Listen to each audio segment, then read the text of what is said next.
Hi, everyone. Kinsey Schofield here, and I hope you are having the most fun, festive holiday season. As we wrap up 2025, we are looking back at some of my favorite interviews, some of my favorite guests, and I know that you love and enjoy them too. So kick back, relax, and enjoy your Christmas holiday, your Hanukkah, all the things.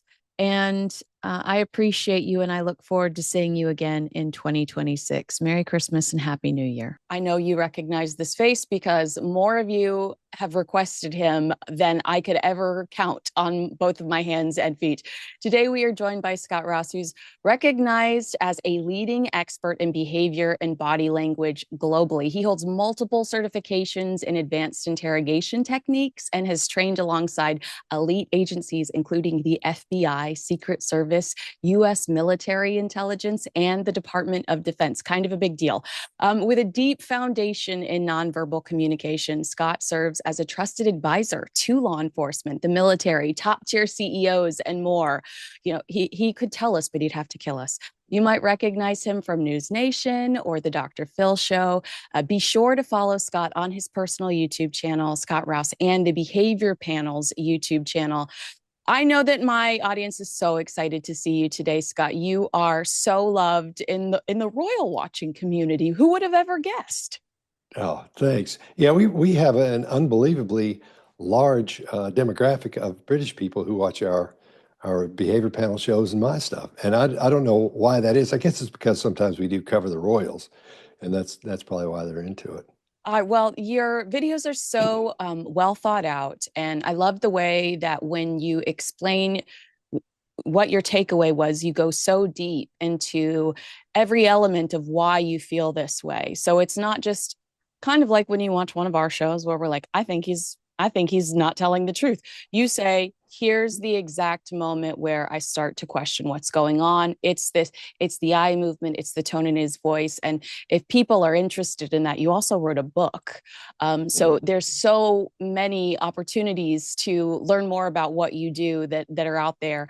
I want to ask you, my first question is the most ridiculous one. Prince Harry, in his BBC interview, he licks his lips over 150 times. You created a montage. I can't unsee it. What does that mean when somebody licks their lips as often as he was he uncomfortable? Was that his way of taking a beat, the way some people say Well, that's usually a stress cue if it happens over and over and over. His baseline, now a baseline is where you watch somebody and see what they're doing when they're not under stress. They're not being interviewed. They're not, they have nothing on them where they have to think a lot about it, right? So having seen him out where he's standing there and he may be having conversations with people and some interviews as well when he's doing interviews, there's not, the lip licking is very low, very low. So the differences in them is in the baseline that we're used to seeing and the baseline or the deviations from baseline we see now are huge. So he was doing it so much, I started doing it. My wife was like, "Why do you keep doing that?" I'm like, "What are you talking about?" She's like, "You keep licking your lips. Stop doing that." I was like, "Oh, because I put that compilation together. I was watching it. It kind of hypnotizes you after a couple of minutes." And I was going like that. I'm sure it looks weird. So if I do it on here, I'm trying to quit doing that.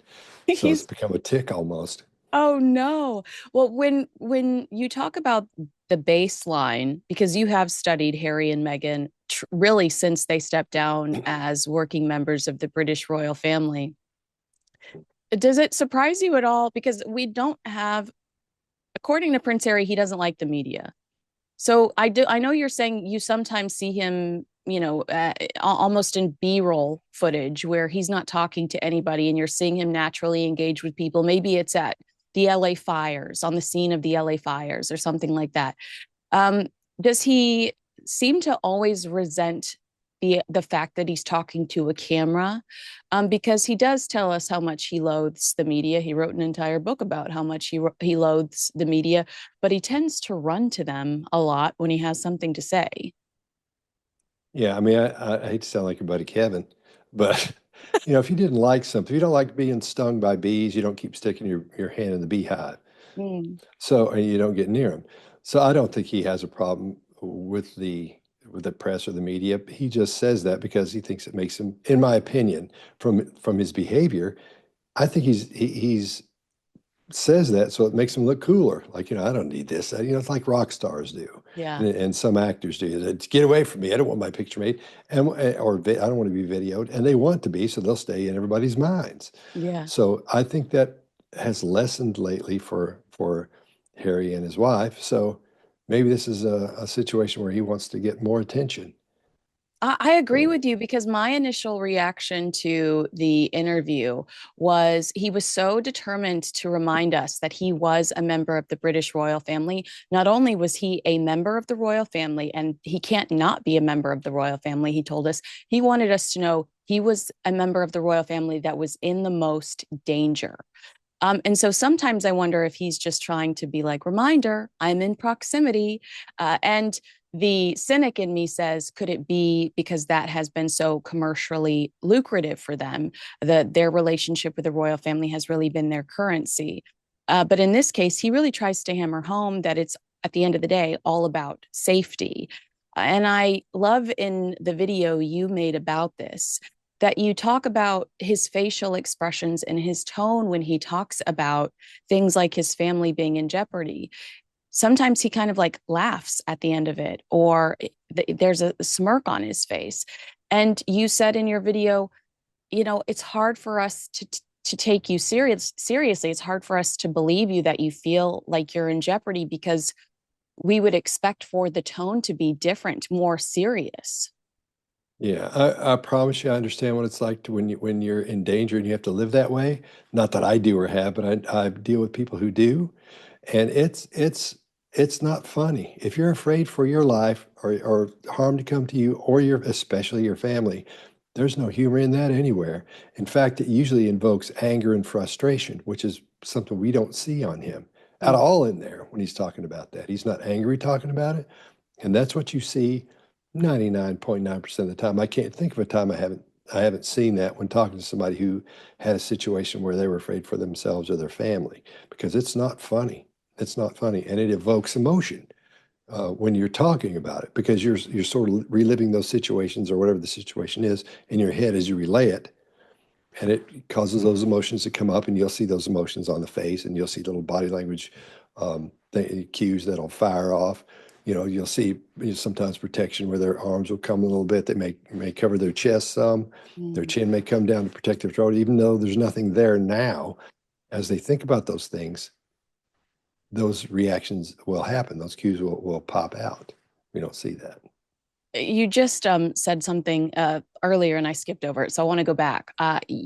Talking about Prince Harry going to the media, we've seen in the last 5 months, Meghan Markle has built a huge social media following on Instagram. Sometimes I wonder, why not create your own megaphone? You don't have to sit down with the BBC. Meghan's created this social media audience. Do an Instagram live, create your own YouTube channel, whatever. Uh, it surprises me, but then it doesn't, because you hear what Spotify said about working with them, grifters. Sometimes it surprises me that they don't take their own and they don't take their own initiative to bypass some of the things that they complain so much about. Um, do you see anything? I guess this is not body language as much as it's just I saw you say in an interview that you like to try to determine what somebody's going to do next. I don't know if that's necessarily body language or how you would define that, but when you look at him and Meghan, do you ever see them, I don't know, being more assertive and bypassing some of these things that they complain about and creating a platform for themselves? What usually happens, or what I've noticed from the YouTube world, is someone will get on a path, and that's the path they follow. For example, some people they'll do is mostly Instagram, Mm. and they'll be TikTok, and TikTok will be their main thing, and the Instagram will be there because some people don't use TikTok, and they'll send stuff to Instagram. And on YouTube, you'll use Instagram as I do, just to hey, come watch my video. Those kind, or I'll have videos of squirrels or something in the backyard like that. So Well, I don't think they understand how to go about doing those things Mm, because they're so used to having it happen to them. It's nothing they plan, nothing they do. They're just there for it. Those interviews with the BBC and with whoever's famous, Oprah wants to interview them. Those just happen to and for them. They're not used to putting those things into motion, creating a situation, saying, "Okay, here's what I'm going to do." It would be easy for them to do because they could just hire somebody to help them do that. yeah. You know, so but I don't see him doing any of that. And of course, if she had her own, it's one of those things where you're dealing with a lot of ego when you put something on you. You know how it is. Look at you. You've got your YouTube thing happening. When that first few videos you do, you go, I wonder if this is going to work. There's a lot of, Yeah. man, people Oh are going to my. make fun of me. I got a big nose, a bad haircut, and glasses. It's so easy to take shots at me. So, and you go, wow, do I want to do that? Because my mom will read that, and so will my wife. So you think about those things, and in their case, they may be too much for the ego if nobody showed up. Oh, that is such a great point. There is a wall built when they do it with the BBC. There's a wall built when they do it with Oprah Winfrey. They don't have to receive that intent, that if it's all on them, then they have access to all the feedback. So I understand what you're saying completely there. I love that answer. When we talk about you watching them over the last few years and dissecting their body language, have you seen any sort of evolution since the Oprah Winfrey interview? Do they seem happier? Do they seem more confident? Because you, again, have studied this for years now. What I've noticed over all of this is the change has happened dramatically. If you watch the videos of Harry, let's focus on him since that's what we're talking about at first. In those first videos where he's being interviewed and her as well, he's happy. His posture's great. He's got a big smile on his face. Everything's new. He's got that bright-eyed, thing going on because he just told his family, "Hey, I'm out of here. I'm doing my own thing. I think everybody's going to really like this because that's who I am, and my wife is in love with me. This is going to be awesome. We're going to have kids." And then you see him now by himself in this interview, all hunched down on this couch. Quality isn't that good of the video, which bothers me. It doesn't bother me, but something to pay attention to is how this thing is presented. The interviewer, I don't know if she's even mic'd very well because it doesn't sound like she is. The video quality isn't that good. It looked like it happened fairly quickly, and it may be in something he said, "Yeah, I'll do it," that kind of thing. So before it would look like, "No, I'm not into any of this. I just happen to be here." So, again, gives you that cool factor of I'm just here for this.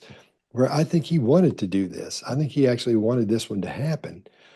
And the dichotomy between the way he used to look happy and the way he looks now, there's a big difference there. There used to be emotions on his face. He would smile. You'd see the concern in his brow. You'd see contempt if something bothered him. Now it's almost I don't know if he's been Botox, and that would have nothing to do with these parts of the face I'm talking about as far as facial expressions go. But something's up, I think, psychologically with him. Mm, So I'm not a psychiatrist or psychologist, so I try not to delve into that world uh, very much. There's a guy named Dr. G you may want to talk to. oh, He's thank you. yeah, he's when it comes to psychology and behavior at the same time for something like that, for somebody who's going through those psychological changes, that's your guy. Okay, He's fantastic at. He has a channel too, Dr. G Explains. Check that out. I You'll will. like that. I love that. And And I love that you just gave him a shout out. Thank you. oh yeah, oh he's great. He's great. Um, so there's a big difference between the way Harry used to be and the way he is now. And most of the time, he's with her in these videos. Where is she? She's off doing her own thing, and she looks all happy and bubbly, and he looks the opposite of that. So something doesn't on the scale, something's not weighing right there for What me. does So it that's spurred my interest in it in the first place. Yeah, that's a really good point. Does it say anything to you? Because you're absolutely right. It's odd that there's not a two shot. Usually, if you score this exclusive with Prince Harry, you're gonna want to be on camera too. So it feels a little odd that it's not a two shot. Or that there's not a three cameras, one on him, one on her, and then one wide for the both of them. Um, it does feel like it's we got to do this, we got to do this now. And we've heard through sources that it was supposed to be a 10-minute interview, but he kept talking, and the BBC was shocked that they got 30 minutes out of him. What does that tell you? Because, it is safer if you promise the BBC 10 minutes to only give them 10 minutes, especially when there's so much commentary going around from people like you and I. It's so much safer to limit their access to everything going on in your head. Okay. That's a great question. That's something to talk about because what happens is this, as he's talking, he knows what he wants to get across about the thing that will bring him attention is I'm in danger and they're not helping me. I'm being shunned after he's shunned them, to go back to what we were talking about Kevin earlier. It's his fault. But he keeps saying the same thing over and over. If you just listen to that first question, then he's pretty much answered everything. You've got everything, you can move on. But he keeps, listen to how long those answers are. And he'll pause and start adding other things into it to keep building this picture about how dangerous it is for him to exist or go back to England or, go back to London, go home. Because, and it's that long because he's trying to really to ram that point home to make sure everybody knows he's in danger. He's in danger. Maybe he knows people can grab clips from that. It's the same thing over and over, so they'll all be different. I don't think he thinks that way. Quite often people will do that. They'll talk about something extra long so you can get clips from it and take those and put them out as shorts or on your Instagram and TikTok. But I I uh, I think he's trying to make a point there because when she asks him a question, he'll go on, then he'll almost ask himself another question, and he'll bring up a statement, and start talking about that, and it all goes back to the same thing, which is what the interview was supposed to be about. So it makes sense. But he's finding a way to add all these other things, the entire story into that one thing, which suggests to me he wasn't prepped for this. Oh, He didn't have a publicity person say, wait, don't you hold that in. Don't tell him everything, because that way they'll want to come back or somebody else will want to come back and talk to you. You hint at all these things. He did hint at a lot, which makes me think he's got a book coming. Something's up with that. Because he says, I can't talk about it now. At this point, I can't say yes. anything. When you Right said now, I that, can't say my this. jaw hit the floor because I think the way that you stressed the way that he said this, I can't talk about it right now. I can't like the and you stopped it and you said, I think something else, something bigger's on the horizon. And I was like, absolutely, because the wording is so specific. I can't talk about it right now. It, if I'm being dramatic, it could be seen as a threat. Like, if you guys don't fix this, I'm going to continue to talk. if if the prime minister doesn't step in, if my father doesn't handle this, I'm going to continue to talk, because there's this mystery second entity that's on the Ravick committee representing the British royal family. He told us one of them works directly underneath King Charles, but there's this mystery person, and you're wondering, well, who could that be? Because you're suggesting that, is it one of those people specifically don't care or want history to repeat itself? And the way he's like, not right now, I can't talk about it yet. It's almost like I might shut up if I get my way. Yeah. I can see the veiled threat. I understand where you're coming from with that, but the veiled threat, that doesn't, or him threatening him, saying, I'm going to tell all this, what does that get him? Where if he keeps it and he's got it for a book, then he Mm-hmm. actually cashes in on. I don't think they're hurting for money, but I think they see 5, 6, 7, 10 years down the line, it's going to be gone because of the lifestyle they've created and are used to living that lifestyle. So that's my impression. I don't know. That's what I think. That's why I think it's a book. Maybe it's a book of them together, something different, not just another book of him. I don't know. But They did get a 3-book deal, and we've only seen one book so far. And oh, commercially, that book was a success. So I'm sure Penguin Random House is like, okay, we're ready for round two. Um, okay. it's in Exhibit A. exactly.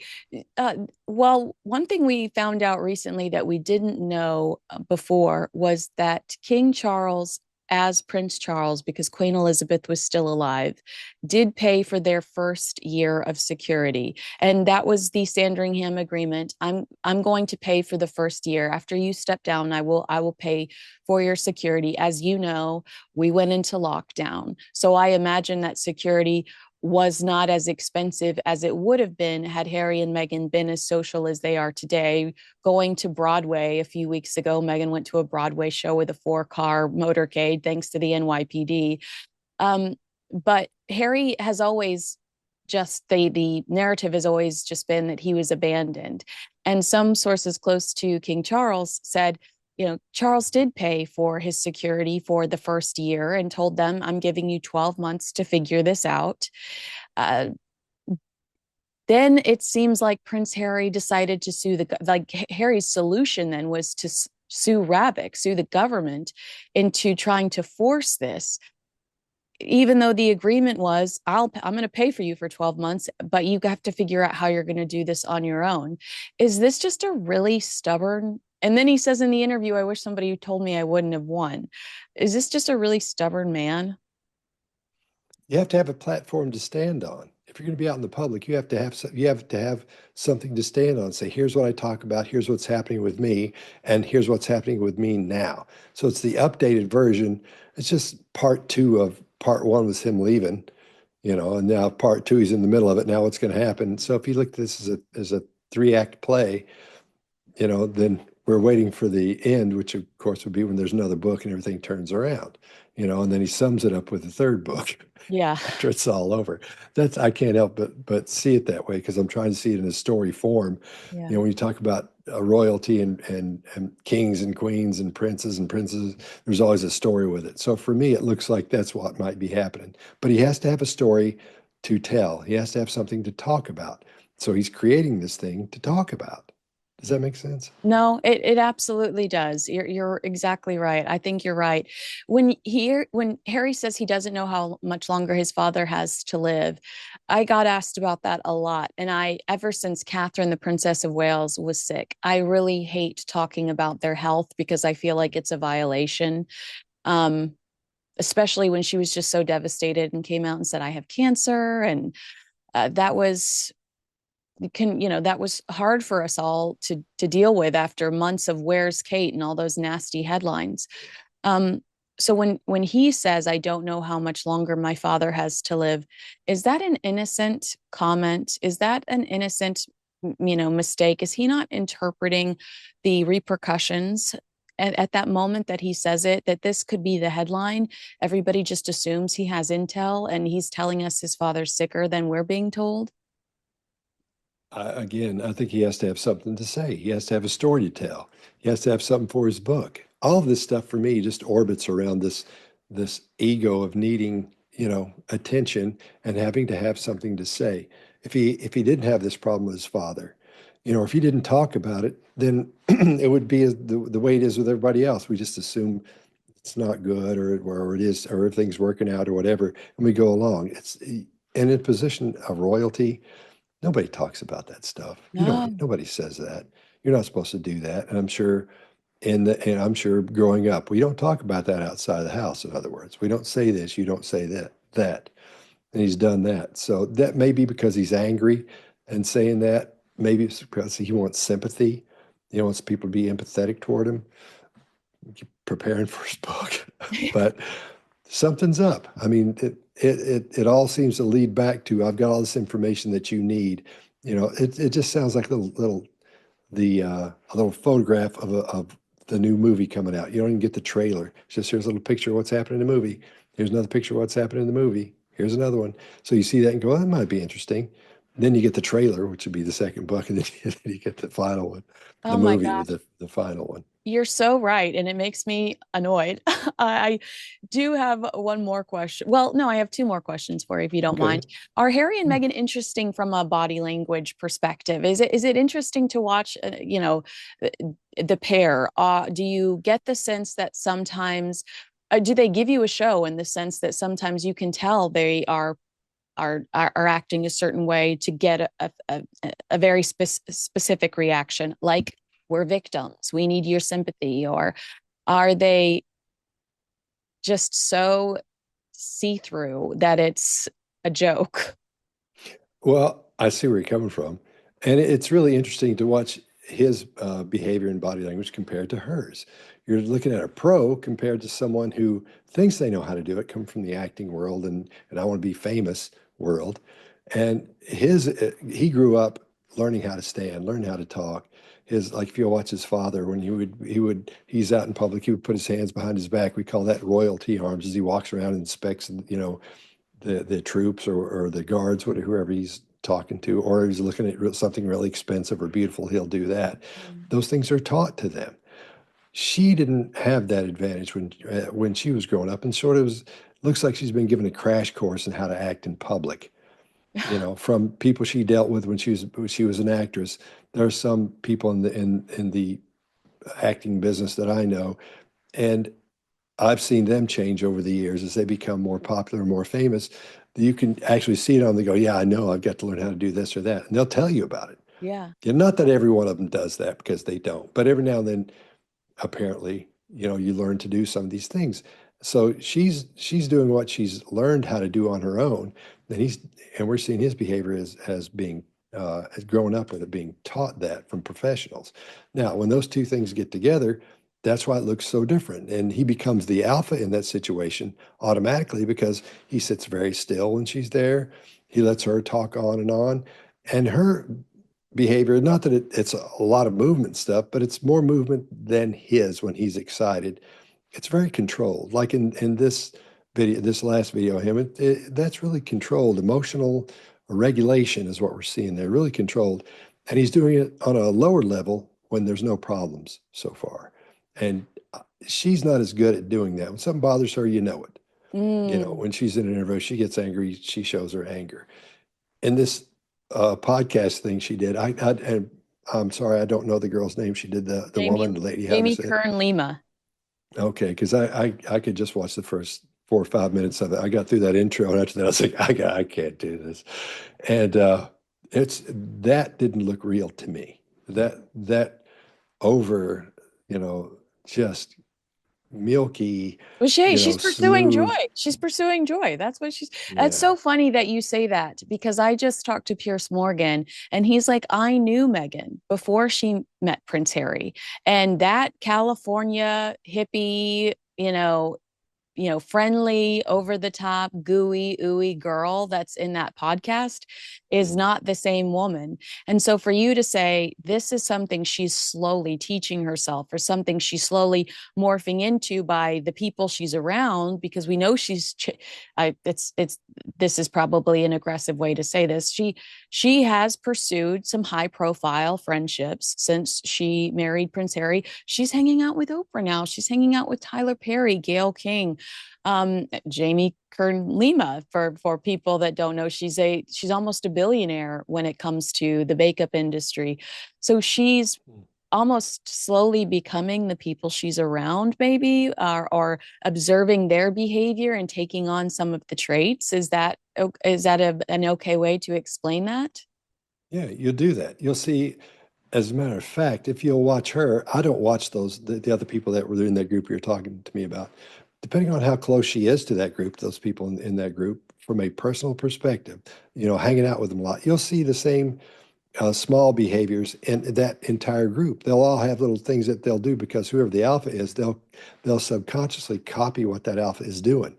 Sometimes you'll see people who get this weird laugh out of nowhere and they start laughing like that all the time. It's because a person that's new to their group or somebody they've just met that they really look up to and think is wonderful, that's how they laugh. And so they're sort of copying that laugh.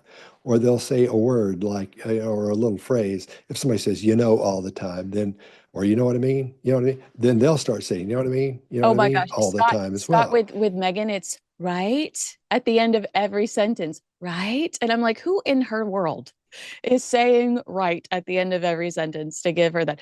Well, here's another Meghan question. I hope you don't mind. Okay. Um, No. from a body language perspective, you just talked about that podcast potty. Almost a blatant slip, wasn't it? That podcast episode. How could Meghan come off as more sincere? Is there anything she could work on in the mirror? Is there anything she could work on voice wise? How could she come off more sincere to people? Because one of the main arguments that the television critics had when With Love Meghan premiered earlier this year was that she's completely inauthentic. Well, you just nailed it because being authentic is just being yourself. On here, you and I know we're supposed to sit up straight. I'm wearing this, a jacket and a thing, Yeah. and a button down, because especially when I do the news too, you have to do that too. It's what's expected of you. That's what everybody's used to seeing. And when we're doing this, you're the host, you're in charge, you're the ones driving. So you've got to have the alpha manner that you have. Now, when you're walking around the kitchen, if you and I were to meet up somewhere, I was like, hey, what's going on? Hey, we're going to act completely different than we look on here. Not that we're not being authentic, Yeah. but we're trying to sit up straight and speak clearly. And when I'm going to cough, I mute it and do that. Where in person, wouldn't do that. So if she would knock off some of that hey and all that, that's fine. If you're trying to calm someone down who's freaking out, and you're like, hey man, listen, I know you're having a hard time or whatever. That's one thing. But when I'm talking to you and everything's okay, but I'm still acting like this, then you separate yourself from that person, as do the viewers who are watching her, because she's doing that for no reason. I mean, to help us. You see what I'm saying? So if she would knock that off and just sit around like she was sitting around her kitchen talking, man, then you'd have something. Because you see somebody with a new podcast, you know, the ones that do the best, like Shane Gillis, his podcast, man, it's doing awesome. And all he's doing, he and his buddy sit on the couch and talk. That's all they do. Uh, his buddy Matt, that's all they do is sit and talk on the couch. If she would do something like that and hold the microphone and talk, the dog comes in, pet the dog or shoo the dog off, whatever, look authentic. Yeah. That would be the key. She's being the person that she wants to be. You know what I'm saying? The one she thinks that everyone wants to see. That's what makes it so uncomfortable because it's that lilting, yeah, and nobody talks that way in person. If she came up to you, if one of your friends came up to you and started talking like this all the time, you'd just be, oh man, the car's on fire. I've got to go put that out. It's horrible. I don't know what's going to happen next. The fire department, I think they're on their way. I should call them. Let's call them. If you started that, it's like, it's just not normal. You want to see somebody be themselves. You want to see them freak out. You want to see them sneeze. You want to see them rub their nose. You want to see those things because it makes it feel like you. The world is so tired of this, everything being perfect and this fake stuff. That's why people are being authentic, are doing so well. Yeah, you're absolutely right. I lied. I have one more question. Could you tell I Yeah, lied when ask I all you said I want. only had two? Could you tell I lied when I said I only had two questions? Did you see it in Yes. my eyes? Yes. Okay, so one thing that I really loved, and this came out years ago, but this is how long I've been watching you. I really loved this the Oprah Winfrey interview or the Oprah Winfrey reaction video that the Behavior Panel did. And you just said something about Meghan's behavior. We can tell Meghan is angry in that Oprah Winfrey interview. She's very, I'm trying to think of an exact line, but she's like Prince Harry in the BBC interview. She's given a little, but not enough, saying that somebody said something about Archie's skin color. And Oprah's like, what? And Meghan's clearly angry, but she's not giving it all away. Um, I have said for a few years now, because there's a big question around who she really is. And listening to you, I'm wondering if I've been unfair. I've said for a few years now, I think if we want to know exactly who Meghan Markle is, go watch the Oprah Winfrey interview. To me, that's her most authentic self. But listening to you to talk to me today, it feels like that might be too harsh of a judgment for me to make. Perhaps that's not Meghan in her most authentic self. Maybe that's just her at the height of some really serious issues. Do you understand what I'm saying there? Like, I think so. is that when I say that's Meghan's most authentic self, do you have a reason to say, well, maybe not? I don't think you've seen the authentic Megan. I don't think anybody has. I think at the house he probably does. Harry does. I Yeah. guarantee you that he's seeing the real Megan. But I don't think so. I think a lot of that was contrived in that interview. I think the anger that Oprah showed was contrived as well. I don't think the I don't think there was real anger in Meghan. I may have said that then, but I've seen that since. And so I don't know if I said it was real or not, but there was anger there, but it's not the level it should be at for somebody questioning what color your child's going to be. Yeah. The anger there had been, when you get angry and you want people to see you get angry every time, there's a difference in the intensity of that anger. If you told me that so and so, say somebody kicked my dog, and my dog Hattie, and I was out telling so and so kicked my dog, and Oh then yeah. I've told it 15 times, so and so kicked my dog. Then it turns from this into that, almost a giving up of it. So I think the intensity of her anger, since she said that so many times and prepped for that interview, it's not where it should be. So Mhm. she's adding, there are additives and qualifiers to that anger she has that make it look insincere if you really microscope that. And you worked in the music industry forever too. Like, you know, the entertainment side of things. This is 4 years later, and we're still talking about this interview. And one line from the interview that they've actually backtracked on since, Harry says that it's unconscious bias, not racism. And that he's not worried about it because he knows his family. So he doesn't really feel like it leans into racism. From an entertainment perspective and a reputation perspective, was that Oprah Winfrey interview maybe a mistake to do, since we're still talking about it 4 years ago and they've had to backtrack on some of the statements they made? No, no. If you get a shot like that and you're trying to get attention, that's the one you take, the Oprah interview. Because Wow. you're going to get more attention than anything. You're going to sell more books. You'll get more views. You'll get more everything. So no, I mean, no matter what they said on there, there may be some things that come out of that. No matter what you do, there's going to be problems with it. See, somebody's going to critique it, or you may say something. You say, "Oh, geez, I remember that now. I shouldn't have said that because I actually said this, and now I know why I said this." So no, I think that was fine. Any attention in a situation like that, especially in entertainment, and that's the way I see them. I see them as entertainers. Because there's no importance outside of that. I don't see it. Anything that happens for you and that brings you attention is good for you. Is good for your brand or your business. So I So think it that's was probably fine. the way they look at it, where I sit back and go, wow, I wouldn't have done that. They're probably like, wow, that was great. Okay, so Scott, tell us how we can keep up with you regularly. I mentioned you've got a personal YouTube page, your first and last name, as well as the Behavior Panel. Is there anything else you'd like to tell us about? Um, Oh, if you're into psychopaths, because my focus is psychopathy and psychopaths, we did a thing called the Psychopath Awards. So Ah, that's over on my channel. It's Behavior X is the channel name, but you can get there by Scott Rouse at YouTube yes. or whatever. Just put my name in there, it'll pop up. You'll see it. Yeah, So you that's the were only so one. good at your SEO. I noticed that because I was just trying to watch interviews with you and your videos dominate. And I was like, that's a very clever Oh, person. That is a very clever person. Well, thank you so thank much you. for your time today. You know, I'm a big fan and Oh, just love listening to you break down behavior. And there's a great video, if the audience hasn't seen it, of you and the behavior panel talking about Dr. Sophie Shandaka, and it's exquisite. So if you haven't seen that, you've got to go watch that right now. And Scott, thank you again for your time today. You are such a pleasure. I'm from the South too, so I think a part of the reason why I love you is your accent. where are you from? I'm from Dallas and Austin, but Oh, we're all okay. family down there. All right. All right. Dr. Phil's down there now. He is. He. I saw some pictures of you over there. So, Yeah. you Yeah. spend a lot of time in my old stomping grounds. Yeah. I love it there. It's It, awesome. it's It's great. wonderful. Where you are is becoming the new Hollywood. What are you going to do? Are they all running you out of town? It's unbelievable. Every time I go outside, I feel like I've had something happen to my brain because something's changed. There's apartments going up where the old laundry place used to be.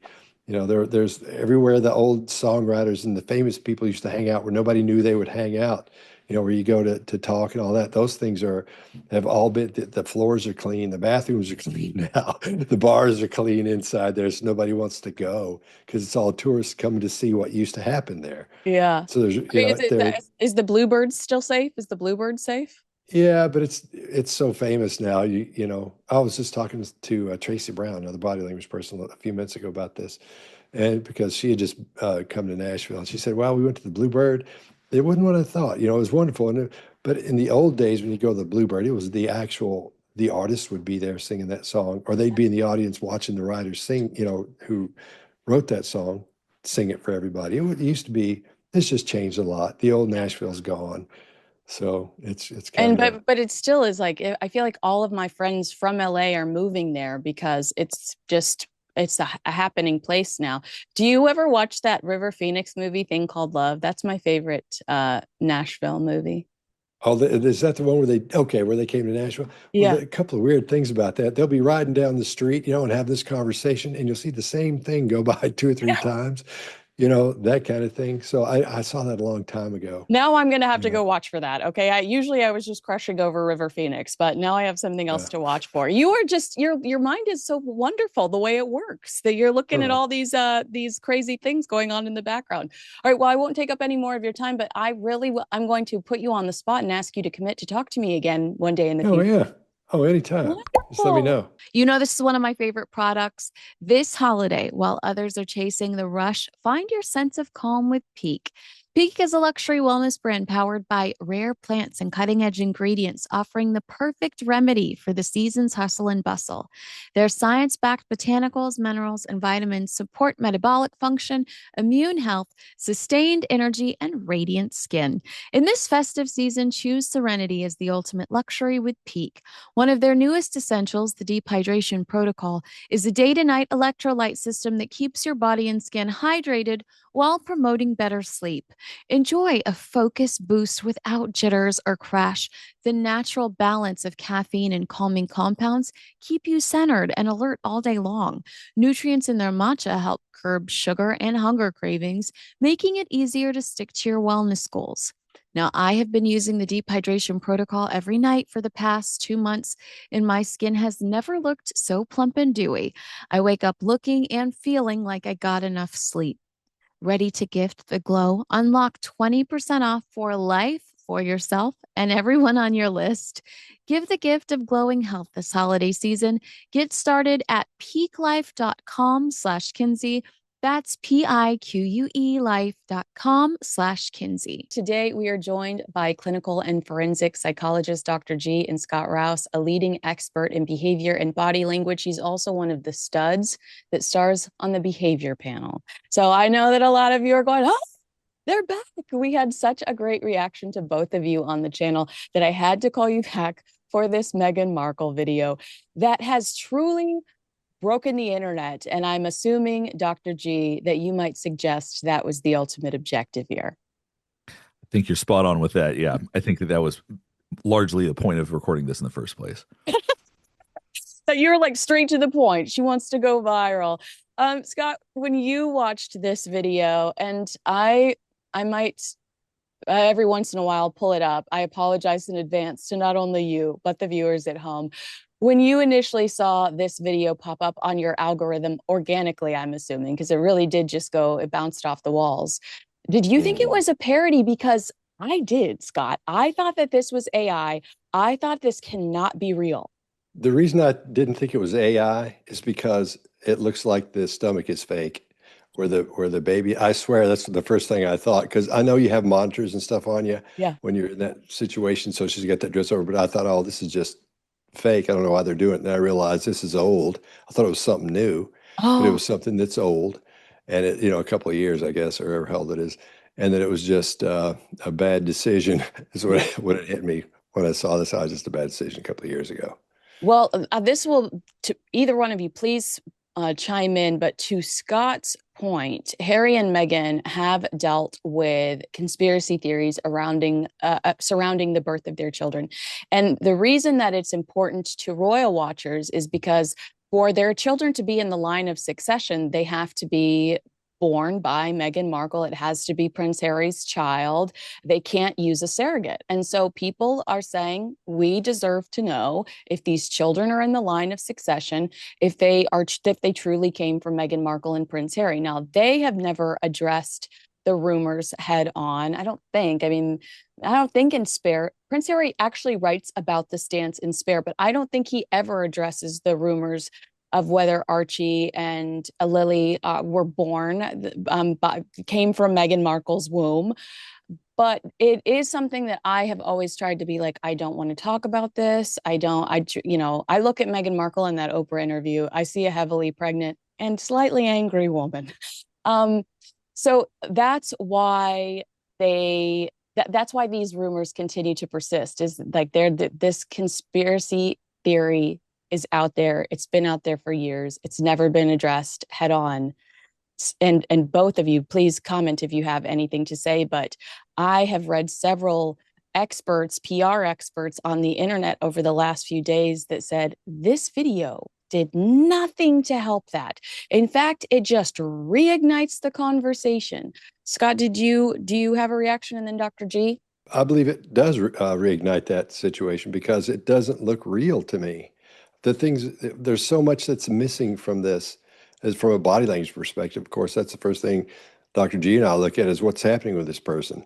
Him more from a psychological standpoint than me, but I'm not seeing any stress in there. I'm not seeing two people who are worried about having a baby. I don't see No. that connection between the husband and the wife, where he's saying, "Look, everything's going to be fine," because she should be scared to death. As over the years, I've seen so many little babies. I've been right there when they were born, and I've Oh, seen that interaction of the parents beforehand.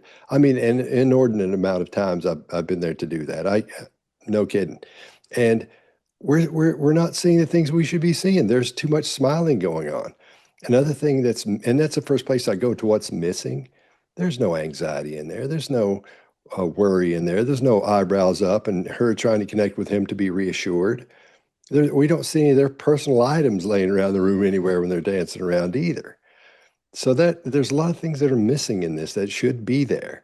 Way too much energy. They're missing that lack of being worn out because a lot of times it's either early in the morning or late at night. And they look well rested and in a good mood. all right, It Dr. doesn't look G. right to me. Well, I'm I'm glad you said it. Dr. G, you go ahead and go now. So obviously, I'm a psychologist, not a physician. So there may be physicians out there that are like, "Yeah, this is totally normal. Like, looks perfectly fine to me." But my anecdotal experience with my wife, who was very, very large during pregnancy, the idea of her moving like that would have been impossible. She just couldn't have done it. So she was pale, she was swollen, she was very large at the time. The idea of her getting low like that, I just don't know if she physically could have done it. So it is shocking to me. It does look very strange. Like I said, there may be medical professionals that disagree and say it's totally normal, but to me, it looks quite odd. I mean, but let's be honest, we are complimenting Meghan Markle on how low she can get. Okay, like That's so true. let's let's look at the glass half full situation here. Congratulations to Meghan. She was able to get pretty low. Uh, Scott, talk to me about the confidence you saw in her, because I saw a lot of confidence in Meghan, in her dancing, in her face, in her it's giving performance. Yeah, and that's a focused performance as well. Again, she may be in a situation where they're inducing the birth, so she may not have been given this. She's not having contractions, I don't think, at this point because she's not doesn't look worried that they're going to be more and it's going to be bad. We're seeing all this space between her arms and her torso. I've never seen someone who's getting ready to have a baby be all like their hands are very close and their hands are close to their chest, their arms are close to their body. It's a protective thing we do, especially when you have that anxiety and that stress and that worry going. So the confidence we're seeing it's almost ridiculous. That's why it looks to me it doesn't look real from a standpoint of somebody being worried about their baby when that's going on. Neither one of them Yeah. does. So the eye contact she has with the camera, she's probably just watching herself. Oh, But the confidence through this thing is through the roof because they're under the impression, I would think, that everybody's going to be watching this and look at this. We're having a baby, but man, we've got whatever we got this covered and all that. But that's a bad look for anybody to do. yeah, Dr. G, do you feel like they're making this for themselves or they're making this for the world? To me, it looks pretty clear like they're doing this for an audience. It doesn't feel like something that they're doing for themselves that's meant to be intimate and funny that they can go back and watch later. It looks like they're doing it for an audience. And frankly, it looks like they're doing it to irritate. At least that's my takeaway. It's like knowing how inappropriate it is, knowing that people are going to see it or knowing that the royal family will watch it. and will feel like it's inappropriate and that it's not something that they should do or should be doing publicly. So to me, it seemed like it was as much to agitate as anything else. Yeah, I think that you're onto something there. Because, Scott, we know, thanks to the timeline, that at this point in time, Harry and Meghan have signed a contract with Netflix, a very lucrative contract with Netflix. And they have been secretly recording for this big docu-series that was actually built up over years. They went through one production team, brought on a brand new production team. At the almost at the very beginning of this series, you see Harry recording himself on his phone, getting ready for his freedom flight on Tyler Perry's private jet. They're escaping the evil royal family. Thanks to Tyler Perry, they're going to go live in his house for free during the plague. And we also see some other intimate moments clearly shot on an iPhone. Harry and Meghan watching themselves back on the Oprah Winfrey, during the Oprah Winfrey interview. Meghan's mom seems to be recording them on a cell phone as they're watching in a room their Oprah interview. So it does feel like while they say they want privacy, and while they sue newspapers for invading their privacy, and while they sue photographers for invading their privacy, it seems like they are stocking up on footage to inevitably shill. Like they're inevitably, I mean, I think this was perhaps recorded for the Netflix crew. Yeah, well, I mean, to me, there's something we can tell when something is authentic. That's just something that innately we do well as humans. We can't necessarily explain why, but we can look at it and go, "There's something wrong about this," and that's what so much of what we see is it looks like it's a performance. It looks like it's something that's meant to be seen by other people. So that's very much how I see so much of what we see of them is that even if it looks like it's supposed to be an intimate moment or something that's caught on camera, it's all set up, it's all prepared, and that's how it feels. Oh I my don't gosh. think them are very good actors. I know that you have probably not seen this, but one of the most cringe parts of the docu-series is Meghan claims she doesn't know she's about to be proposed to, but she's on the phone with a girlfriend FaceTiming, and she takes the phone with her to this elaborate picnic setup Prince Harry has set up outside, and she's conveniently screen recording while FaceTiming. And Harry proposes to her, and it's again it's supposed to be one of those authentic moments, and you're like, how are you conveniently already recording your screen while FaceTiming with a friend right before Prince Harry proposes to you? It's just hard for a normal person who doesn't live on camera. Of course, if my dog has all four paws up in the air, I whip out my cell phone. That's gorgeous. It's adorable. There's 3,000 pictures of my dog sleeping in my phone, but I don't walk around filming myself. And I am Meghan's age. It's just not something that I normally do. What's the name of that, Dr. G? Isn't there something where people think that they're the star of their own show and everybody else is like the second? They're like members or the Well, second banana in the show. What young people call it now is main character syndrome, basically. That's it. Which is the idea that that they're the main character. And one thing I'm very curious about is there's so much of this, and I don't want to sidetrack us, but I do wonder if the younger generations, like the Gen Alpha and all that, will be able to identify what is and isn't authentic the same way that we can, in a sense, because so much of everything we see online is just fake. My reaction, like I said, immediately to these things is, yeah, it's set up, it's fake. They're not very good actors in that sense, but there's so much of that. There might be a point where people can't tell the difference anymore. Well, Dr. G, sorry, Scott, I'm going to get to you in a second. I love you. To have main character energy is probably going to be pretty difficult in a royal family where you are the backup dancer. Like you are not the married to the heir. You are always going to be second fiddle. Does this explain a lot of why I look at that video and I go, this is exactly why she was never going to fit into the royal family, because there's etiquette, there's decorum, there's, a lack of, like, let's avoid all vulgarity if we can. It's giving Fergie with her toes in somebody's mouth on the cover of a tabloid. But having main character energy, that might have been what tipped off Prince Charles at the time and Prince William, that this might not be the easiest ride. Absolutely. I work with a lot of families in a therapeutic sense, and people who are unwilling to make any sacrifices to work with a family to like make the family function better.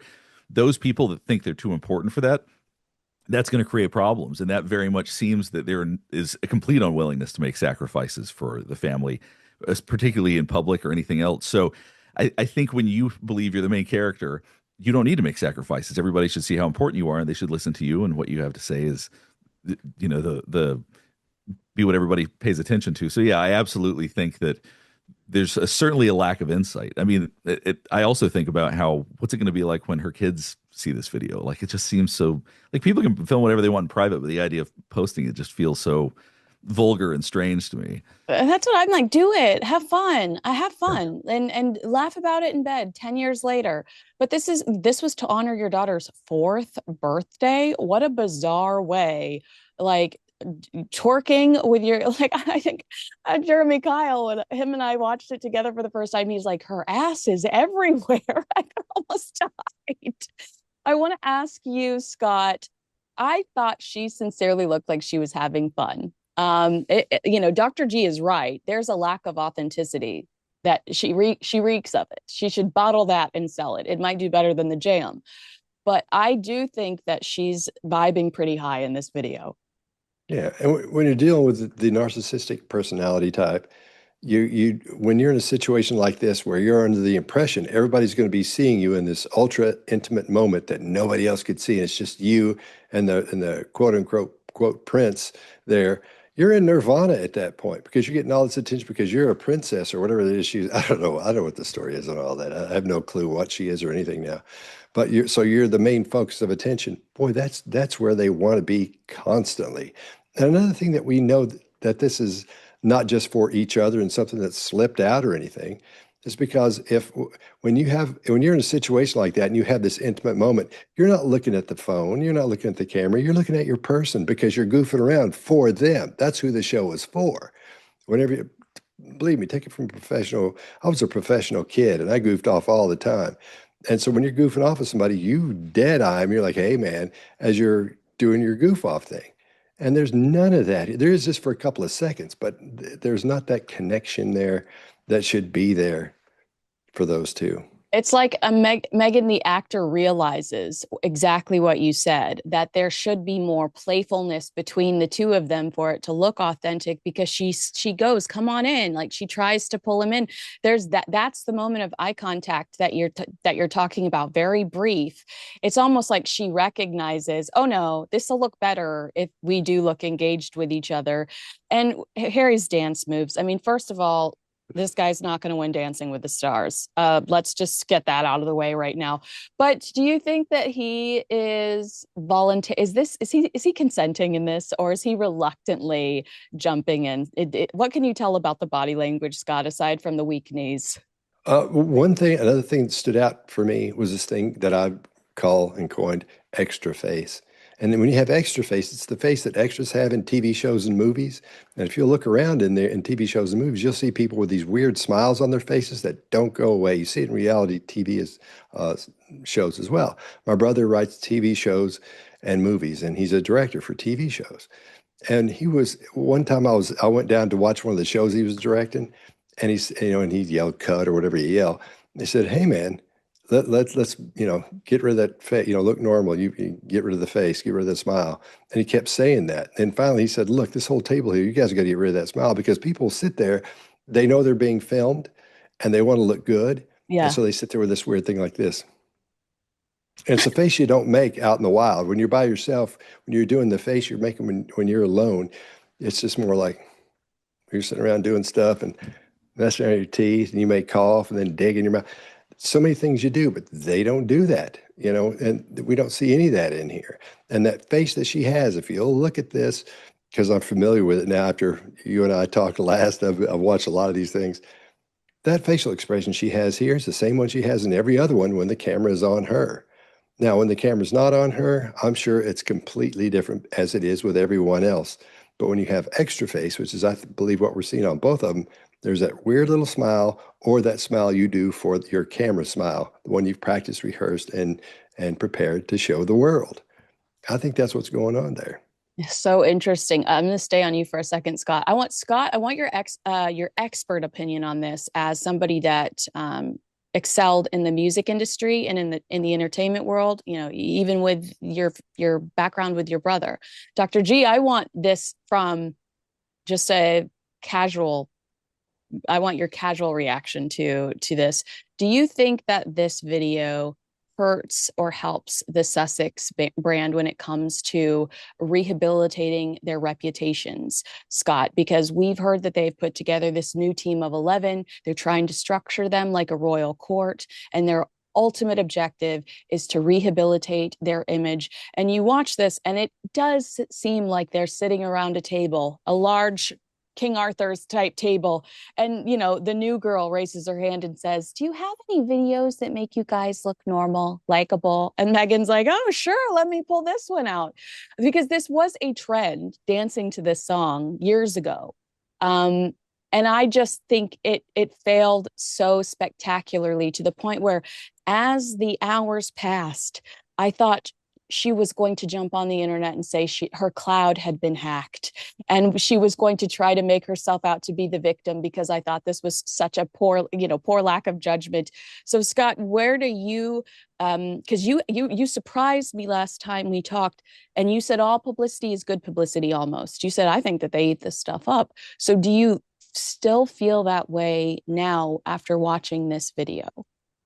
When you told me to look at it from the perspective of someone who'd been in a situation where you had to deal with artists, in other words, and say, here's what's good for you and here's what's not good for you, because almost all publicity is good publicity, whether it's good or bad, because they just remember your name.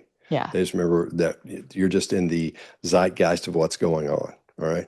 To give people who are watching a little background, I was a record producer for a long time, and I've been nominated for a Grammy more than anybody without winning one, but I'm not bitter. So keep that in mind. So I'm very familiar with artists and how they are treated and how they act in those situations. One thing that I always made sure of when we had a company, a publicity company or marketing company that was dealing with someone, and they were dealing with them personally, like their people deal with them, and these people they're trying to gather up, you must have two people in this group that you don't like and they don't like you. I'm not trying to be funny. You've got to have two people you just can't hardly stand, and that just are, and those two people have to find you disgusting, so they are honest with you, because they're the ones they aren't going to go, "Oh no, you're beautiful and you're pregnant, you're this, you're that." You want somebody to go, "Dude, that's goofy." Yeah. Tell them it's goofy, and if nobody will tell them, you say, "Nobody wants to tell you this, but this is goofy. Don't do it. This is bad." And people may go, "Oh, dude, why are you causing these problems?" But you want that person, you want those, and you need to have two of them to back that other one up. Because if that one starts changing its mind or starts to get tamped down and think they're going to lose their job or something, you want that other one to stand and go, "No, this is stupid. This is the worst thing you can do right now. We're starting whatever your plan is, and then introduce that plan."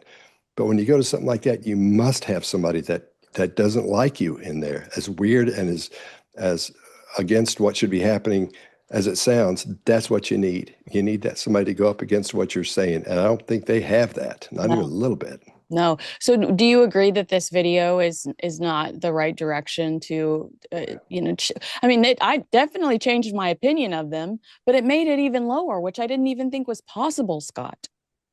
Mine didn't change at all. I decided what this was a long time. So maybe you did too, Dr. J. I'm not going to say, here's what you thought a long time ago. But when you first see something like that, you say, "Oh, I can see where this is going.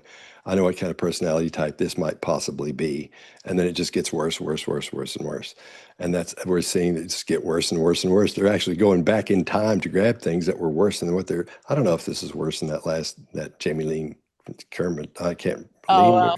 Kerm, I can do the impression for you. I don't know if it's worse than that, but it's in that it goes in the same box. You'd put those. Hey, where's all the stuff we shouldn't put out? There's a box for that. And that's one of those two people I was telling you about would come in and go, "Put that in the box, man. Don't put that in the box." Yeah. That's what's missing. Dr. G.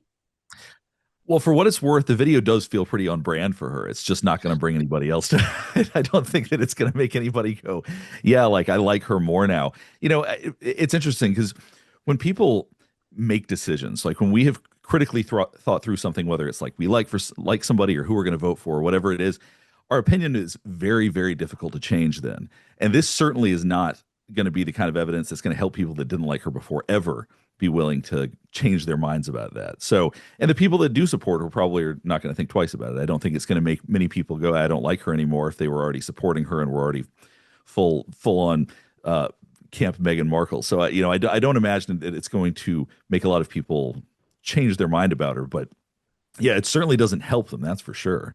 I think that what I meant by it is I tried to keep a level of respect when talking about them because they are related to the royal family, and that's out the window now. Like now I all I can see her as is the girl auditioning for the Shakira music video, the girl that the headshot, her suits, where I did give her, I don't want to say I gave her the benefit of the doubt, but I do think that I was more respectful when speaking about them previously because I was trying to also respect the monarchy. And now I'm like, ties are severed because no one that will ever have anything to do with the monarchy again would let that out. It's just so vulgar to me. It's so inappropriate to me. So I wonder because I saw new headlines today about Harry and Meghan announcing that they're donating to a new charity, a rare charity mention from this couple. I'll start with Scott. What's your feeling about an oversaturation?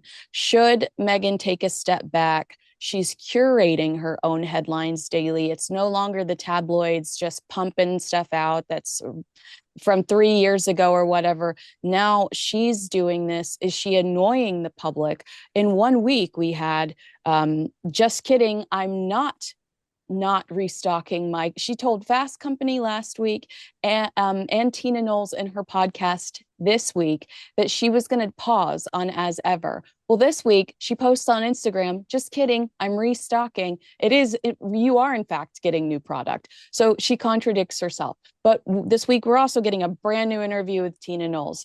We get new pictures of Lily, her child. We get the dancing video. Today, there was a release sent out about a new donation. I'm overwhelmed with them to the point where I can't stand them. From an entertainment perspective, is that a possibility? Is that something they should be concerned about? Yeah, going back to being a record producer and dealing with those same situations with music artists, you can usually tell when you've got an artist and they're going to that will last from 2 to 5 years, and in the 2 years they're going to peak and everybody's going to, oh my gosh, here's the newest biggest thing, and that next 3 years are going to go down to that you peak and then you go down and you just level off. You've got a little line going there. To have someone go for years, and you have like Aerosmith and those kind of bands that kept coming up over and over and over the years, you have these injections of new stuff, but of information and videos and things that make you popular again. But that information each time has to be singularly focused, and it has to have a reason to be there. It has to have a goal. So you bang, you're this person now, or you do this. And then that goes away a little bit. And then you wait a while and let everybody sort of forget you a little bit. And then bang, oh, now what are they doing? Because that's what you want. Oh my gosh, look now what they're doing. And that's what gets people to talk about it online and in person and those kind of things. So it's tough to do what they're trying to do. But I believe that he's probably okaying it and thinks it's okay because since he was little, he's a prince or was a prince. So he's, no matter what he does forever, he's set in that band, but he's always got that one line going up near the peak line. He goes bang from a kid and stays right there. But with her, it's gone up just a little bit, then back down here, and then he's on the same line with her, and it keeps popping up every now and then. So again, to go back to having that singularly focused idea and point you want to reach each time, that's work. That's a lot of work. And I don't think they have the people around them. And this is not coming from body language perspective, just from my old job perspective. They don't have the people around them that can be honest with them and say, look, here's what you need to do. Going back to those two people you need that will be with you for a long time, because that's the way you make that happen. They can stand back and look at it from a perspective, the third person's perspective, and say, I know what this is. This is like this. So we don't want to do that. We want to do something more like this. Or if it's totally different, we model it after this, and we put a fake nose and glasses and a little hat on it, and we call it this. That way it looks different and stands out. I don't think they have the people around them that can do it, especially if they're saying, we're telling you what they're doing. You don't say, here's what I'm going to do in Yes. that situation. You just do it. And it's like, wow, look at this. You don't say, I've got all these publicity people out who are going to talk about me and tell us, and that's what we're going to do next. Nobody cares about that. You're telling your plans. The part of making someone popular and being in the zeitgeist and being in the news and being on the front of everyone's mind is doing something new and different, a novel idea, a novelty kind of thing. And that's what they don't have that. They thought this would be it because, oh, look, it's really cute because I'm doing this and look how I'm dancing around like that. And he comes through and all. Nobody said, don't do this, man. Yeah. So I don't think they're going to be able to pull it. I don't think they're going to be able to pull this off in the long run without people disliking them. Now, having said that, there are people who want you, if you look at it like pro wrestling, there are bands or there are people out there who don't want people to like them. They're still going to be there. Look at Prince. He knew he had to have an enemy. So he created bands around him. He had no competition when he first came out, none. He was like, dang, I don't have any competition. And I know this from being at Warner Brothers, from being a producer for Warner Brothers. So what he did was he said, what I'm going to do is I'm just going to create these other bands, and that's going to be our competition. I've even put him in the movie, me fussing with him in the movie. So that still puts that, even though they were buddies and everybody knew they grew up together, it still puts that in your mind that there's competition there.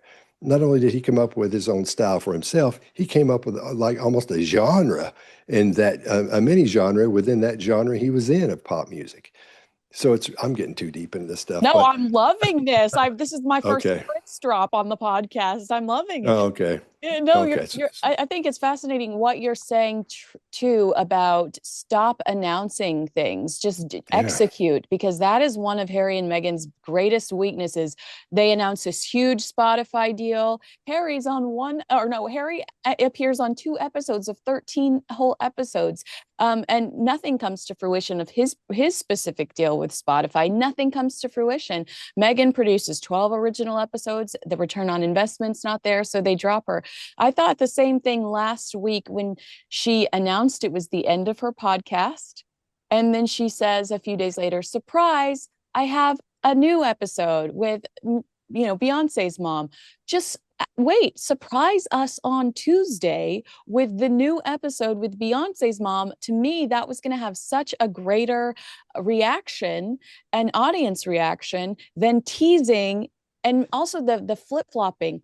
I'm pausing my brand. Just kidding. It's restocked. This is the end of my podcast. Just kidding. A new episode. There's just Dr. G that it makes the audience feel like they can't trust her. Well, to Scott's point, she doesn't have people saying, "Hey, don't do this or don't do that." And if she does, she's not listening to them, I don't imagine. So I think that at this point, when you don't have a lot of insight about your own behavior, she probably assumes more is better. Whatever, and I'm just going to sort of do things off the cuff, and people are going to love it because people love me, or I don't know what goes on in her head, but it's probably something like that, Yeah. right? And so, my guess would be that yeah, she really doesn't have any insight into how she is going to oversaturate herself, or just thinks that people will love it, or on the other hand also finds herself in some sort of power struggle. At least I'm guessing, this is my interpretation of her behavior. I think she's probably feels she's in a power struggle with the royal family, that she wants to dominate the airwaves, she wants to be the one that people are talking about. So I think that in a lot of ways that dynamic is probably there as well.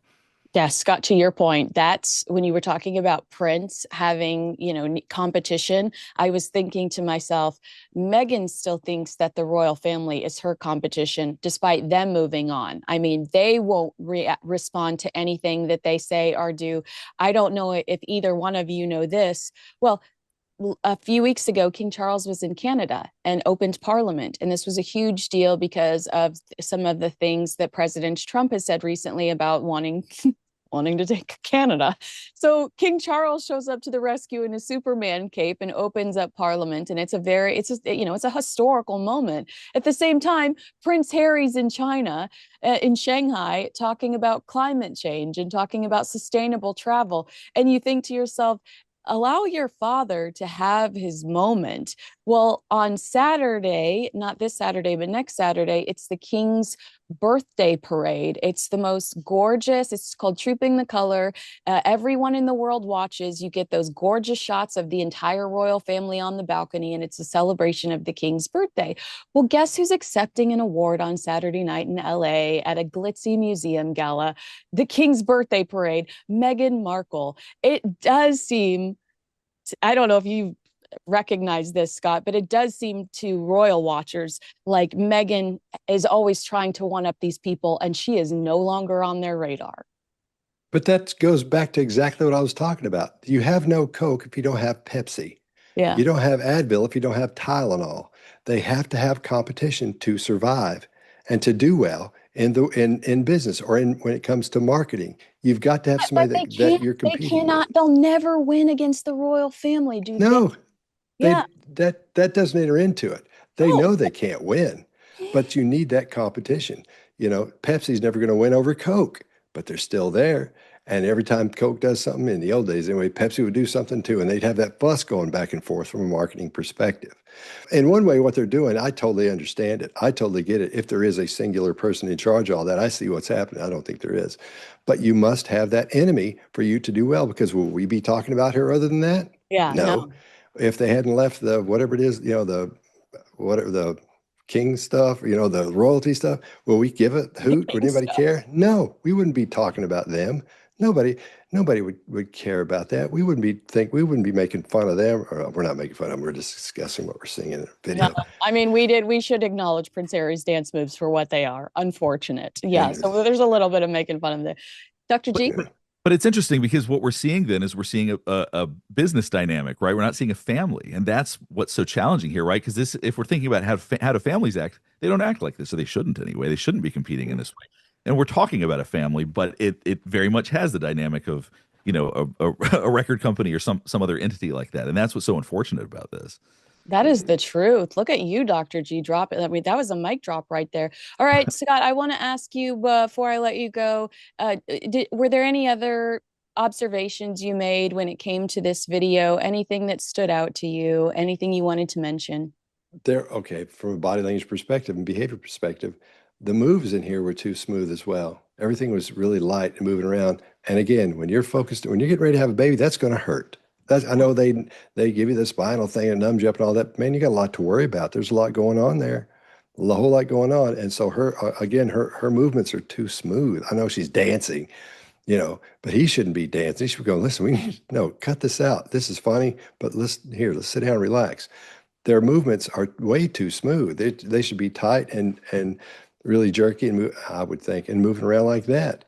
We're not seeing that. They're too relaxed to be having it for the next 8 hours, 12 hours, or ever how long it's going to be going through what they're going to go through, and they know what it is if they're aware of that. We don't see them worried about that at all. Not I even a little bit. I can't remember. I think it's Lily. I can't remember which child he talks about it, but in Spare, he actually talks about getting high on laughing gas while Megan's giving birth. And I'm like, oh, I think it is Lily. And I'm like, really? Is this the Classic. place? Is this the place? Prince Harry?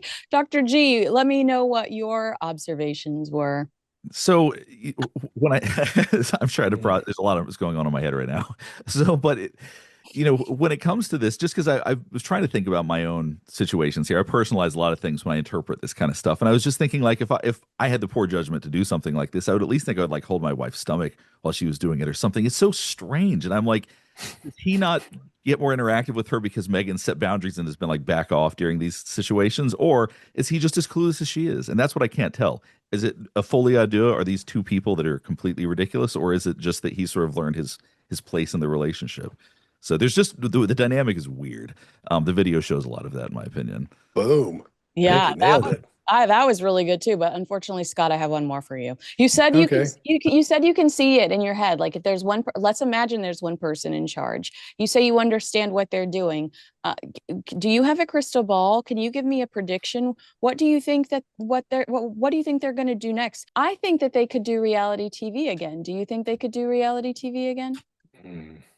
I don't know who would watch it except for people who would attack it. I mean, but that's coming from me. Look at me. I'm not going to be watching that. I have no interest in it at all. But there are so many people that do.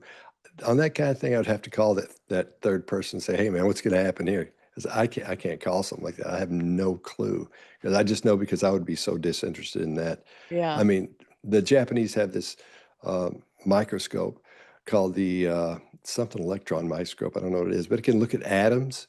Like the smallest thing possible. It can not only see an atom, it can see little things, electrons and protons and things spinning around it. It can see little hairs, what you would call a hair, coming off of those electrons and protons. And if you use that microscope, you couldn't find my interest in them outside of me and you talking about it the way we are now. Not at all. That is hilarious. I did not see that coming. All right. Clinical and forensic psychologist Dr. G and Scott Rouse. You are a leading expert in behavior and body language, and also my go-to entertainment guru. You can find them both on YouTube. I will link those in the description below. And if you're watching, agree with us, disagree with us, let us know in the comments. Make sure you like, subscribe, and share this video with a friend. And please subscribe to my friends, Dr. G and Scott Rouse. I am so grateful for your time today. And I'm sorry, guys, but I really did enjoy this discussion. You took one for the team and you watched Meghan's latest podcast interview. You are a body language expert. And, I have to applaud you and apologize at the same time for this latest Meghan Markle podcast episode, or appearance, I should say. Can I ask you right off the top? It's Emma Grand, I think is how you pronounce her name, I think versus so. Jamie Kern Lima. I felt a sense, and maybe Meghan is catering to the different audiences she feels like these women have, but I felt like I was watching two different women between those two different interviews. Meghan's a little more confident in the Emma podcast, in this latest podcast, a little more defiant. And in the Jamie Kern Lima, she's soft. She really wants you to like her. Oh, I'm just so sweet.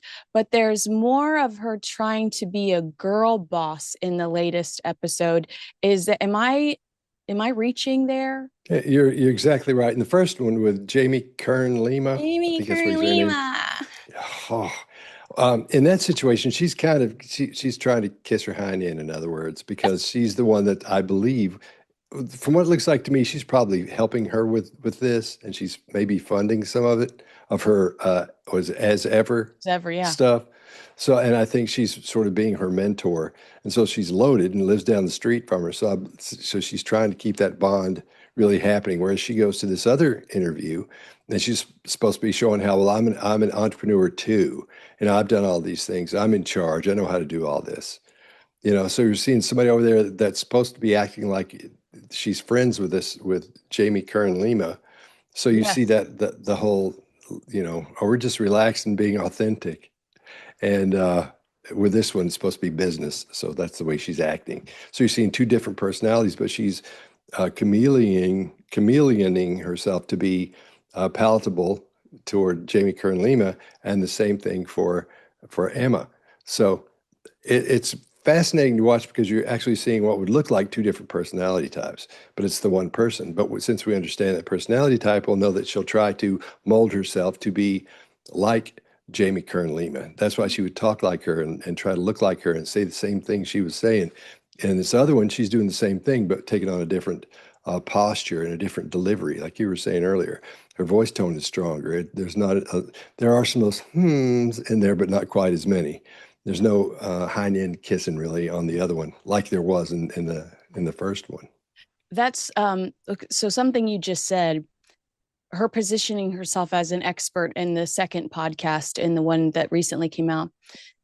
She makes some comment about when she's specifically talking about the podcast, because she says it's going on hiatus. And I'd love your opinion on whether you feel, based on what she said, if it's really going on hiatus or if this is just her trying to downplay not continuing to pursue this podcast.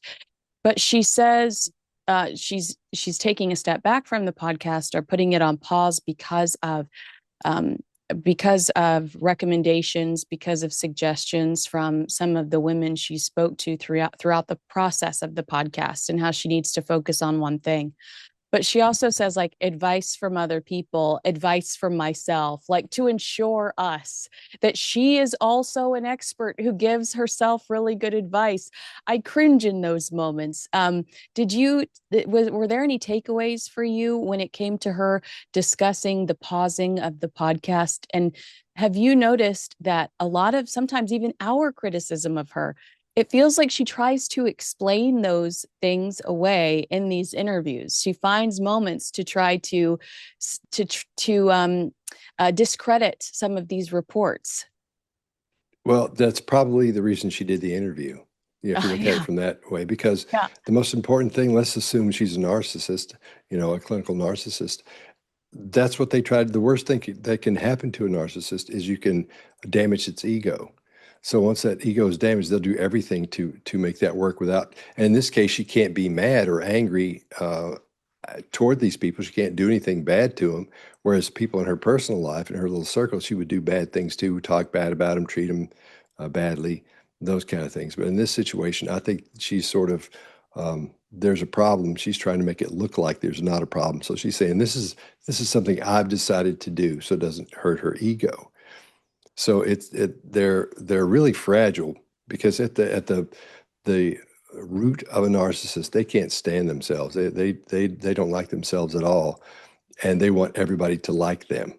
Mm-hmm. So that's the rub you're seeing there. That's why you're seeing the two different things. So she'll mold herself to fit in with Jamie Kern Lima, and then she'll mold herself to fit in with Emma. So it's two different. They look like two different personalities on the top, but down at the bottom, it's the same personality type. The high-end clinical narcissist.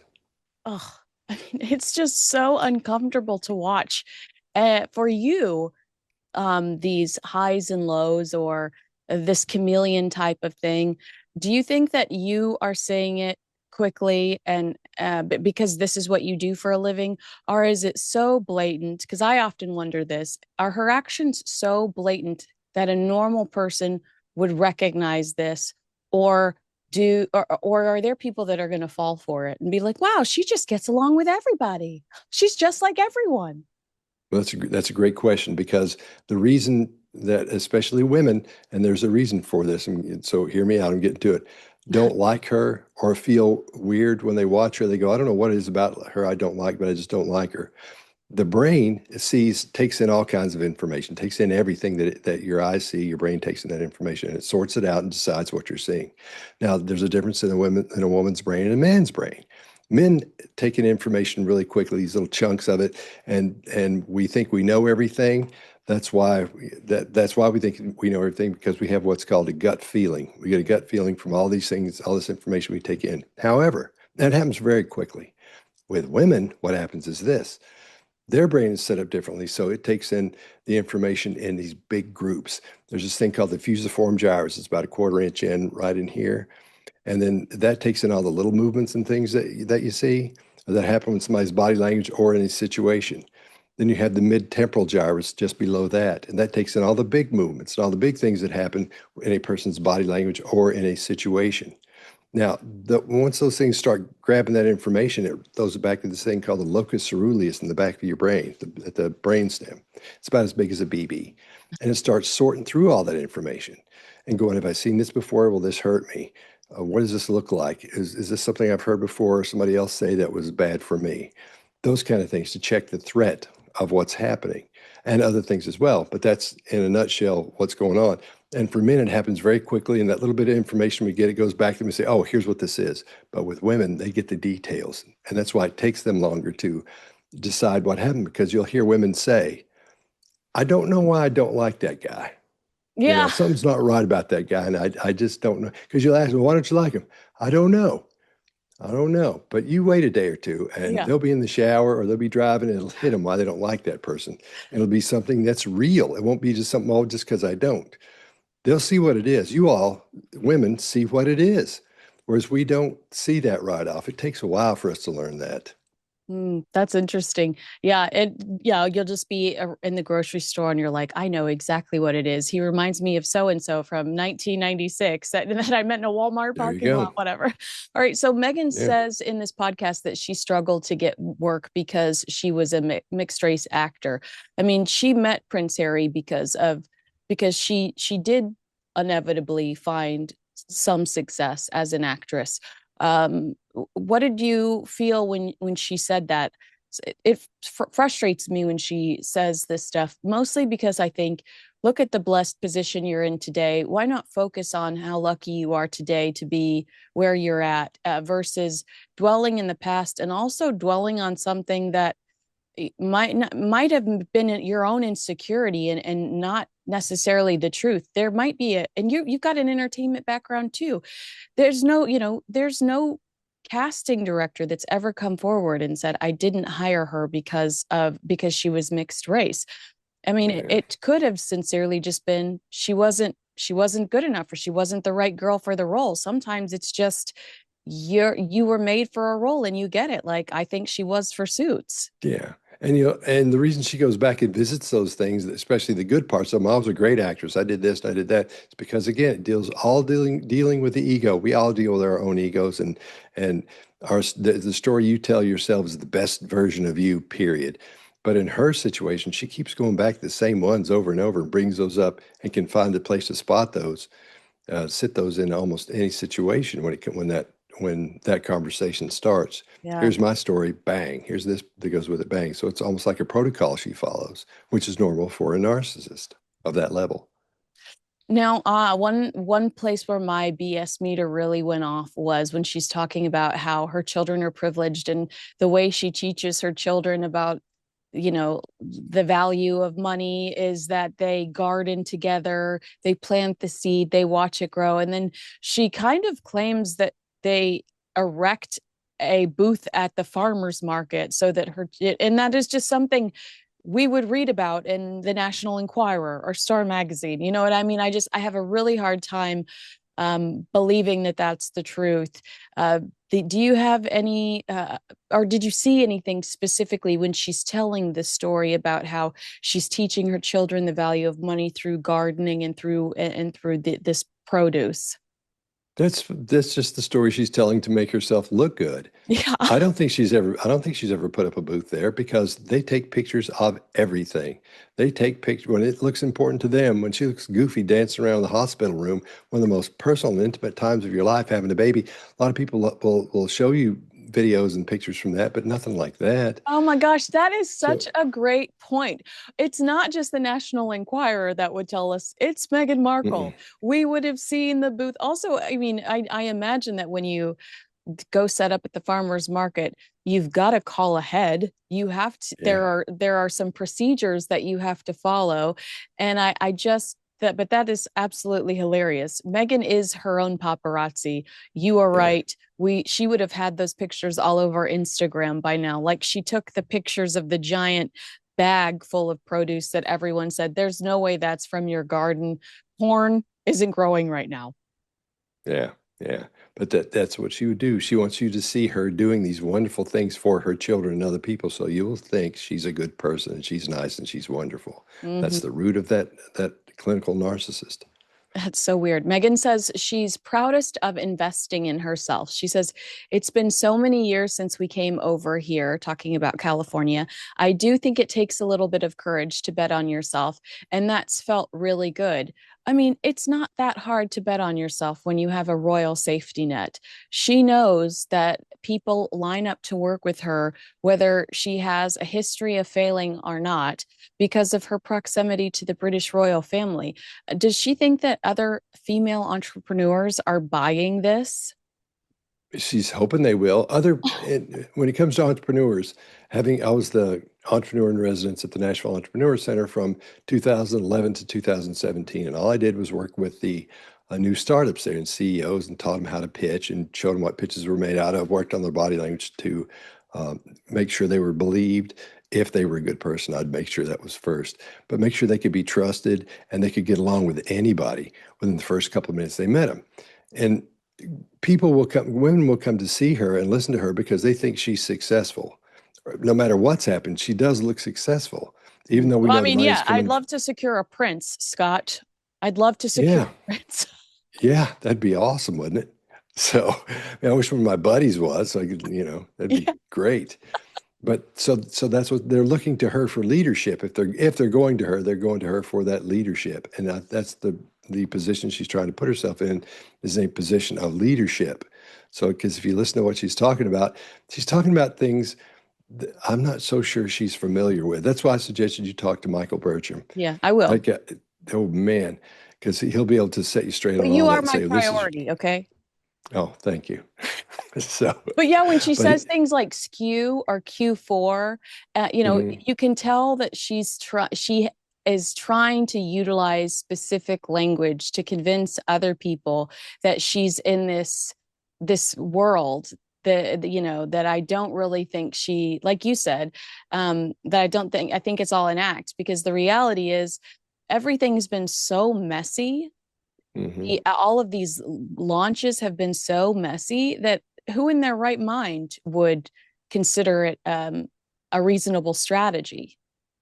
Well, she's the CEO, so she's supposed to understand everything in that company, from finances to distribution to how much it costs to get that product made. Where is it? How many do we have? She should be on top of all of that.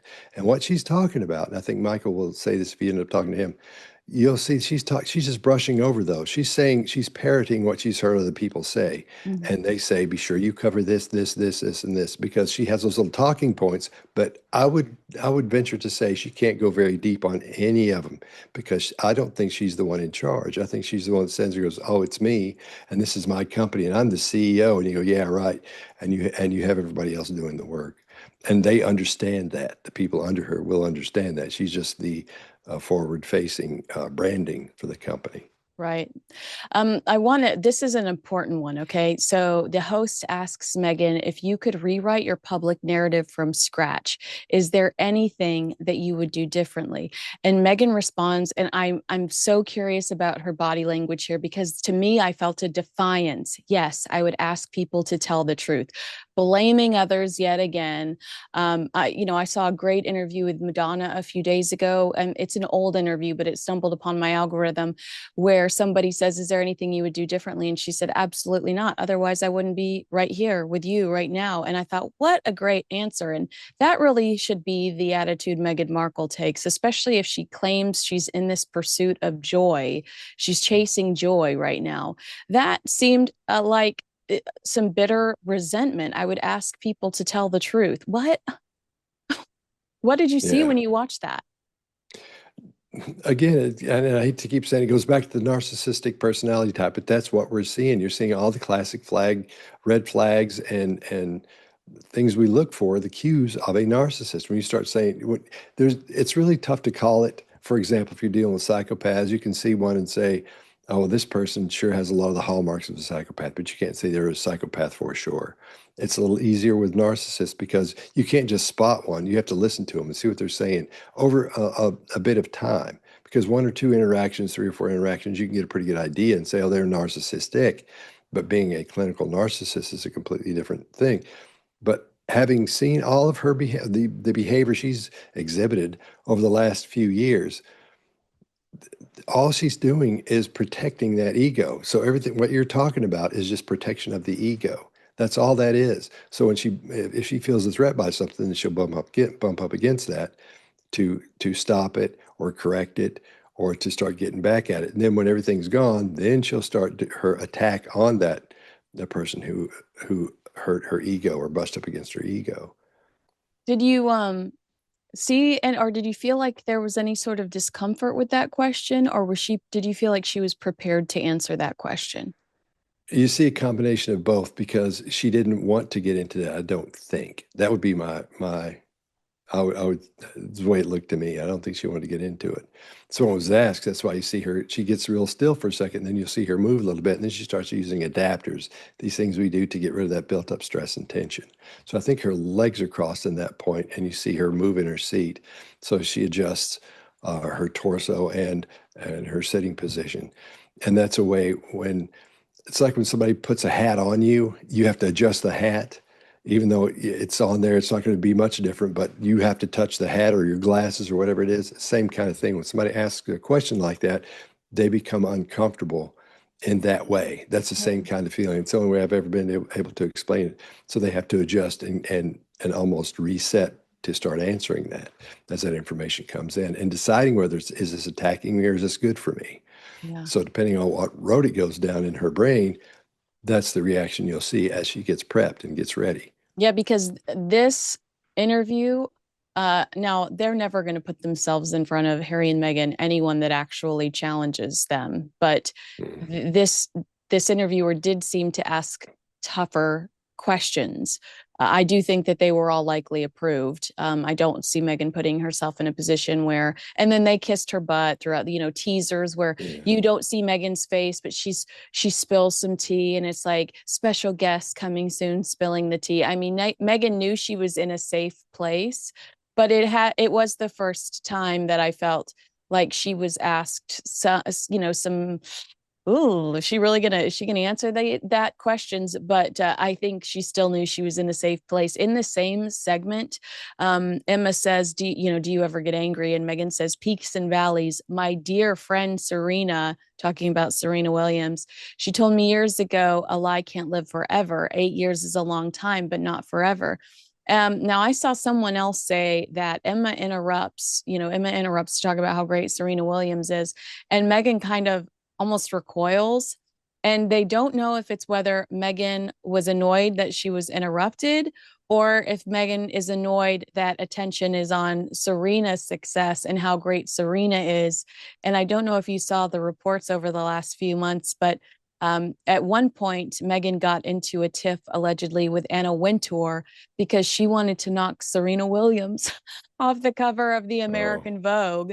So did you see any body language there when she's talking about her dear friend Serena, aside from like the classic like name dropping, kind of well, smugness? well, when you're dealing with, let's say somebody is famous, they have a certain amount of fame or a certain amount of heat on them, and you have two people. I think that's one of those things where she's trying to um, try. She knows this isn't the greatest thing in the world. Two things are happening, just what you mentioned. The attention is being taken off her, and Emma's talking good about not her enemy, but the person who brushed up against her ego, even though she was the one that attacked her, if you want to call it an attack, by trying to knock her out of the spot for the magazine. I can't believe I'm talking about this stuff. But anyway, Scott, our she's resident Vogue expert. yeah, I know. So anyway, Megan said, but so that's what she's uncomfortable because that's her world right there. That's everything she knows how to get in there and do all those things. But she doesn't want to attack anything in there because you're dealing with a real entrepreneur over here. I Mhm. think Emma, the way she talks, the way she sounds, I think she might be the one in charge of what she's doing. I could be wrong, but Yeah, it seems like she knows everything coming out of her mouth seems solid. There's no apprehension when she comes to talking she's about the real deal. You're anything. absolutely right. Yeah. Okay, Yeah, okay. she So, also works with Kim Kardashian's company Skims, which, exploded. This oh, truly is the real deal, which, I always say when we see Meghan in these positions, and this is my personal opinion, when we see Meghan in these positions, I don't believe it's because Meghan's earned the right to be there selling her loose fruit spread. I think that Emma sees the value in having Meghan Markle on her podcast because it increases Emma's, it increases her visibility when it comes to the mainstream media because otherwise you and I would not be talking about this woman, and talking about her resume and what she does and dropping a Skims reference. yeah. There's something in it for her, and it might just be exposure, and it might just but there she might introduce herself to new listeners that continue to stay on her journey thanks to this one event with Meghan Markle. But I don't think that Meghan has necessarily earned her place on the panel through her hard work and hustle. I still think whether as ever is even has any sort of longevity whatsoever, I think that's still up in the air. I would think so, considering that the last time she put whatever she opened her, and I think it opened actually today, is what I think you were somebody was talking about it and said it was going to open on the 20th, and So I think it actually started today. But the first time, if it's taken that long to restock and re-get your stuff together and make a plan and then decide you're going to do it again, somebody's not in charge there. She's not in charge of it. If she was going to be an entrepreneur, they would that as soon as possible after they'd sold that stuff out, they're going, hey man, we sold this out in an hour. Okay, let's get on the phones. Let's get this stuff And let's restocked get as just fast put as we possibly pre-order. Like all can. you have to do is pre-order links. Pre-order links. Just throw, Yeah. say sold out, puts up some pre-order links. And then not only can people sit back and feel confident in the fact that, oh, they've got their hands on it or they're going to get their hands on it in the future. Behind the scenes, you have a better understanding of what type of supply you need. I mean, none Yeah. of it makes sense to me. Let me move on to this one. Megan says Okay. it's okay to say no. It's okay to say I'm not comfortable answering that. It's okay to pivot and to really get to the place where you don't feel like you have to explain yourself. And I think that comes with time, maturity, work, support surrounding you. She adds, but also to be authentic. I don't think there's any value either in being so rehearsed and just having your talking points. Just talk. First of all, this is a woman that quit the British royal family after 17 months. We know she's capable of saying no. So it's like that's Mhm. not breaking news. But I'd love to know your reaction when you heard that soundbite from her. When she started talking about now, a pivot is when you're doing one thing and the decision is made to do another thing. You say, in our business, we pivoted from a let's say instead of selling stuff to companies, we've decided to sell to individuals, to individual customers. So you pivot from that over to this. I don't think she understands what pivoting means in the terms of being an entrepreneur. Yeah, it's And not earlier like when I you go said, from a duchess to selling jam. That's a pretty extreme pivot, Meghan Markle. yeah, yeah, and you wouldn't, and I believe she sees that as a pivot, and it's not a pivot. Earlier when I was talking about, I can't believe I'm talking about this. I can't believe I'm talking about something I have no information about. The depth of my information on her is really, as you know, is really shallow. I'm So I trying to can't believe help. I'm. I give you, Oh, I I give know. you the gossip. I know, but when I'm saying something that's like, well, all this is happening, I just feel like because usually I'm the person that knows all about what I'm talking about. When it comes to those stuff, those things I don't know. So that's why if I look a little bit apprehensive and iffy on this, that's why. But so when she's talking about pivoting, when she's talking about a lot of these points she's making, I don't think she understands the depth of those things, of what the meaning of those things are. I'm sure she understands what, the Q2, Q4, the quarterly. I don't think she gets into the quarterly earnings though. I don't think she looks at those things. I don't think you could find anything in her house that would show her the way her business is doing or how well it is or isn't doing other than an email saying, "Well, it's not doing good or Yeah, it's doing great, but we should do this. We should do this, not like, here's what we're doing." right. You know what I mean? I do. Which I those do. those emails should be coming from her to everybody else saying, okay, here's what we're going to do next. Here's what's up. We got to do this. We got to have a meeting. She wouldn't have time to be doing all this if she was really running a business like that, especially one that sold out that quickly. Somebody with all this heat and all these people that are looking at her, you would not have time to go to Disneyland or Disney World with your kids. You would not have time to sit around and say, I'm going to think I'll put this up when I was pregnant in the hospital, 4 years supposedly ago. pregnant. Yeah. Yeah, for you, you don't have, that's not what's on your mind, and you don't have that weird smile on your face all the time because you're thinking about your business and making that thing do as well as it can, as good as it can possibly do. That's all you think about. That's No, all you should be thinking about as a CEO. you're right. And just to your point, I know you're not familiar with all of this, but to your point, like she said in a podcast with Beyonce's mom one day, I think I'm going to pause on as ever. She also said it to Fast Company a few days before that. I'm going to pause on as ever. I want to see what it could really be, which we're like, you've had 5 years to define this thing. But then days later on Instagram, she announced that she's restocking.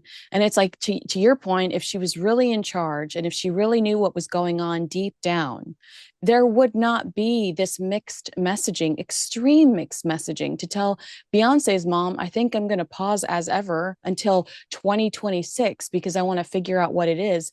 And I'm not going to release anything else. And then days later say, surprise, I'm restocking. That makes you look unstable. That makes you, look like you are lacking in credibility. I don't. I think that you're exactly right. She's not exactly sure where she stands when it comes to the day-to-day aspect of this business. Now, I have reported over the last few weeks that Meghan was resentful that the royal family, she felt like the royal family was making money off of her. You know, you walk around the gift shops and there used to be postcards with her face on them. And there is a comment she makes in this latest podcast episode that almost confirms in my heart that truly was how she felt, that she could walk away from the royal family and create something similar, like their Buckingham Palace soaps and lotions. She's talking about fashion, and she says, you start to watch, because the host says you're a fashionista, why aren't you in fashion? She says you start to watch how it's being monetized at such a huge level globally, oftentimes not giving credit to the brands and the designers who actually made those pieces. So it's a fine line between, well, do you want to spoon feed who the brands and the designers are when it feels promotional, when I have no skin in the game in any of those arrangements? She doesn't like, to me, I was like, so she does not like when she feels like people are making money off of her and she's excluded. That's not her vernacular. Those words and that sentence structure is not in her regular vernacular and sentence structure. If you'll listen to that and look at that, she doesn't say things like spoon fed. She doesn't say things like that. Never has, as far as I know. And I've been watching a lot of that lately, so we could talk about things like this.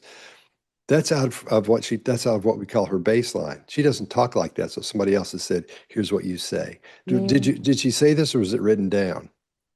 No, she said this during the podcast interview. Yeah. Okay, great. Yeah. So somebody's told her to say that and they've said that over and over and said, here's what you cover, here's what you say. Because she doesn't say things like what you just said. That doesn't Yeah. sound like the way she talks. So that's Well, not normal. she also, what I thought was interesting, also complains about people monetizing her children's wardrobe. But in the last, well, since I guess it was around March or I April know. when she launched her Instagram account and her affiliate links, she started selling clothing that William and Catherine's children were wearing and getting kickback from that through affiliate links. Isn't that odd to you that she would speak out about people making money off of her children's clothes while she's now making money off of William and Catherine's children's clothes? See, I thought about that when I watched your show the other day and you were talking about that.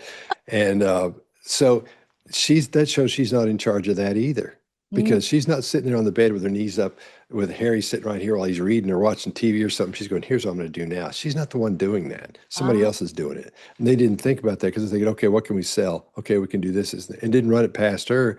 I think there's a lack of communication where that's why it looks so out of control, because it's just this big weird ball rolling down a hill instead of a golf ball that's been hit, to hit a precise place. You're looking at something just big and wobbly and out of control. Mm. So I think that's part of it. Nobody's in charge, and she's not the one doing it, so she probably wasn't even aware of that. That's fascinating because, they go through employees. They burn through employees so quickly. They just lost 6 Oh, employees.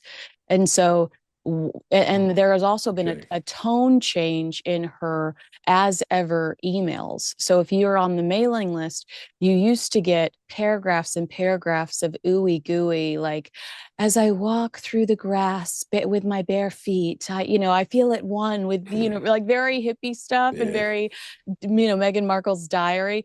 And the last email that went out was very sales focused. It lacked that personality. It lacked that warmth. It was very much like, hey, we're restocking soon, but get your credit card ready. And so for you to say there's this lack of communication internally and she doesn't know about all of the things that are going on around her, I'm really confident that you're right based on some of those changes that we've seen lately. Yeah, there has to be, that's a leadership problem, what you're describing there in the entrepreneurial world. So there should be somebody in charge of all of it. Like she should be, as a CEO, in charge of everything, keep an eye on everything that goes out. Before it goes out, let me check it out. Let me make sure it stays with our brand or whatever. Mhm. That's not what we're seeing. If that many people are leaving, that means there's no leadership there, whether they wanted to leave or they got fired or whatever the reason is. That's a lot of people to go from a company that size, So, and then for things to change that dramatically from here's the feelings to like, hey, we're selling stuff now, or here the stuff's back up, you can go get it, or however it was worded. that's a leadership problem. Again, nobody's in charge, nobody's driving the ship. Well, I believe that so much based on how we've seen all of this unfold over the last few months. When asked what she's currently aspiring for, she responds success, emotional success, happiness. And another point in the interview, she says, my faith is greater than my fear. I believe in myself. I believe in the team around me. I believe in our potential for success. I don't see the possibility of failure, not when you can learn from everything you've done. I mean, That's immature. yeah, That's not a serious business person because there's always the possibility of failure. As a CEO, you're watching for that, and you have people watching for that. So that's ridiculous. She's been reading books or something that say you need to be positive, but they don't back it up with anything. A lot of those books, the self-help books, are really great because they'll tell you they let you know how to think to make things go better, not just for you but for everybody in your family and around you. But some of those people will just tell you, no matter what happens, just think this, and you won't fail. You won't do this and do that, and they don't back it up with the right information. She's What she's saying there, you'd never say that out loud as a real CEO or as even at Apple. I'm sure the guy in charge over there wouldn't say, no, we're not going to never fail because at one point this is all going away. right. And so I can't say it won't fail. No matter what the company is, the CEO will never say, no, we couldn't say that. If you presented him to say this, and he go, no, because what if it goes under? I'm always watching for that. I'm afraid it will always. I But can be I also confident about it. My argument is also, though, that she will always have people that will give her a chance because of her proximity to the British royal family, because she's married to Prince Harry. Maybe she really does feel that way. But I have a question. I wonder if you have an opinion on this. I feel like she's slowly getting rid of things that where she can be held accountable. So the podcast, there are podcast charts. Apple can tell you you fell out of the top 100 after 2 days of premiering your episode. So she's saying, I don't want to focus on Apple because people can say I'm not succeeding in this venture, in this arena. I'm not a superstar, so I don't want to do that anymore. It's even as simple as like turning the comments off and the likes off on her Instagram account, so people can't say, oh, look at all the negative comments that were left for Meghan underneath the twerking video. With Netflix, she's in a safe place because Netflix don't give us the analytics of those videos. So we have no clue how many people are watching with Love Meghan. She does not give us the analytics for how many pieces of jam, how many jars of jam she actually sold. She just vaguely says, I sold out. I think she's trying to cover up any places of failure. I think she's trying to cover up any places where she might fall short, and staying in lanes that she can stay pretty vague. That makes sense. That makes sense. Again, that's what that personality type would do, try to protect the ego, and everything is great, everything looks fine. And in that sense, she may be the one calling the shots there, say, no, I don't want to do that anymore because it makes me look bad. Then whoever her person is in charge will say, okay, let's get rid of that. Let's not do that anymore. It's out of control. It's just bouncing from one side to the other. So I think if she could actually zero in and get that laser focus on something, she could actually be a powerful entity, bring herself out of this thing where nobody likes her. A lot of people don't like her. I'm sure a lot of people like her, but a lot of people don't. I bet she could pull herself out of that as well if she would laser focus on what she should be doing. Right. But you have to get that from information from people who are better than you, smarter than you, or better at that than you. And the narcissist has a hard time doing that. You're right. Okay, final question. You've been so generous with your time. Thank you. Twerking video and social media. She says it feels liberating. Well, first of all, I like your reaction when she goes, did you see my baby mama video? She's like really proud of it. And I don't know if that's authentic or not. She says it feels liberating to be back on social media. It was a great way for me to get my voice back. Scott, she's had freedom from the British royal family for 5 years. Where has her voice been? Get out of here. And then it's my space and my channel for joy. That is the intention of my channel. Whereas I think a lot of us would go, well, actually, we feel like you're monetizing your children. But okay, if you say it's just a channel for joy. What was your reaction when she goes, did you see my baby mama video? That's the way that's the way you get rid of all that the things that have happened and people have said. Like she's like, I think it's kind of goofy too. So Yeah. once you call it and say, I see what that is, then that's supposed to make it go away. You can do that when you're having in interrogation. We use that quite often when someone will as you begin the interrogation, they'll say, well, I did so and so and so and so. You call that out before they say that. She can talk about being authentic all day long. She is, like you said, somebody's whispered something in her ear. It feels like she's very scripted. And it's her, I feel like it's her and Harry against the world. And they're trying to sell us, a very, they're a couple that are not as genuine as they want us to believe they are.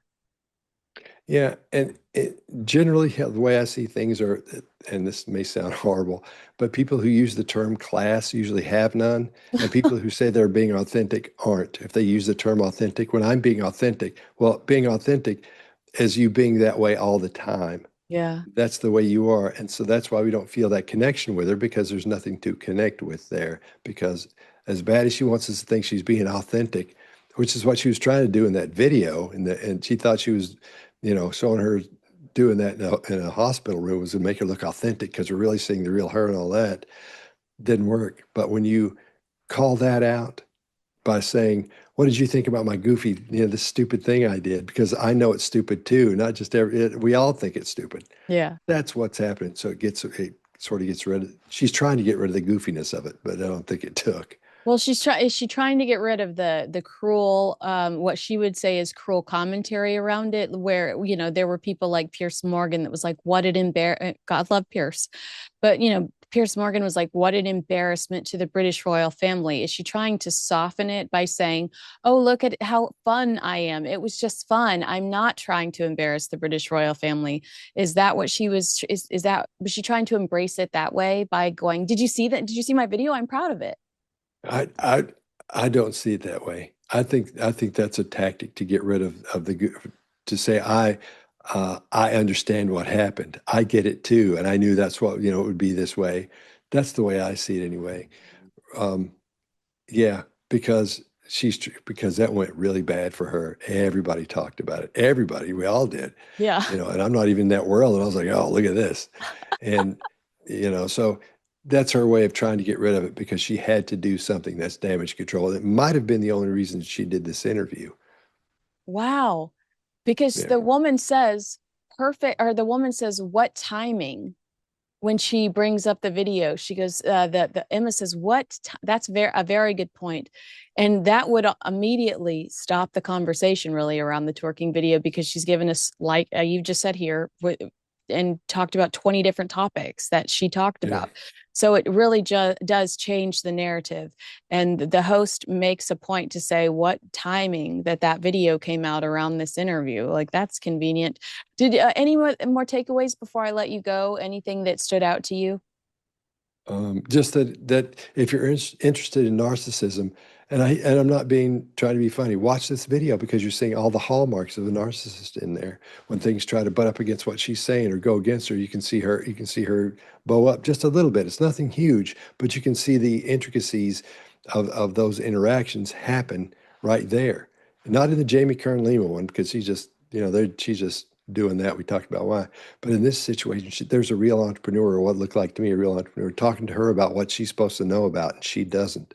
So she's protecting her ego there. So watch the things she does. Watch when she laughs. Watch how quickly she answers when it's something that she really wants to get out quickly.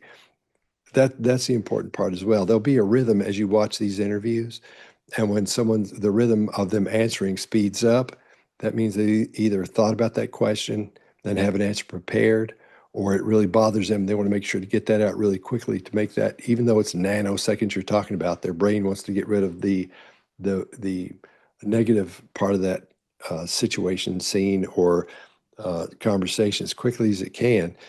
And that's why they speed up like that. So watch for that rhythm and watch for the rhythm to change because it'll speed up and then it'll slow down back to normal when they're supposedly authentic. I think that Emma was being more authentic than Meghan was. I don't think we've actually seen the real her. We have seen the real her, but we haven't seen her, the real person in there, just the narcissistic person. All right, to behavior and body language expert Scott Rouse. I'll link your YouTube page in the description. You know, you're my favorite body language expert in the whole Oh, wide world. thank you. Thank Was you. I authentic when I said that? Yes, you were. And I'm going to show that to all my friends. All right, thank you so much for your time today, and I look forward to Thank talking you. to you again soon. Scott Rouse, the recognized, in my opinion, leading expert in behavior and body language.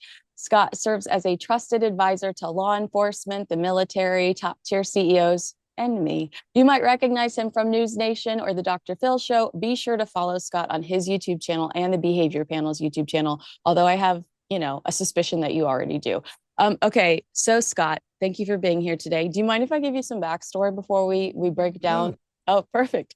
So Chrissy Teigen's appearance on Meghan Markle's new series has stirred up some outrage. Critics argue that Meghan is aligning herself with somebody who has faced years of accusations for bullying behavior on social media. The pair feels or the pairing, I should say, feels especially awkward given that Meghan herself has been accused of mistreating palace staff during her time as a working royal. And Meghan has denied the allegations. But it's the contrast between her public messaging about kindness and compassion and the stories that continue to follow her. I know you probably saw the Vanity Fair article, The Hollywood Reporter, in the last year. Also, Meghan's involved in that anti-bullying charity, that to protect children online. And you're like, Christy literally is accused of bullying a teenager. So now that you have the backstory, does that change anything when you watched the pair? Does it no, make you feel anything? no, it's what I saw wasn't real. Most of it wasn't real. So it's hard to tell what's actually going on in their real lives. However, I don't, then this is just my opinion. I feel like I'm out here going, here's what I think about And I Megan. love that. I love that for you. But it doesn't look like the past they had together, whatever. Chrissy Teigen acts like it was nothing because when she's cooking, I can't believe I'm talking about this. When she's cooking, she's not even paying attention to her. It's that fake thing where you see somebody at a party and you don't know you remember their name, but only after a couple of seconds. You know what I mean? Yeah. So then that's when you go up and do that big old fake hug and then you get away real quick. So the little hug they didn't last as long as, in my opinion, as it should have for somebody who's supposed to be that tight and hadn't seen anybody them in 20 years. You go back and you look at each other and you start talking about children and all that. Yeah, so that's interesting because that was one of my questions for you. I kind of have it broken down like through the show, so I might make you repeat this. Okay. Let's start at the top because um, immediately I thought of this question for you because of your history in the entertainment industry. Shaker groove thing as Meghan Markle is making sourdough. How important is music and placement in branding? Are these old fun hits a conscious effort to make Meghan likable as she's, making that sourdough? Like the music that doesn't seem to fit is rocking, and it all feels very intentional to me. It's going back to the demographic in her age group because that was popular, I'm sure, when she was, when she was in college or in high school or something. So she's apparently they found out who their demographic is, and that's who you aim for. You Uh, want to put, you want something great to be going on for, but groove thing when you're making bread.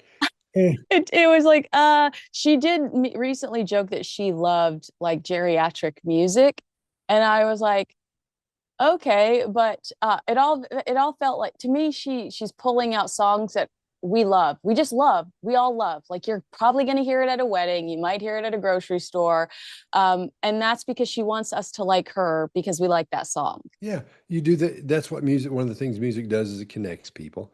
When you have a situation where there's a lot of people watching, you want everybody to like what's happening because as humans, when it goes back to when if humans were cave people, when you've got that one thing, one guy's just banging one thing over and over, you know what's going to happen next. There's going to be another bang right there. So that connects people. People start watching and they can do it along with that person, with that caveman, let's say, or whatever you want to call him back then. And then from there, it just progresses and becomes after so much time, it becomes music, and we all know what's going to happen next. So we all move together psychologically music is playing because of the rhythm, and rhythmically we all follow that, and it makes us one. as they say in the music business. Ah, that's interesting. I like that background.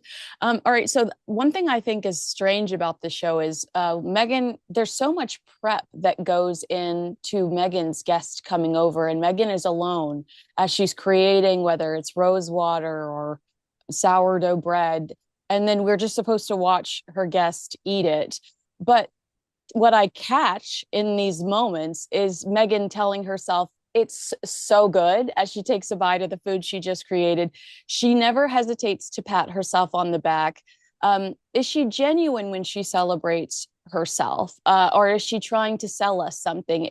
I mean, I do wonder, is she her biggest cheerleader? Is this something she's had to do? Hollywood is a city full of rejection. Maybe she has been like, I'm just going to tell myself I'm great every day.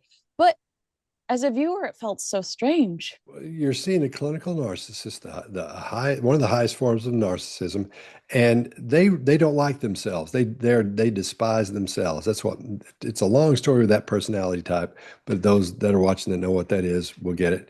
They despise themselves, but they want everyone to think they're wonderful. They don't really think they are wonderful or great or fantastic or good at what they do. So they have to tell themselves that they're reassuring themselves that that's probably number two. Number one, if nobody's talking on screen, if it's just that one person doing that, it makes it less exciting. So you have to take into consideration what's happening from a visual and TV level, from the audio video perspective of it to keep it interesting for the viewer. So there's that going on. So they may have said, say something, say how wonderful there's. I doubt that, but that happens all the time. So she's probably just reassuring herself that everything is fine and it's good, even though she knows you'll never know what it could be, tastes like bananas and you'd never know it, or dirt or something. But she's telling you how great it is, so you can say, "Oh, that's great." Yeah. She's doing it for herself, but most likely they've said, "Look, when you go through this, just talk about it as you do it." Yeah. TV's weird, yeah. TV is weird. You're absolutely right. All right. So John Legend shows up, who happens to be probably the biggest name on her show at all, through season one or season two. Maybe Mindy Kaling competes with him. But Chrissy and Meghan are old co-workers, we're told, but they haven't really been friends, like you said. She hasn't seen her in 20 years. So their on-camera reunion to you felt too staged. Their on-camera reunion to you just felt like this is also for TV. Yeah, if they're really friends, they would have connected beforehand.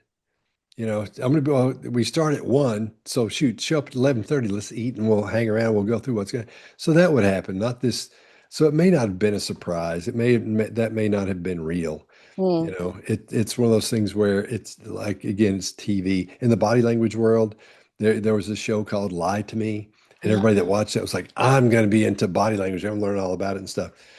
Come to find out, I talked to Paul Ekman, the guy who was that show was based on, and it's a show about a guy who works for the government, and he understands body language and human behavior, and he can pretty much tell what somebody's going to do or what somebody's done in a specific situation.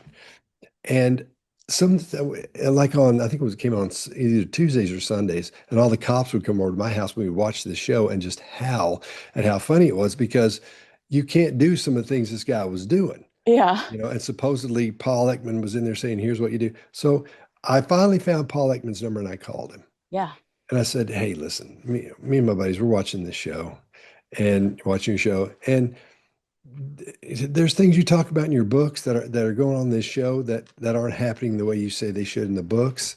What's up with that? You're supposed to be the guy on the." He said, "I go there and I sit on, I've been there on the set and they said, here's what we're going to do. Does this work?" And I'll say, "No, that's not what it's about. Here's what you need to change that." And they won't change anything. And then that's what happens. He said, "So it's TV." And I Yeah. said, "Well, what about the blink rate? What about this thing?" He said, "It's TV." And he kept just saying that. So I think he sort of resigned to the fact that anything you see on TV is most likely been filtered through whoever wants to make the show do what it wants to do. Does that make sense? It makes total sense, especially when you consider the fact that this is not even Meghan Markle's house. This is some stranger's house in Montecito, which makes it all. I know everybody doesn't work in their own home, but she's pushing so hard to be Susie Homemaker, and it Wait, feels hang on a second. That's not her house? no. It's a rented What's house. her dog doing there? Wasn't that her dog there? Yeah, that's her dog. Yeah, she's trying to make it look like her house, so she has her Oh, dog there. It feels so weird. I have a strange question. Um, did you get the sense at all when John Legend was there that he was a protective force for Chrissy Teigen? Because to me, this was such a bad PR move to have two people accused of bullying sitting next to each other on camera. Obviously, it's going to have people bring up the past and bring up accusations. And I wondered if John's presence there was one of protection, because Meghan even says, "Oh, I would have told H. I would have had H over here if I knew you were coming." And it's like you said, this all could be highly scripted and everything. But I wondered if Chrissy might be savvy enough to realize that she was going to get some pushback from this appearance. as much as I'd love to dive into that and go, here's what I think she said. I think it was more about him being on Netflix. Ah. That's why that was the feeling I That's got. the entertainment entrepreneur in you talking. That's very Yeah, clever. That's a good call. It was an opportunity for him too. I mean, that was a yeah, PR opportunity for him too. exactly. And he didn't do anything really, but sit back there and she hollers at him once, and John, whatever. And that was about it. But it was his chance to come on and see what he was wearing. He was ready for that. He knew that was going to happen. So that's just part of I'm going to be on Netflix too. So we'll have Chrissy come on and we'll have John come on. It'll be and they'll show up together and Megan's like, oh yeah, it'd be great. It's all about the TV thing. It's all about the entertainment. I Clever, think. clever. Did you believe it when Chrissy was talking about how she adopts all of these dogs? Because like four dogs and four kids. I wondered in that moment because Chrissy's like, well, everybody keeps calling me and they need money for this dog, and I just end up taking them all in. I'm a dog hoarder. I love dogs. I know you love animals too. You've got them all over your Instagram feed, whether they're deer or raccoons. Is that a sincere moment for Chrissy, or is she trying to shift the narrative around her bad behavior? Okay, let me ask you this. Do you think someone who would care about have all these empathetic feelings and sympathy for dogs and animals, wouldn't you think they'd know their child's birth date, no matter Oh how my many children gosh. they have? I Yeah. don't know anybody that doesn't know the date their child was born and has had a problem remembering that. Yes. Nobody. Okay, well, I have on here, did she really forget her child's birthday, or is she trying to be cute? You No, believed her when she forgot her child's birthday. that's real. That was concern. Everything body language wise, as far as facial cues go, that because I pay attention to that, that was real. She wasn't kidding about that. And Oh, that's when I was like, what's going on? That's what made me go, what are we dealing with here? Somebody who can't remember has it tattooed on him as well yeah. and can't remember the date. I don't that sort of bothered me. That Yeah. that didn't yeah, that wasn't I don't know anybody that's like that. Has to yell for her husband in the other room that's not mic'd. When was our child born? Yeah, maybe John Legend is her like one half of her brain that she really needs, and that's why he shows up on the Meghan Markle set. Let's see. Is it odd to you that these women are like folding their sourdough with their big wedding rings on? I mean, I don't watch a lot of food shows, but to me, it felt shallow. It felt like it's so important to them that people know that they have these big, gorgeous rings, these expensive rings from these men who truly elevated both of them professionally in their marriages. I thought so strange. You're fondling food. Take off your jewelry. Okay, let's go back to TV and Netflix though. That's what they're wearing to show. People wear things to show who they are and what they are. Like, well, I'm here, I'll wear this and a white shirt under it. If I do the news, then I'll wear a button down under it because it looks more professional and more whatever. But here, I still get the professional look, but it's me and you, so we're sort of hanging and talking, but I don't want to look like a yutz on your show. So I wear that. People wear the things they want other people to see because it represents them. All these things back here, a book press, our the little YouTube things for all the channels that I'm involved with, or the course we do. All these things matter. That's why you can see all that, and that's why I wear a wedding ring so you can say I'm married. And they want you to see not just that they're married, they want you to see how well they're doing from the size of the ring, and Mm. you could sit on those things at the game instead of taking those little fake chairs. They're so big. But they want you to see those, and that's understandable. I get it because it's showtime, Yeah. and they're out there, they're in the show, they're on Netflix. Yeah. So that makes sense. They would keep them on, although you wouldn't, I wouldn't, because what if you hear those stories where they lost a ring when they were cooking and those things. I mean, I've heard two or three people tell me that Yeah. over COVID when everybody was making sourdough. It was like they lost their rings in there because Yeah. you don't feel it coming off, apparently. Oh But my yes, I gosh. think that's part of it, just part of the show. Yeah. Well, this next question kind of goes into that. There's a brief deal or no deal discussion. These two were both briefcase girls on the Howie Mandel game show, where their role was to look absolutely gorgeous. And there was one funny story that came out of it. I liked when Chrissy Teigen talked about how they had to just drop eyelashes in a bag, and she wondered if they were just going to reapply them the next day, and like how truly sanitary that was. But they say, I think maybe it's Megan that says, how far we've come.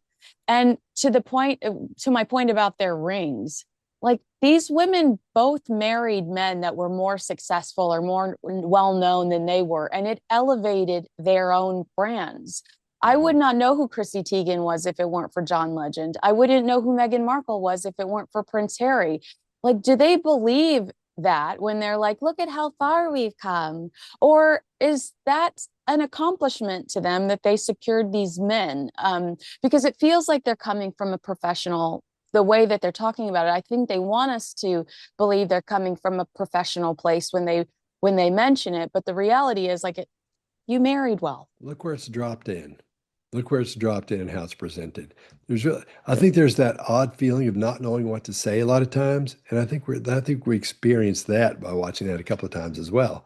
That's why the questions are kind of odd, the answers are kind of, they're the platitudes of that.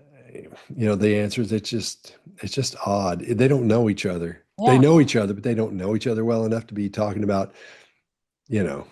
I don't know. That kind of stuff makes me feel weird when I see it when it's presented like that. Yeah. It's an Like odd they're feeling. reminiscing about the good old days, and you're like, girl, you do not know, you don't even call each other on your birthdays. Like this all feels very orchestrated. Now I asked you earlier if you felt like Chrissy was nervous and that or knew maybe potentially that she might get some negative feedback due to this association. But one line she says, which made me feel like, oh, she's oblivious, was it's so nice to have something to do that doesn't involve electronics. And all I'm thinking is like Chrissy Teigen, online bully. Yeah.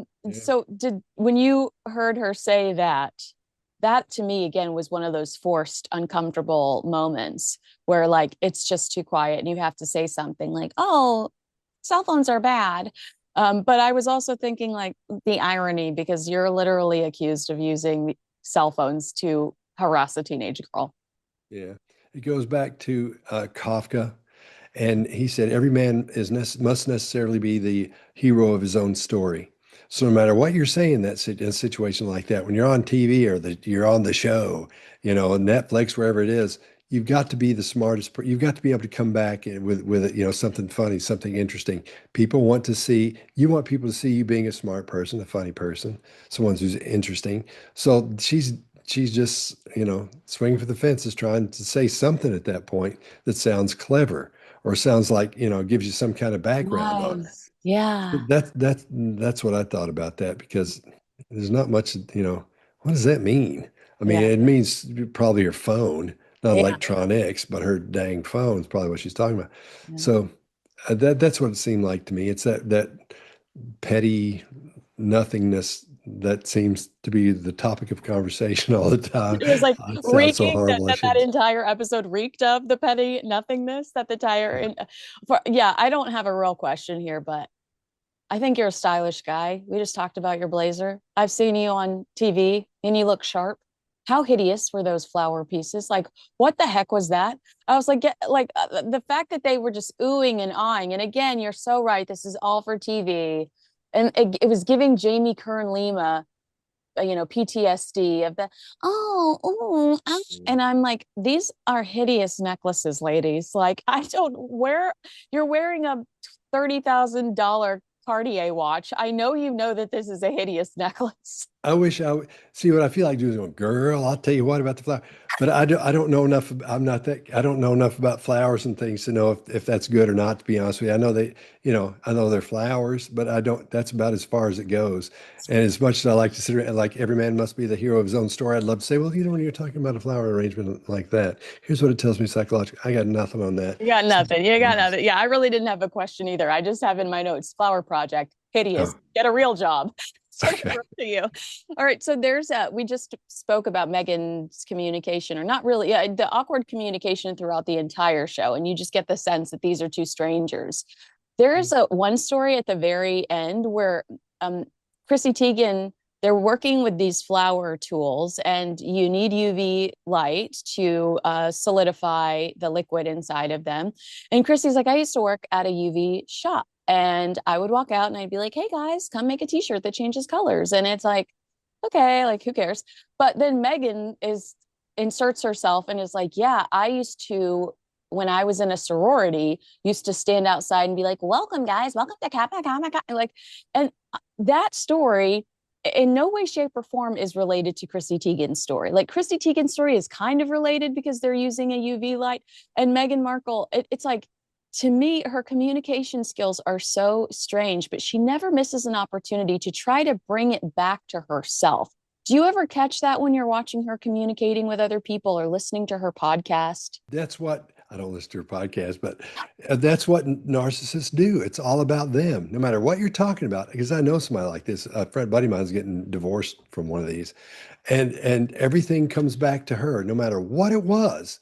She'd be able to say something to bring it back to her, and that's one of the situations where her children would say, "It's always about you, isn't it, Mom?" No matter what you're talking about, you say, "I made this in school. Here's what happened." Well, when I was your age, here's what happened to me, and it's like, no, I'm telling you, I made good grade. Everything comes back to the narcissist, the clinical narcissist, because everything has to be about them. They want the world to be like, to be into them, and they want to be the center of the universe. So they try to make themselves the center of the universe. That's such a good point. I've had other people say to me, like, those poor children when they're teenagers, Archie and Lily. I can't, yeah, we'll hear stories because there are no secrets when it comes to the royal family. Talk to When she, Dr. G about that. okay, yeah. Yeah, he's great at that kind of thing. Oh, I would love that conversation. I will absolutely do that. When Meghan presents the rose water that she's made by herself for Chrissy, she presents it to Chrissy and it's almost childlike. She's like, I made you something.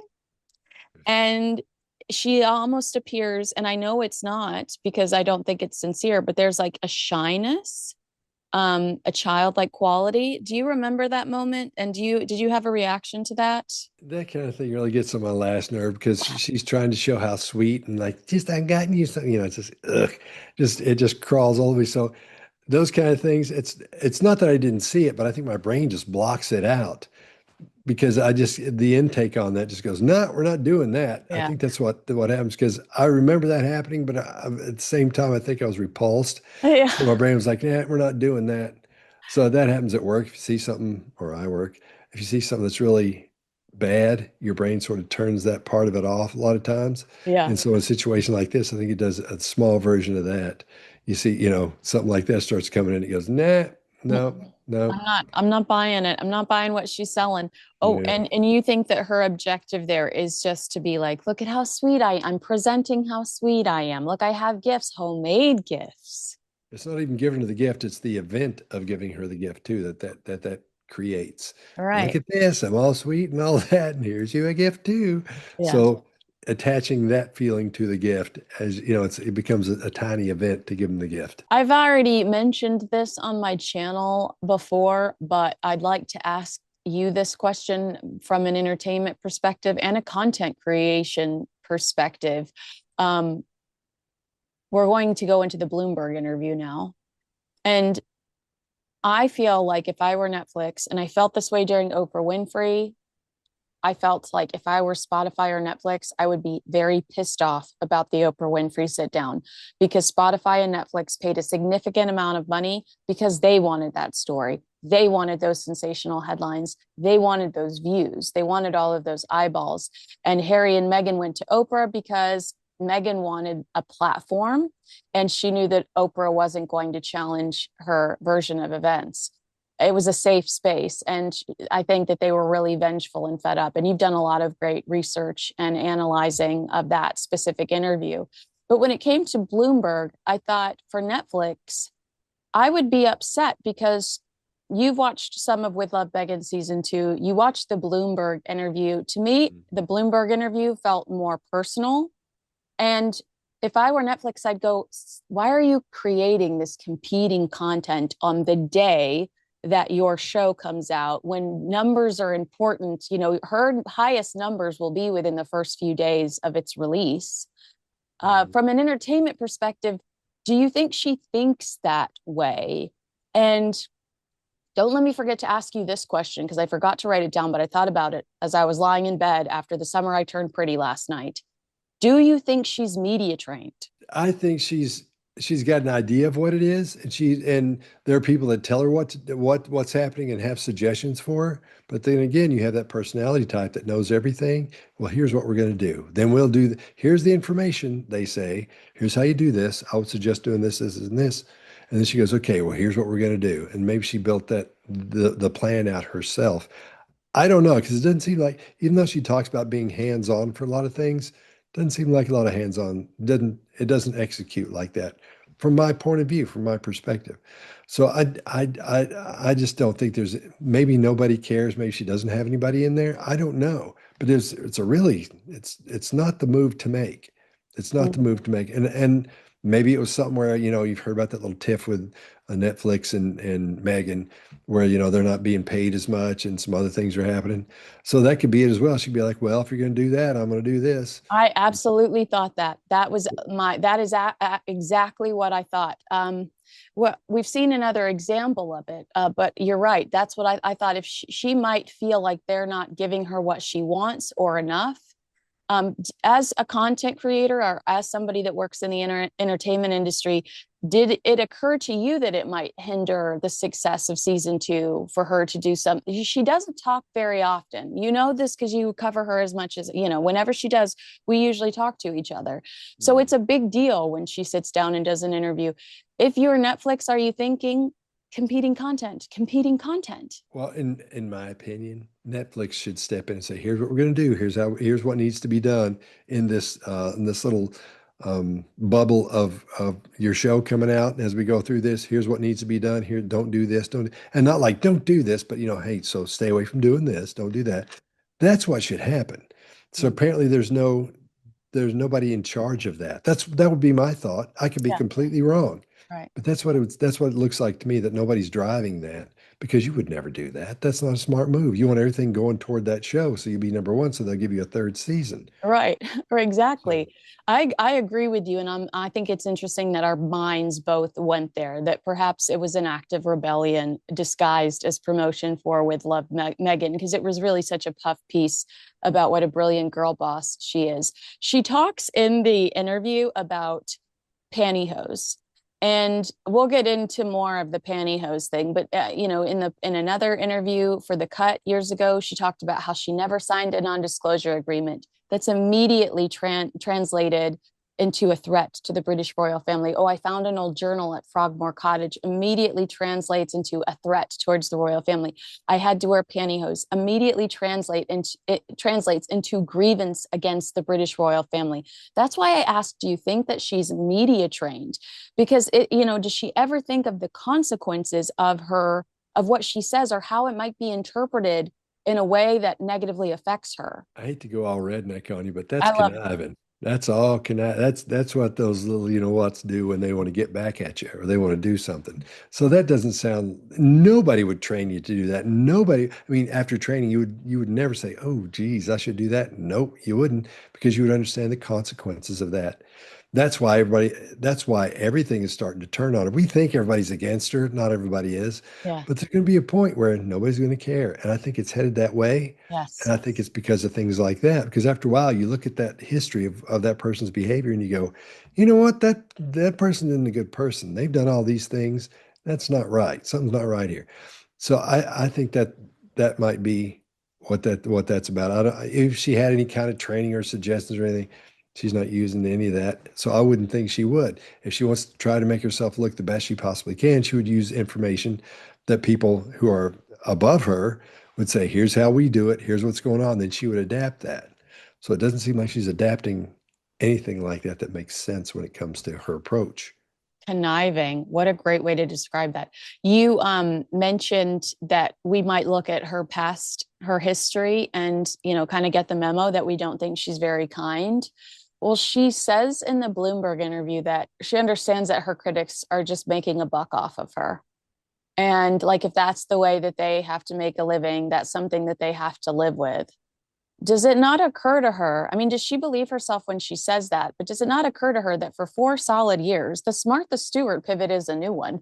For 4 solid years, every everything that, whether it was toilet paper in the 16 bathroom mansion in Montecito, or seeds for the garden, or copious amounts of whatever for the Instagram carousel, Meghan made her money by criticizing the British royal family between Spare, which was a massive success for Prince Harry, and the original Harry and Meghan Netflix docu-series, the only commercial success.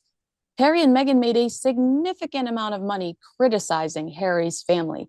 Is she completely oblivious to that? I don't think so. I mean, I don't think it's getting to be where I don't think anybody's going to care. No, I never really gave a hoot in the first place. It was more of a show for me. I think for most people like me, it's like you look at that, and go, oh gosh, that's horrible. Let's watch that, see what's going on with that. It's like a Train car wreck. train wreck, yeah. Yeah, everybody always goes, oh, it's those people that slow down by car wrecks. We're seeing a car wreck, and you're slowing down, and I'm slowing down. All these people slowing down just to watch it. So I don't know. I can, that whole thing, I can't figure out the headspace in that because it makes no sense to me at all. Yeah. Not even a little bit. Okay, this is, I think, maybe my last question about Bloomberg, unless you say something brilliant that sends me in a different direction. But in a story meant to remind us of how suffocating being a very brief member of the royal family was, Meghan tells the host, I hadn't seen pantyhose since movies in the 80s when they came in the little egg. That felt a bit inauthentic. And she's talking about, how hard it is to balance being a duchess and a girl boss and just a girl. But I know that's a lie. I've covered the British royal for several years now. Meghan was kind of infamous for refusing to wear pantyhose. There are articles written about it, that go back to 2018, how Meghan's not wearing pantyhose, she's not wearing tights. Um, I thought it was odd that she recently interviewed Sarah Blakely, who owns Spanx, the founder of Spanx, which is also a pantyhose slash shapewear company. That Emma girl that she just did an interview with is one of the contributors to Skims, also a shapewear pantyhose company. It's like, I know that this is a lie. Could you sense it when you watched her say that it was a lie? It was part of if you'll look at the setups she uses when she's going to start talking um, about something that isn't true. I'm not saying it's a lie. I'm just I because am. sometimes I'm sure sometimes she probably did wear them, if but I just saw that setup she does. Like yeah. So she does this little setup and a protocol she follows before she starts lying, and everything led up to that. She sets it up. It's like a baseball. When someone has a baseball and they're gonna hit themselves, they throw it up, they come back and they hit it. That's what it looks like to me, the setup for that. So I don't think her gestures get really big. She puts her hand on her head, all those things. That's if I hadn't heard what she was saying, I still would have said that might be something deceptive there because she's doing all the things she does when she leads up to that. I don't think she's aware of that. I think that's just the way her brain engages, and that's the behavior she does when she's getting ready to tell you something that isn't true, that she knows isn't true. That's very interesting. I need to watch for that more. The way that she uses her hands and things. But I feel like she's always. I feel like I sense that she's swooping in sometimes when she's not being sincere. Like I sense that she's trying to wrap herself around whoever she's talking to, like her energy. I don't know if, Mhm. do you know what I'm saying? I know that I'm explaining this horribly, but there's a Very sense much. of like sweetness, and I'm about to say something that's not true. So I really need for you to fall into this, to meet me where I'm at. Um, That's classic. That's textbook behavior for a narcissist. Notice how, well, Narcissists, what they'll do when they're out eating, even with their family, they'll ignore their family as they focus on the waiter or the waitress, or the wait person, because they want to capture that person to come into their bubble of whatever it is they're about. You'll see that so often. They'll have the closest people in the world to them, but they'll ignore them as they try to capture somebody else. And I call it capturing because that's what you do. You throw out all your little webs on them, and hopefully something's going to stick, so you can wrap them up in how wonderful and nice you are. So when you leave there, they'll go, and you come back, they'll go, oh, here comes so and so. He's the nicest guy. Or she's so wonderful and so nice, because that's one of the things they do. So what you're talking about is exactly what she's doing, trying to wrap all that person up in that and make them think she's so wonderful. I'll bet she does that all the time. But Yeah. keep it on. And somebody that does that a lot, when you're out somewhere and if you're in their family, they ignore your family, you're thinking, is my mom or my dad a narcissist? Look for that and see how heavy it goes into the capturing of the wait person or somebody else that's there as well.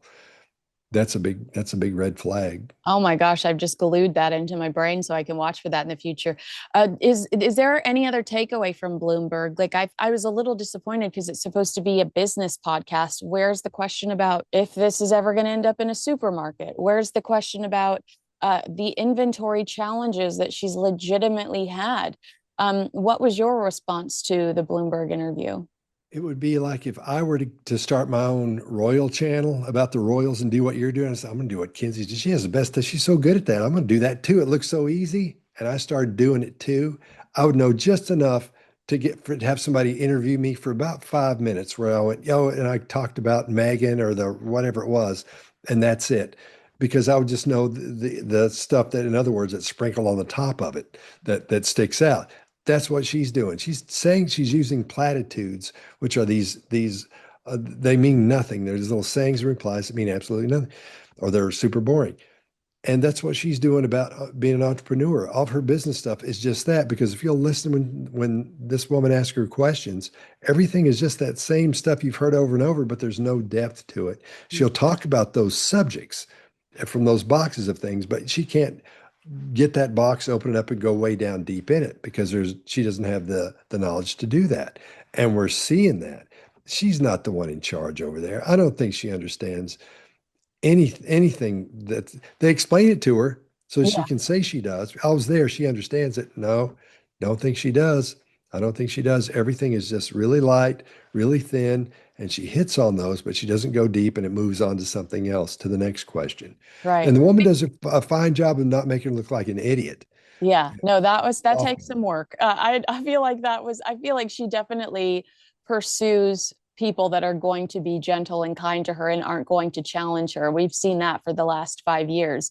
So you're saying very surface level. She probably has listened to a couple of TED Talks and podcasts by real entrepreneurs. So she knows to randomly throw in words like skew or, these trendy words that might make somebody that is not necessarily invested in her go, maybe she knows what she's talking about.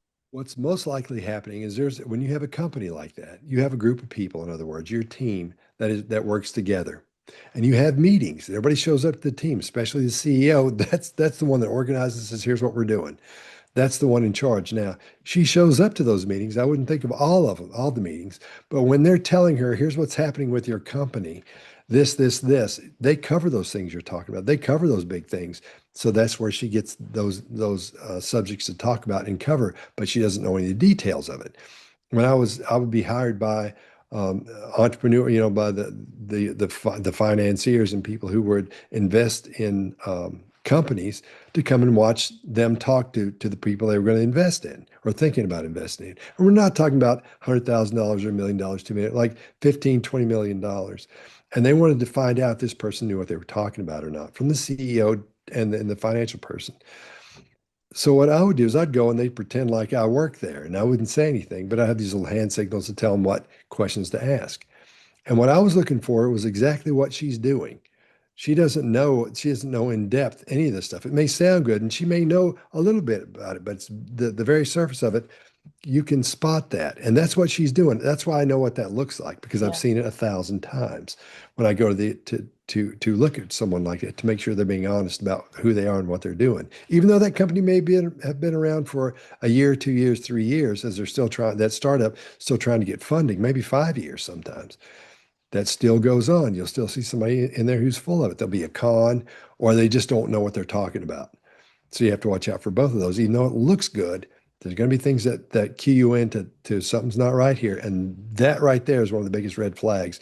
The CEO, the person in charge, can't go deep on anything at all. Yeah, when you've said to me in the past, I think somebody else is running her social media. I think, and I thought of you recently when there was a worm on her plate that was posted on social media. There's like a worm in the cookies. And I thought, yeah, I mean, somebody else has to be running this, because I can't imagine Meghan Markle not, seeing the worm that's on the plate. What I don't know this one. What happened? She just posted like a teaser for her shortbread cookies, I think it was, and there's just a little worm on the plate. I mean, And she doesn't know it? yeah, nobody noticed it. Like, it went up. I think it's still up. Are they out in the yard or something? No, well, I think she's probably outside. It's probably in the garden for lighting, but you're also like, could you guys not see the bugs Was crawling it a on little the food? inchworm? Was it a Yeah, little? it's a cute, it's a little cutie. Yeah, I'll send you the Oh, video. But I think what you've been saying to me is kind of like, I get the sense, and I've always felt this way about Meghan, fake it till you make it. Like, she's totally okay with that. Fake it till you make it. Fake it in Hollywood. She had this journal called like the Diary of the Working Actress that she had before she actually became a working actress. I mean, she might call it manifesting. That's fine. But like, if you're gonna go sit on Bloomberg and not have real answers, I think you're leaning into faking it till you make it. that's fraud. Yeah, thank you. Yeah, exactly. It really is. Fake it till you make it's one thing, because you're telling yourself, okay, I'm going to be like when I first started being a record producer. My mom and dad said, get cards that say Scott Rouse, record producer. Oh, So I was like, okay. And so what have you produced? And I haven't done anything yet. I'm just an engineer and doing this. They said, well, just say that's what you are. And the next thing you know, you don't have to lie about it, yeah. because that's what you are now. Just become that, just fake being one until you get the gig, and then you are one. And you are one. Yeah, but you can't go around in a business fashion telling, if I had done that and told Van Halen that or something, or somebody else like that, no, that's fraud. So Right. what she's doing is fraud, pretending she knows all these things. If she were to sell that service to someone else to help them Mm, and make money from that, then you'd have a situation there. You'd mm. have a situation where she would actually be breaking the law, because that's fraud. That's true. All right, last question. Is there interesting to you from your entertainment background that she chooses to do Bloomberg and not the Today Show, Good Morning America? She could do those shows in a heartbeat because of the man she's married to, because of the name value, because of the eyeballs it would attract.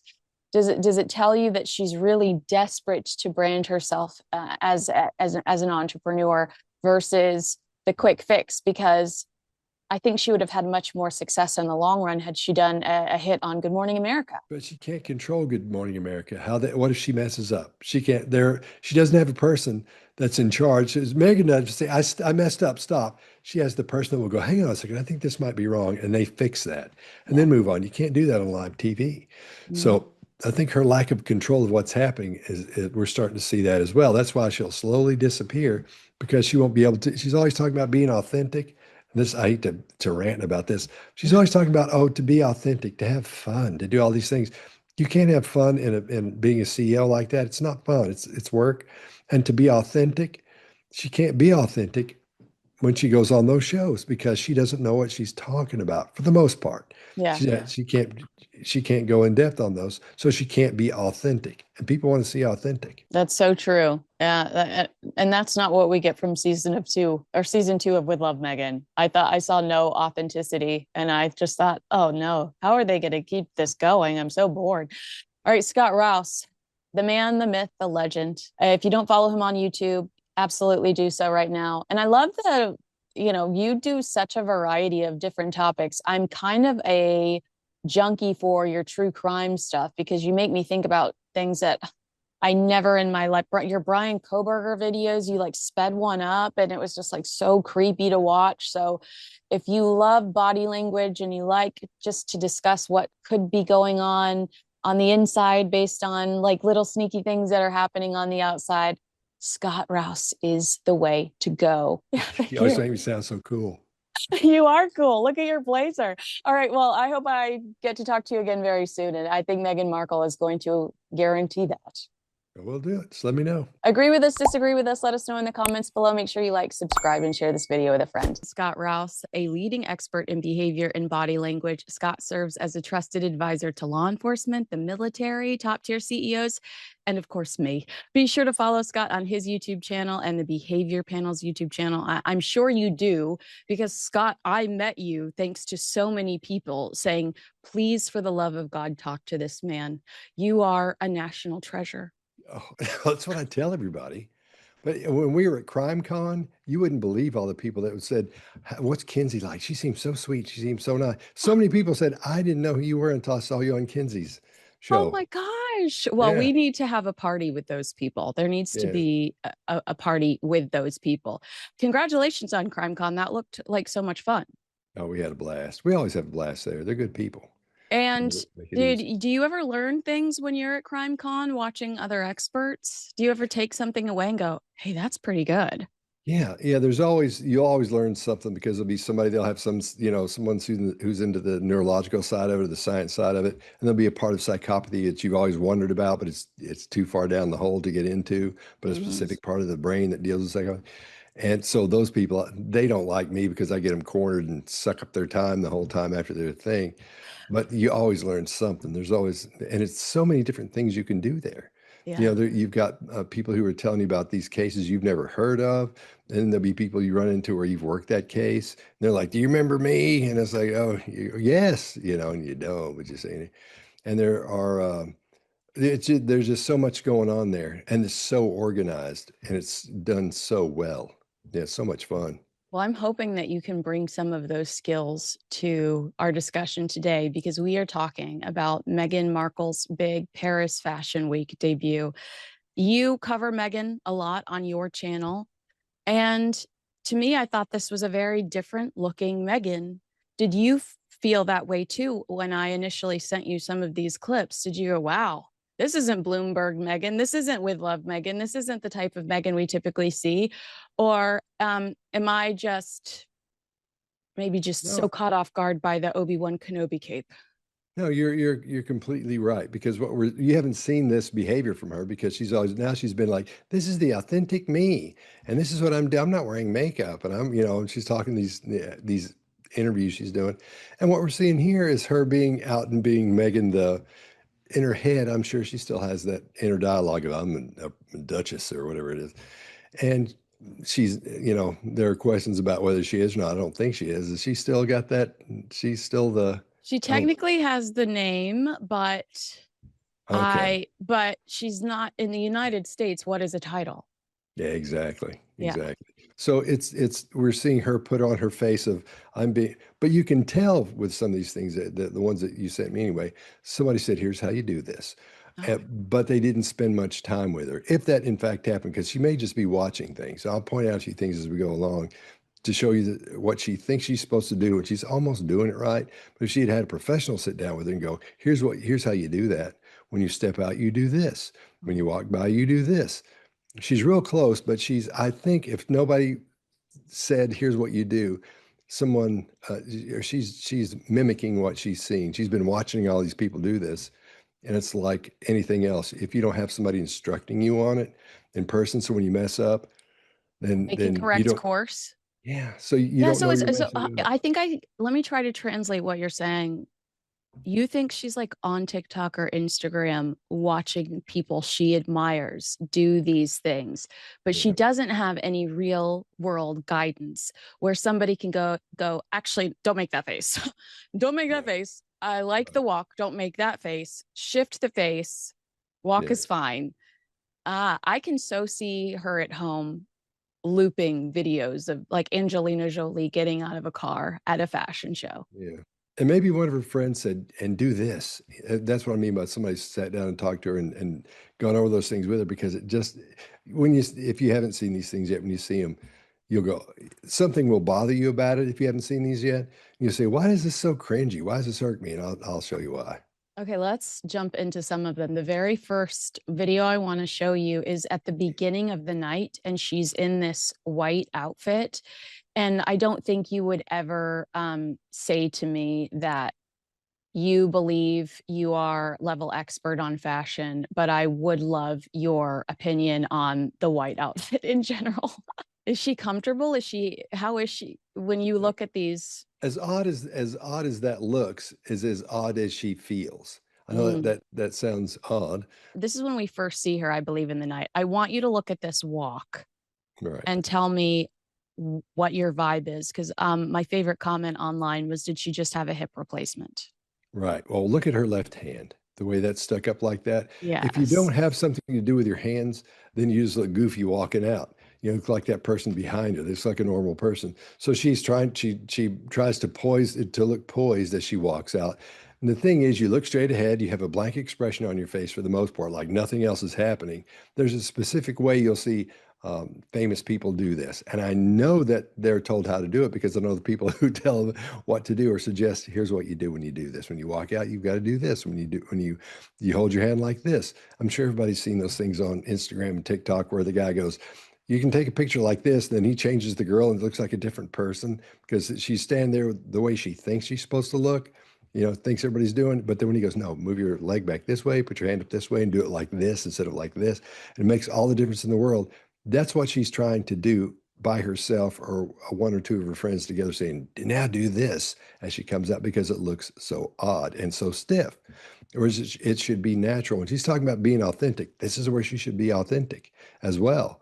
Because in all of her interviews, I'm just trying to be authentic. Nah, this is where you actually see her not being, and people go, I knew I didn't like her, and see, and so you can point at that and say, because they know it makes everyone else uncomfortable as well, because it doesn't look natural. Um, I like when you talk about that lack of authenticity, and I'm not saying this is authentic either, but I do think what I've come to expect from her is when she walks out and sees a crowd or sees cameras, she usually goes like a Disney princess, like, and so it Mhm. is so strange to me to see the dead eyes. Like she's trying to look like she's not miserable, that classic LA look, like I don't even really want to be here. Yeah. And it's so weird to process that.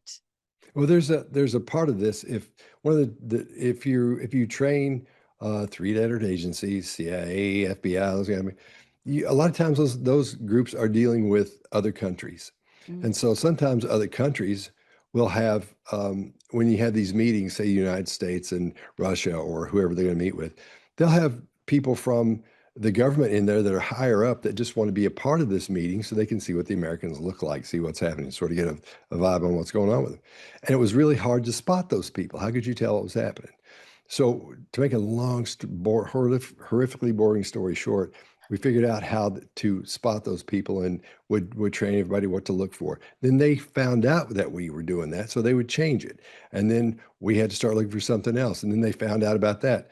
So I know what it looks like when you've been instructed to or you're trying to look like something you're not as you're literally walking out the door so we could see where these people would go when they left. We know they're going to their cars and all that, but you could tell a lot by who's in charge, by who follows that person. The alpha is usually in the front and the others follow a little bit behind them. So they found that out too. But there are other ways you can find out. This is one of those things, and they have a look on their face, and they you can spot by the way they walk and how they act, and that's what we're seeing here. This is really overblown for her, Yeah. for to be using it as an example, but that's what I'm talking about. You can spot these things Well, no, because I you don't can. think it's overblown. I think that it totally makes sense, especially because it's such a contrast to what we normally see. I understand what you're saying. I Yeah. think that it makes perfect sense. Okay. Okay. Good. Yeah. That's Because you why we see. love you. Oh wait, are you going to totally disagree with the internet that compared her to Zoolander? Or I mean, you're being much more serious here, but can we take a moment to say that it is giving a little Zoolander? Are you above that? That's okay if No. you are. No. No. I love stuff like that. That's what I told you when I get on here. I feel like going, girl, she do. But I got to watch my We mouth. one day I'm gonna make the edit. One day every episode we're like, girl, I'm just gonna have an edit of like 10 minutes of you doing that. That's what I need.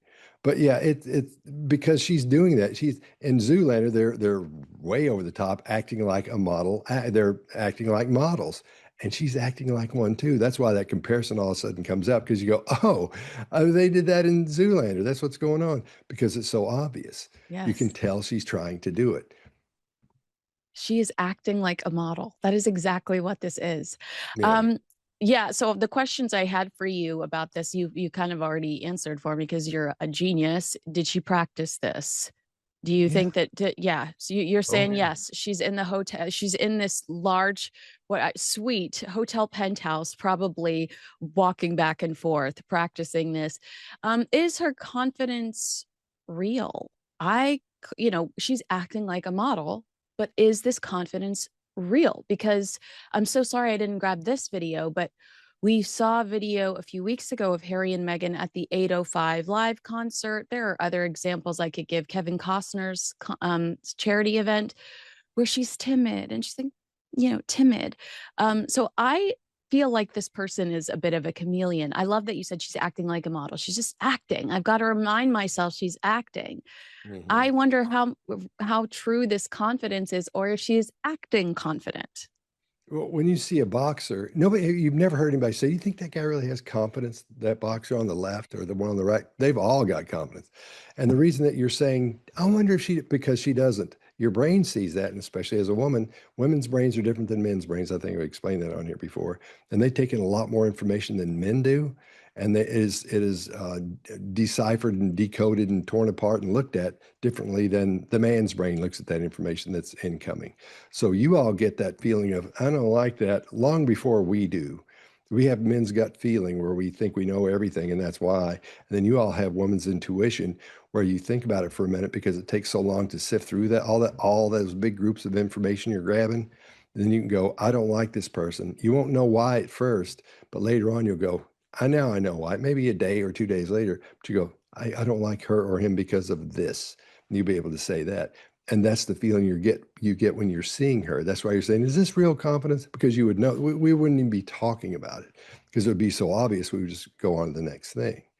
So no, that's not real. That's put on as well. I And I believe the think she was, confidence is inauthentic, but I think she's thrilled that she's in that position. Does yeah. that make sense? Can those two things be the same? Oh yeah, because the narcissistic side of it's in the narcissist in her. She is a narcissist. Nirvana. This is where they want to be with the flashing lights and all that. And she's seen people do that. That's why she got her hand out walking that really odd walk. We'll get to her shoes in a little while. But I'm supposed to look at all this stuff. And Yes. as a professional, that's what I do. And I just call them like I see them. Yeah. But I'm not like look at those shoes. I'm just saying, Well, let's see she what's the makes it problems with easy that. for us when she puts it on a car seat. When she holds her hand out in a strange way, does she want us to see her jewelry? Because a lot is made out of the jewelry she chooses to wear. Whether she grabs one of Princess Diana's old pieces, at the Kevin Costner event recently, she allegedly wore over $300,000 worth of jewelry at a charity event. So could she be proud? Is she proud of it? Or is that really just her giving off those airs of like, I'm a duchess. I'm a duchess here.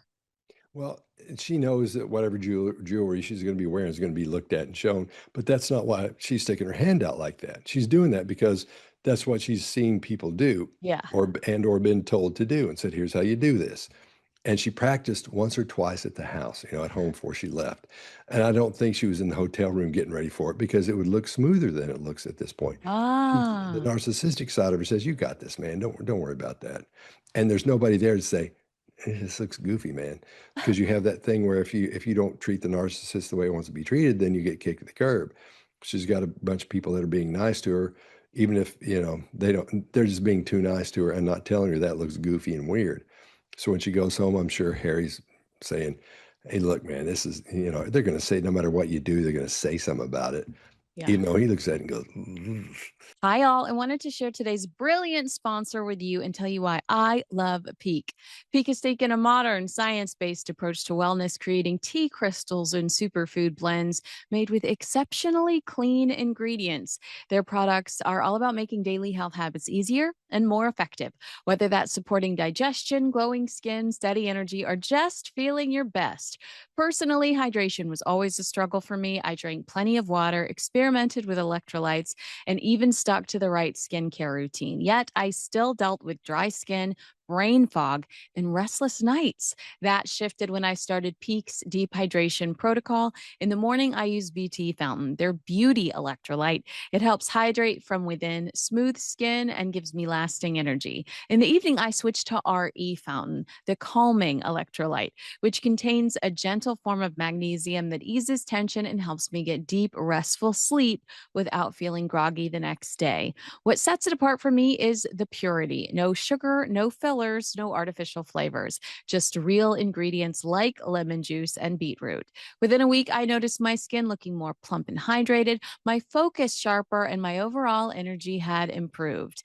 If you want to give it a try, I've got a special link in the show notes for you, 20% off for life, plus a free gift with my link, peaklife.com/Kinsey. That's PIQUE life.com/Kinsey. Now back to the show. Oh my gosh, we're going to get to that because I'm curious to know what you think about potentially Prince Harry's thoughts on the car video. But let's talk about this. This is at the fashion show that she giggles when somebody trips on the runway. That face right there.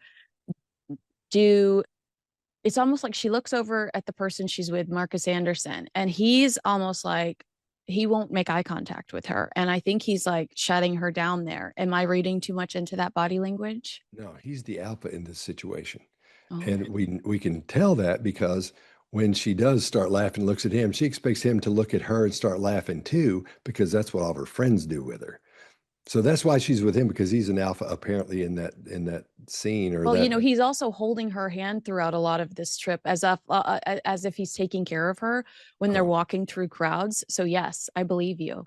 okay. And as soon as she turns around and sees he's not smiling too, doesn't even eye check with her, doesn't even look at her. He just keeps looking serious. I think because from peripheral view, he can see she thinks it's funny, and he knows that's not cool. You can't do that because that's his turf. That's where he's supposed to be one of the big guys in that. So when she gets finished, you'll see her hand come this way. She comes back and she comes this way, and she sort of pulls on her coat right here. Now, she's not trying to get cooled off, but that's what we do if we get heated up and we get embarrassed. That's an adapter. She's adapting by touching her neck on the way down, then pulling on her clothes. That gives her something to do, and it gets rid of that built up stress and tension and energy that's happening from that little engagement with him, because she knows she messed up. And it's nothing big like, oh my gosh, I messed up. She's like, ooh, got to be cool about that. Right. Not thinking anybody would see that and we'd be talking about it. But Interesting. from a body language perspective, that's what's happening. She knows she messed up. She checks him. She laughs. She checks him. He's not laughing. He's the alpha. Didn't even look at her. And then she looks. She's like, "Oh no!" And looks back around. That's why you see her get smaller. And that hand come around and touch her neck, and then pull on her, whatever that thing is she's wearing. Yeah. Obi-Wan Kenobi cape. Yes. Yeah. Yeah. So that's Marcus Anderson, and he is one of her very good friends, one of her oldest friends. He's in leadership at Soho House, the chic club where she allegedly met Prince Harry for the first time. It's like a members only club. I'm sure you're familiar with it since you're a member of all the cool clubs. But yes, when I first saw that, I immediately thought, act like you've been there before. And this would be a typical environment for him. This would be somewhere that he would be regularly. Because he hobnobs and he's a socialite, but this is a rare moment for her. So when I saw that chilly exchange, I immediately thought, act like you've been there before. This is amateur hour for Meghan Markle. Yeah, I agree with you. Obviously, but you can tell he's the alpha because she checks with him to make sure he's laughing too, and thought they would connect, and he's Mm. not connecting with her. A So lot of it's people sort of are shut her down. translating that exchange from Meghan specifically, not excluding Marcus, but Meghan, as a lack of empathy. Do you think it's that deep? No, no. Okay. She's probably not very empathetic toward anyone. If something happens, she's used to laughing at people and used to, oh, that's, they messed up because I'm perfect. That's the way the narcissist is. That's what they project, even though they see themselves as failures and really don't like themselves. That's the root of the narcissist. They just can't, they hate themselves, but they want everybody to think they're perfect. So she thinks it's okay to laugh because that's her personality type, is to laugh at someone else's mistake and to point that out because she's perfect. Well, wait till you see this video, which I know you've seen because I sent it to you Okay. earlier. All right. Yeah, this is like what's when people say Oh, that yeah. we give her a hard time. I think it is because of the idea of the narcissism and like she tries to project herself so perfectly. And then you see one of these videos and you're like, this is the example of why it's so easy to pick on you. When they go in to do, I imagine the double, I guess she was trying to do the double kiss. I don't know what she was doing here when she greets the new creative director of Balenciaga, who they tell us is a friend of hers. I didn't Hmm. sense that there was a real relationship here based on that awkward exchange. Do you have any insight there when you watch that? Yeah, everybody thinks this is her fault, but what actually happens is you do go in on the left like that. Everybody goes to the left when you do that little face touch, fake kissy thing. And so what happened Post was, COVID, I'm not trying to kiss anybody. there you Okay. go. There you go. So it was she went in and then he took a little too long. So she thinks he's going in for a hug. So she starts to hug him. Then he starts to turn and she realizes too. And she starts to push. That's why we see that his nose squish up against her face and that really weird encounter there, you know. And then what happens after that? She's embarrassed as he is as well, because there's all those lights and things flashing at him. So what she does, and I don't even think it's conscious, it was the subconscious thing where she puts her hand on his shoulder. That's when you're trying to, when you assert your dominance in that situation, like I'm still in control, I got this. That was the biggest takeaway for me, was seeing that, because that says it's okay, you know, I got it, that kind of thing. Oh, so But is she trying to put him at ease and saying, like, let's reset this moment right here. Let's give them what they want. Let's give them a picture. Let's is that what is that what that hand I on don't shoulder think means? I don't think she's going that deep with it. I just think she's saying, "I'm still dominant here. You know, Oh, you're okay. I'm done. okay. I got this. You're okay." Because now, and again, that's my perspective. I think from having seen these people do these things for ever and ever, because I got to watch things, people do these kind of things. They interact from different countries. Mhm. They're both from different countries, and we're dealing with cultural differences. But she's good at doing that thing, because if you'll see any other videos in here where she's doing that, bang, bang, she goes right in, everything's fine, everybody knows what to do, there's a rhythm to it. And he's the one that breaks the rhythm in that. So Maybe I blame his him. rhythm is her walk rhythm. Oof, yeah, that's a Like little his rough. greeting rhythm is more of her weird walk rhythm, because you're right, his beats are a little off, but so were hers when she was walking out of that hotel the first time around. I was like, what music is she hearing in her head? Because that is some hip movement that I've never seen before. Okay. Yeah. Let's jump to the next video. And this is the gorgeous actress Kristen Scott Thomas. But when we watch this video of this awkward exchange, do you feel as uncomfortable as the internet feels watching this, where she just kind of is like, oh, and walks off? We do know that Dame Kristen Scott Thomas is a fan and likely friendly with members of the British royal family. She's even played the Queen before. So I wonder how much of it is her allegiance to the royal family, or is it just that this is a toxic brand, the Sussex brand, Meghan Markle brand, or am I reading too much into things? This is in slow motion, so Mm-hmm. you can see a lot of things going on. There's a whole lot going on in this thing, Oh, because Megan really wants to connect with her, because, you know, she's the one from the movies, she's done the royal stuff and all that. So what Kristen does, I'll call her Kristen, like, you know, Kristen does is I think you're right. I think she finds her a situation she doesn't want to be in. She want to be connected to that, because she's past her in the clout department as far as with the royals. Because if she gets in with her, if she's seen, you know, there'll be photos of her looking like they're talking and being friends. That's not going to be good if it gets back to, you know, gets back to London and the gets in. Yeah, palace. because she's British and she's got the loyalty to that. And you're looking at someone who has no loyalty to that at all, to the royal family at all. So probably does. I don't know, but it looks to me like she doesn't like her, Yeah. because that's pretty hardcore. If somebody comes up like that and they're a celebrity, and you are too, and you don't look at him, but she sort of saves the day for herself, because when Megan looks away and puts her hand up like this, which we do a lot of times when we have an emotional situation come up, there's this little suprasternal notch right here. And when women are they feel danger, or they see something happen to a little child, or they get the phone call, your child's broken. What you talk? Wait, you just talk about women's intuition. You've talked about how deep our intuition is. Could Mm. this be? I realize I've walked into a situation where I'm not welcome. So I'm Oh, trying. I'm yeah. trying to process that. Like, Yes. where do I go next? You Ah, nailed it, because that supersternal notch, we touch that or touch near it, women do, when something like that happens. And then Kristen is not even, won't even give her the courtesy to look over and go, hey, what's up? And then keep talking, completely shunning her. So that was a big deal for her. That you could actually see her meter going down from how important she thought she was.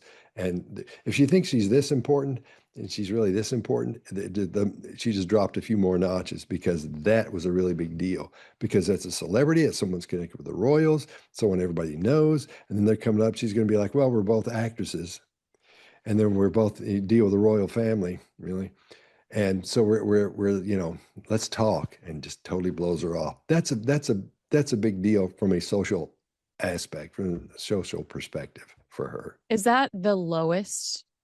When you think of all the videos I've sent you, do you feel like Megan's, I don't know, energy is the lowest there? Is that like a knock on her? Whereas everywhere else in the videos, I mean, even with the awkward exchange with the Balenciaga designer, she recovers. Is that kind of just like the first time you see her kind of maybe a little blue or low throughout the documentation of this trip on social media? As an interrogator, you have to be non-empathetic. Mm. Okay. 90% of the time you have to, no matter what's going on, you have to deal with a person, and it can be horrible things you're talking about and seeing. I've never felt sorry for her before this video. I saw that, oh my gosh, that's terrible. I felt bad for her for a second. It was like, because I could feel what it must feel like to have that happen, you know? Wow. It was pitiful, because you can actually see her ratings go, her importance drop there, and the realization of that is what we're seeing on her face. So that's we see those combinations of touching the suprasternal notch because of the experience there, the emotional upheaval there, and her turn away and back away a little bit, and she's searching for someone to connect with to make this okay, because she's walked up and gone ta-da, and Kristen didn't do anything, didn't even acknowledge her. That's a big deal. That's why I felt sorry for Wow, that her. is incredible. Well, you're not after you're going to see this next video. I think I'm going to shift your attitude a little bit, Okay. perhaps. So you talked about Prince Harry and what he might think when she comes home from Paris. And there's this very bizarre, bizarre video. You also, here she is putting her feet up. She's documenting Paris. She puts her feet up in the car. It's super strange. I don't understand the objective.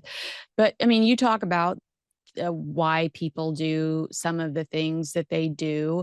I don't know if you spend a lot of time when it comes to social media behavior, although I imagine that is in your Oh, yeah. wheelhouse. Why would she? And I guess I'm sure you're familiar with this, but she's less than a mile, I think, from where Princess Diana's death site is. She's in the same path the Princess Diana was the night she died. You know, the video is a little haunting if you compare the two. And then why does she document it? Why does she post it? And then we got to get into the feet being up. I mean, I when I see the feet up, I think she's trying to have an influencer moment, but then I think how insensitive doing it around the site that Princess Diana lost her life. And then I'm also curious to know if you think she would have Harry in her mind while doing this, because this might be something that triggers him. A young man that talks about in Spare how he recreates his mother's accident by not the full accident, but jumps in a car with a driver and says, I want to go 65 miles an hour through this tunnel. I want to know what my mom felt like before her death. You know, this is obviously something that's very devastating to him. I know I asked you 20 questions there. Can you can you unwrap them like a web, perhaps? Yeah. That there she's into herself in this, in my opinion. This one actually bothers me, because if she's that close to that and that's her husband, you don't, and she's not thinking, she should probably be thinking about him anyway because she's out of the country and he's back home and thinking, oh, she, maybe she just got off the phone with him. I don't know. Who knows? But that's where you're not, hey, what's going on with the kids? That's where your head would be in somewhere, not in Instagram mode where you want to put your feet up and say, look, I'm living the life, man. When you see people rent those jets and get on and they're sitting around and, a fake stewardess comes over and gives them something. They get up and they're sitting there talking about how much money they've made or whatever, or what they do for a living. And they don't because it's just a rented plane. Yeah. That's the vibe that you're talking about, that Instagram influencer vibe, because she's seen people do that too and thinks that's what she's supposed to do. There's a lot of things that go with putting your feet up on something like that. It's the end of the day, and here I am. I've done all these things. Is this the end of the night? Do we know? Is she headed back home or to the hotel or whatever? I think she's either heading back to the hotel to go to bed, or she's heading back to change, because then she goes to the after party. So there's two scenarios there. Okay. Well, she should be aware of what happened. If that's where his mother had been killed, if they're close to that, even close to that, she should be aware of that and not showing I'm relaxing and everything's just fine. A lot of things she's saying a lot with that video. It's look, I'm well off, look, we're rich and look what's happening. I'm in the back of this car and I don't care about anything. I can do whatever I want and put my feet up here if I want to. And that's the influencer part of it. But the part that's so self-centered is if she is near where his mother was killed, that's not cool. That's not good at all. Because that shows you how small a thinker she is when it comes to being empathetic, going back to your thing earlier. So she's showing no empathy for her husband. She's going to know exactly where that place was. If in fact this is close to that, she'll know that. And she should be thinking about that. And she should be probably on the phone with him. I mean, I can't imagine doing that and not connecting with someone. If it was a friend of mine, I'd be like, hey man, shoot, just went to we're getting closer, just thinking about you. Maybe I'd text him or something, probably wouldn't call some dude, but that you're going to know that. You're going to feel that. There are going to be feelings there that aren't about you there, that are about someone else. So that kind of bothers me. That bothers me a little bit there. Can I tell you that I feel like the objective is you already said this, but I feel like the objective is, look at me, look at how great my life is. Paris out the window, my feet up. But because we don't see content like this from her very often, we're hyper aware of the fact that this is not her normal life. And I feel like it doesn't have the same Princess Diana chaos aside. It doesn't have the same delivery or impact that she wants it to have. She wants it to have, I am an influencer, I am important, look at me. But when I look at that, I just see like, wow, you're really out of place, because you don't normally post content like this. So I know that you probably wish this was your normal life, but this is not your normal life. Yeah, that makes sense. Yeah. But at the same time, she may be trying to normalize it. Like, I do this too. You know what I mean? Because she is doing it at the same time. But I agree with you 100%. It's just, I always say the person who uses the term class has none, but no class. She ain't got no class. Well, that's what I'm thinking when I see the feet on the seat. I'm like, I wouldn't do that in public transit. I wouldn't put my feet on the seat. I would have respect for whoever's vehicle I'm in. I would have respect for whose butt is going to sit in that seat next. If that is an expensive, high class vehicle, that's used by high society or by celebrities, there's probably going to be a $2,000 or $3,000 gown that sits on that seat eventually. And I'm hostile to know that Meghan Markle's Paris germs are all over it because she just plopped her feet up there. I think that's so gross. You want us to call you a duchess? You want to sit front row at Fashion Week and you're putting your feet up on the seat? Yeah. It's and weird. You're not known as those. That checks out. Yeah. Act like you've been there before. I'll keep saying it. I will keep saying it. Check out this video. This is End of the Night. Sorry, it's a bit fuzzy, but this is End of the Night. Let's see if if they have her walking in, is this the video of her walking in? I think this is where somebody said she's a Clydesdale. And Yeah. I that made me laugh out loud. That was on Reddit. She doesn't have as much pep in her step here as she did at the beginning of the night. Maybe it's the expensive shoes. Maybe she's just kind of, too many costume changes in. Um, did you have an opinion about this video? She doesn't seem as like sweet or eager to be photographed. Yeah. Again, I could go in and do the old, she, I can't stand her. But looking at it from the perspective of behavior and the way it looks as in reality to me, she's probably really, really tired. And I Mm-hmm. don't know how y'all wear those shoes in the first place. I don't.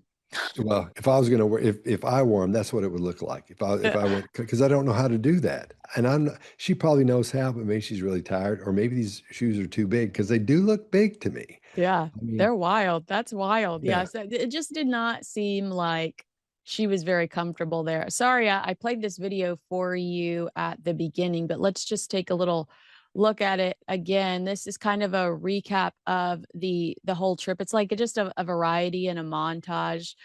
There she is. She's clearly thrilled to be in the front. She's there's the walking hand. out slow mo. Yeah, I guess I would just say, thoughts in general. Is she making her dreams come true? Do you feel like is she walking away from this trip going, nailed it? I don't, I don't know. I mean, she'll decide once she sees what all that people like you talk about and people on your channel talk about, and things she sees on Instagram, and she'll say, "Oh, that's when Harry or somebody will step in and say, no, they're just doing that because of so and so." And then she'll put up that narcissistic shield and go, I'm fine. It's them. It's not me. Everything's okay. They can do that. Which is, I, it's, and there's a difference in that and not caring. You know Mm-hmm. what I mean? Like personally, I mean, I got a big nose and a bad haircut. Do you think that if somebody points that out to me, it bothers me? I don't care, but her, when she's I got will this fight those people for you, Scott. say, we'll get one of those plaster casts of my nose and you can sling it at them and hit him with it.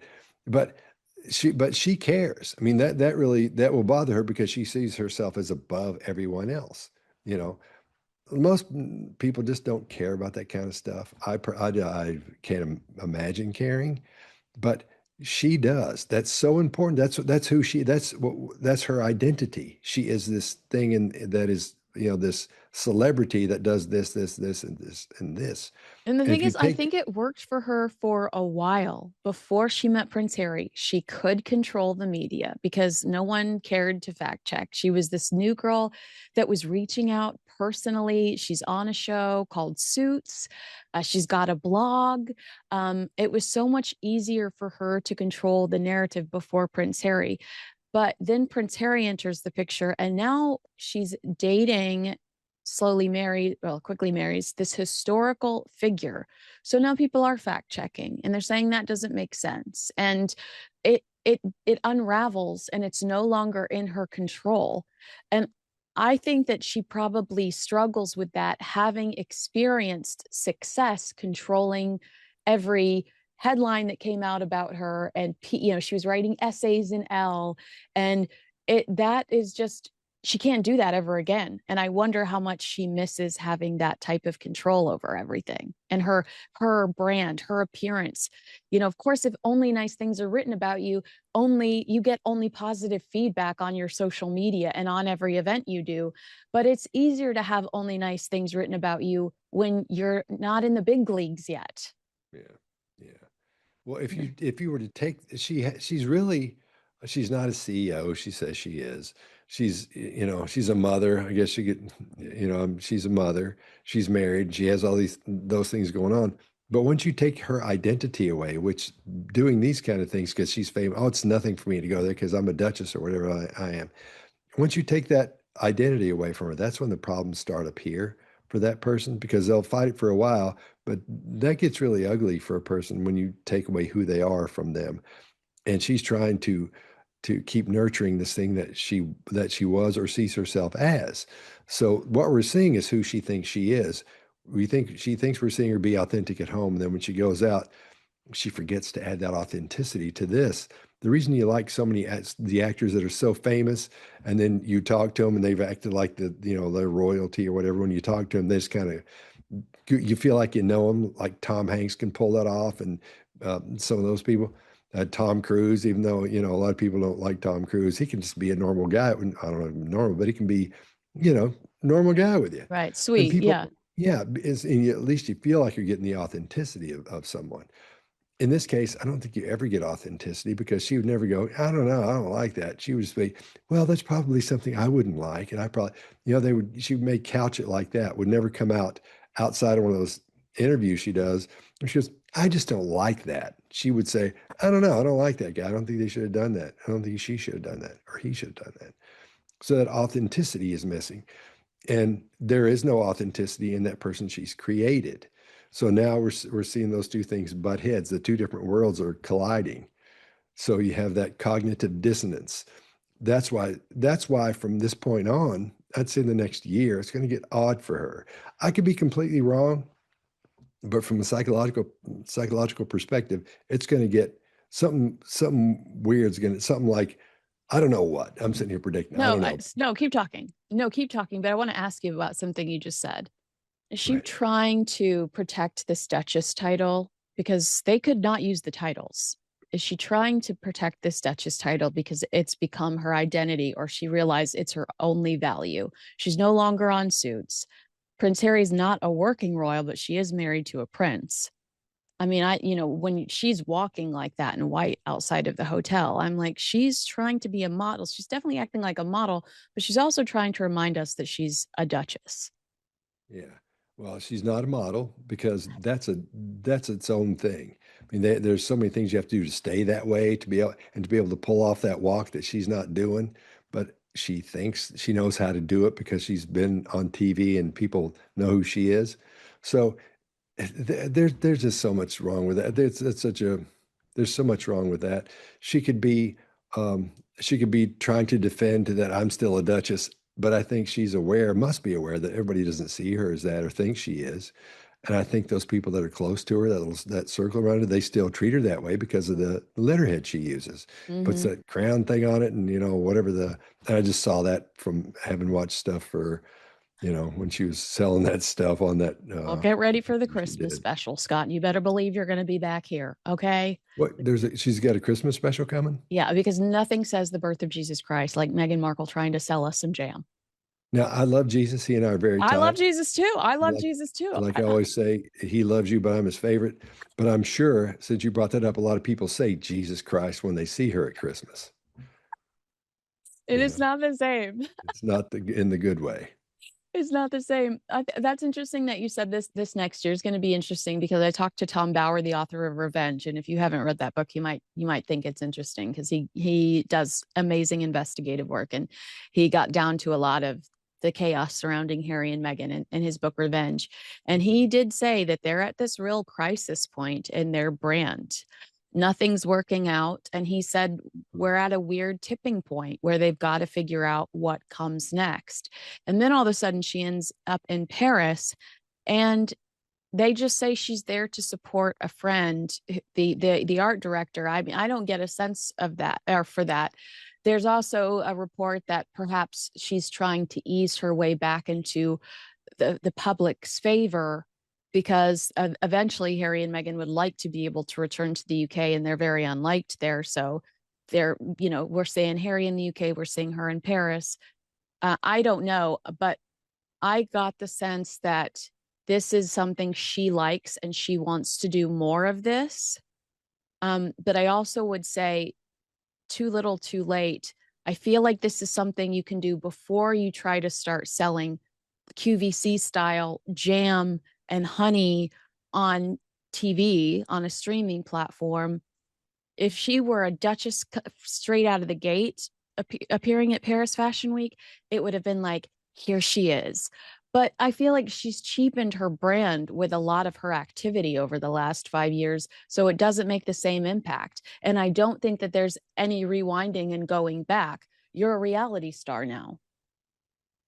Yeah. I agree with you. I just unloaded on you. I'm so sorry. No, I'm thinking about it. I'm just like, because if I feel like I'm watching I feel like I do when I'm Are you watching you watching me and normally. Kev? Yeah, when I'm watching you just watch your regular show, I'm like, yeah, it's me too. So I got wrapped up in that for a second. But yeah, I agree with you, and I agree something would be coming if in fact you've got that cognitive dissonance happening up here as well as with her career, if it's a career, because something's not right here, and everybody can see it on her.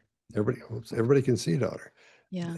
So there'll be something that happens in the next year, I would think. Be it a divorce, be it a whatever, something's coming, with Does it her. bother you at all that I mean, how do I say this? Because I think that I want to connect the dots to where it appeals to what you do. Mhm. You judge people's behavior and you determine whether or not they're being truthful. Does what come out of their mouth follow their actions? Harry and Meghan are receiving a Humanitarians of the Year award for their work in mental health.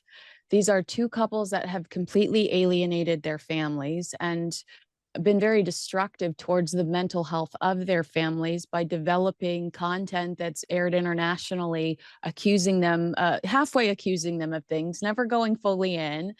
Um, Meghan has talked about her own mental health, but we never got the follow up. Like, no, everything's fine now. I've dealt with it, and I'm all we're all systems go.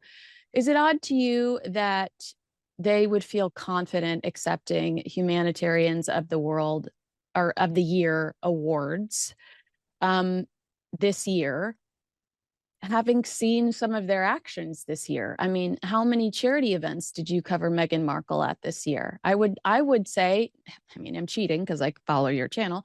I would say like maybe one. I don't even know if you've covered one charity event Meghan Markle's been at this year, because Meghan Markle's fixation this year has been commercial ventures. Mhm. Like, Well, is it weird to you that they're just willing to jump on a stage and say, thanks for the trophy. We are Humanitarians of the Year. yeah, but what does humanitarian of the year mean? I mean, they tell you what it is from they define it as whoever the people giving the award, but who are the people? And maybe he's some great giving the award, but obviously it means nothing if she's getting it and he's getting it, because we know they haven't done anything. We don't, no one sees them as, oh, she's such a humanitarian, except for the platitude she spews out when she's talking about, we just want people to be getting along with people and those kind of things, these things that mean absolutely nothing. So my question would be, how are they being humanitarians? In what way? I've never even seen them be nice to an animal. She definitely wasn't connecting with anybody that we saw, that we've seen on Instagram or TikTok or whatever it is. So I'd be like, what are you talking about? And how can I go get one of those too? What do I got to do to win the humanitarian award? Because obviously you can get one by, I'm not going to say you can buy it, Yeah, well, but no, that's what they say, somebody's that do. these are paid for basically by the publicists that are working overtime trying to find places that will elevate these two. I mean, I almost forgot, and then it hit me a few days ago, maybe it was yesterday, that Prince Harry got up on that stage and accepted a Pat Tillman Award for bravery, and I'm like, Pat Tillman literally died for our country. Prince Harry quit his job as a working member of the royal family. I just have a really hard time with people that will take all of the applause um, and will shamelessly not earn them the Are you hard sure way. he got that award, the Tillman Award? Prince Harry got the Tillman Award. Pat Tillman's mother came out and said, I don't think he deserves it. This is basically, give it to somebody who actually has to do the hard stuff. And he's still, over 70,000 people signed a petition saying that he should not get that award. And he still got on a stage and accepted that award. Wow. Well, there you go. There you have it. I mean, isn't that, And scene. Yeah, there it is. it's just Wow. it's just defeating. Like, it's hard. It frustrates me. It shouldn't frustrate me, but it does frustrate me. It's like, why do these companies pander to these people that I feel like are so destructive? But I'll get off my soapbox. No, but to your point, that's why I think this thing is we're going to have that big um, clash of worlds there. So this could be the beginning of the end. That feels like it's been ending the whole time, but I think something's coming. Mm. Something, maybe it's a mental breakdown, or who Well, knows. maybe it's just a Christmas special. Do I have your promise that you'll come on and recap the Christmas special with me? Oh yeah. Oh, yeah. Yeah. All right. Well, Love agree to. with us, disagree with us. Let us know in the comments below. Make sure you like, subscribe, and share this video with a friend. And please go subscribe to Scott Rouse. Also, follow Scott on Instagram because he has the most fun teasers. Like, are you making those yourself? Yeah. Yeah. What a Do it all. legend. What a legend. A jack of all trades. Well, make sure you follow Scott on his personal YouTube page and the Behavior Panel's YouTube page, and follow him on Instagram. And you get to see lots of animals on his Instagram as well that you name. Do you feed them Yeah. legally? It's horrible. Yeah, I got out of hand. My wife started that. Started My feeding the my parents squirrels. do that too, which I don't know if I should be saying this, but like I will look out the window and there will be 30 javelina in the yard, Oh wow. No kidding. coyotes. Yeah. Wow. Wow. We have coyotes too, but Oh, they chase the squirrel. You get after the yeah. squirrels and things. I don't like having them No, no, around. no, not at all. Not at all. Yeah. All right. Well, thanks so much for your time today. And it's been fascinating to dissect Meghan Markle's trip to Paris with you. And I'm so glad that you were bothered by the feet video too. Yeah. That's the highlight for me. Scott Rouse, a leading expert in behavior and body language. Scott serves as a trusted advisor to law enforcement, the military, top tier CEOs, like real ones, not like Meghan Markle, and of course me. Be sure to follow Scott on his YouTube channel and the Behavior Panel's YouTube channel. I want to talk about your YouTube channel for a minute. I hope you don't mind. No. I loved the video I watched last night, and it's called Behavior Battles. And Yeah. it's like where you pit two people against each other. And this time it was Prince Harry versus Meghan in New York. And you break down almost sentence by sentence their delivery and if they mean it, if they prepared for it, and you're judging all of this based on their body language. And you gave Prince Harry a pretty hard time, which I loved Yeah. because I think that people think that he just naturally is born with it, but you're basically saying that's not good enough sometimes. Yeah. He did this one wrong. Mm. He didn't do it right. And I talk about it in there, but I can't say what I think it is because I know I'll, exactly what you wanted to say. I saw it in yeah. your face when you said it. Yeah. Yeah, so I don't know. Yeah, I love doing those, and it's the perfect situation because they're both giving a speech at the same place about the same stuff basically. So Hmm. it's same stage, same everything, same setup, and the same crowd. So she comes out first and gives a little talk, then he comes out and gives a little talk, and Hmm. so then I just judge, or I hate to say judge, but I talk about the body language of her. You measure. There you go. So, and whoever shows the most body language that shows confidence and without deception, that's the winner. All right, I want to ask you about something you said about Prince Harry because you kept saying he needed to look over his script better. Well, there's actually, bizarrely, video of him looking over his script the night before. This is you judged him when they're at the World Mental Health Day event, and the Mhm. night before at the gala, he's Megan uploaded video of him in a corner with a light.